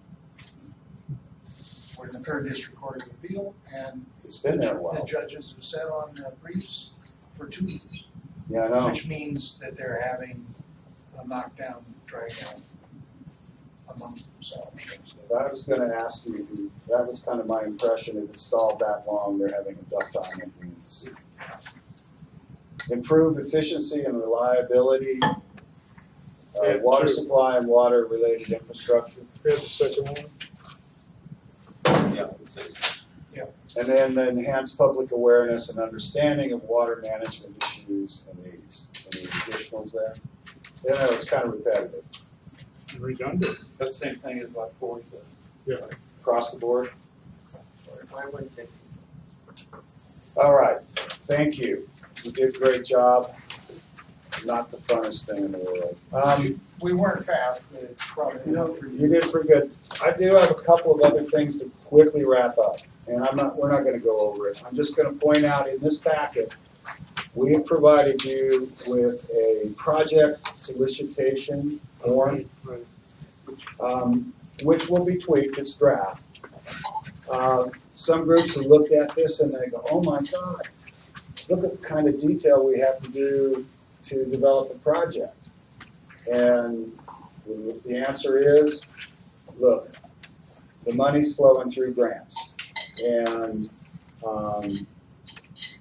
as a result, you gotta rise to the occasion and what that means. And whether your project is funded through the working group or is on the priority list, if you have a project that's on the list, and I think what's gonna happen is the management group may develop a priority list, but they're more than likely also gonna include all projects. And the connectiveness to all that we've been working on will be there, which opens up the door for any other funding source from any other entity to try to do it. And if it connects with this IRWM plan, that'll help your funding. So, I have a question. My question is, if we propose the large-scale landscape level program that we were talking about before some of the people left, doesn't that make it easier for the individual projects to get authorized? Because if we're gonna, if somebody comes out with one of the plans, say, I wanna repair my stream, I don't wanna use pond and flood, but I wanna repair my stream. And they look at this, there's no bang for the buck to anybody outside that landowner. Unless it's part of the overall plan.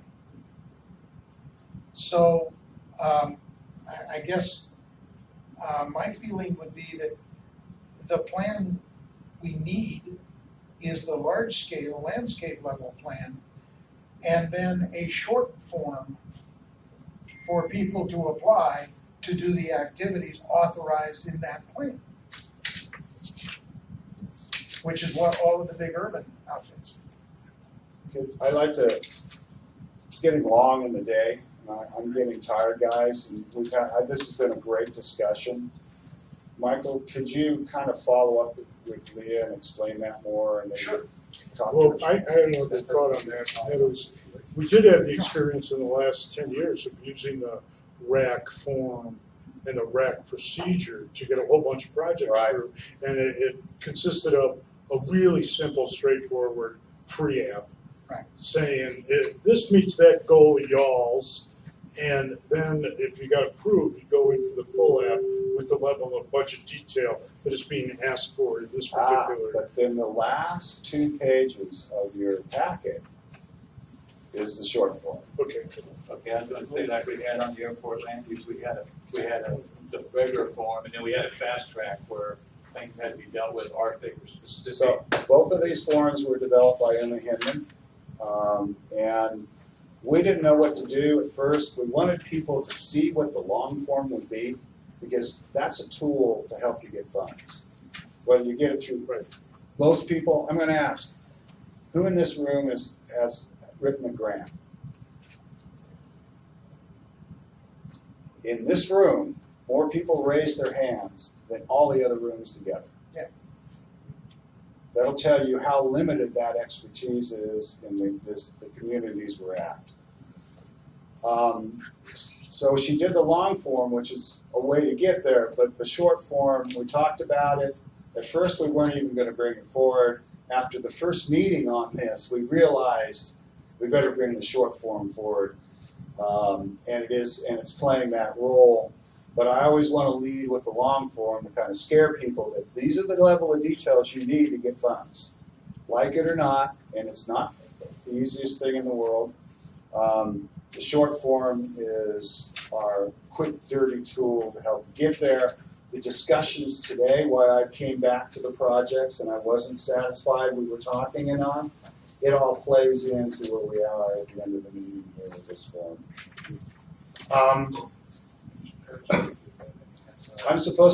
I'm wrapped. I'm done. I'm supposed to set a date for the next meeting. Now, one of the things that happened on Wednesday is the work groups are only supposed to be so many times a year. And we have a lot of interest and we're moving along at a pretty good scale. Pace. Huh? Pace. Pace and scale. We haven't got the scale. Got to scale yet. The decision was made I need to talk to Uma to make sure this is syncing with all the work she's doing. Do you want to try to set a date for the next meeting? Maybe we're in March, we're looking at May. Not April? No, they're they're bi-monthly in the work group. Yeah. Right now. To give people time to do the work in between. Right. And give me time to go to Spain. Yeah. So you want to shoot for a meeting in May? I'm dead in the middle of May. Towards the end of May? Well, it's got to be before the RMG meetings, right? So can I do the same thing we did, is we'll talk to Uma and get some emails out from Leah soliciting dates. What I'm seeing Why don't you do the website that does meetings? Yeah, she can do that. Whatever it's called. At least it's like a survey out that you ask. Yeah, once you narrow it down. Yeah, I'll have her do that. But we want to talk to Uma to make sure we're syncing with all the other work she's got to do, because it's a grant that funds this, and you have to get incredibly detailed. This is what we were talking about, what I looked at this morning in the Prop 84 DWR grants. You just go, oh my God, who thought this stuff up to get that kind of detail? So the grant we actually have to do this is fairly detailed out in its work program and milestones. But at this point, I really want to talk to Uma to get a feel for where she thinks we should be and where those meeting timings vis-a-vis the management group meeting. So everybody okay with that? I think we're done. Thank you for participating. Thank you, Michael. Yes, I'm sorry. I don't know why you just cut it off. I don't want to do that.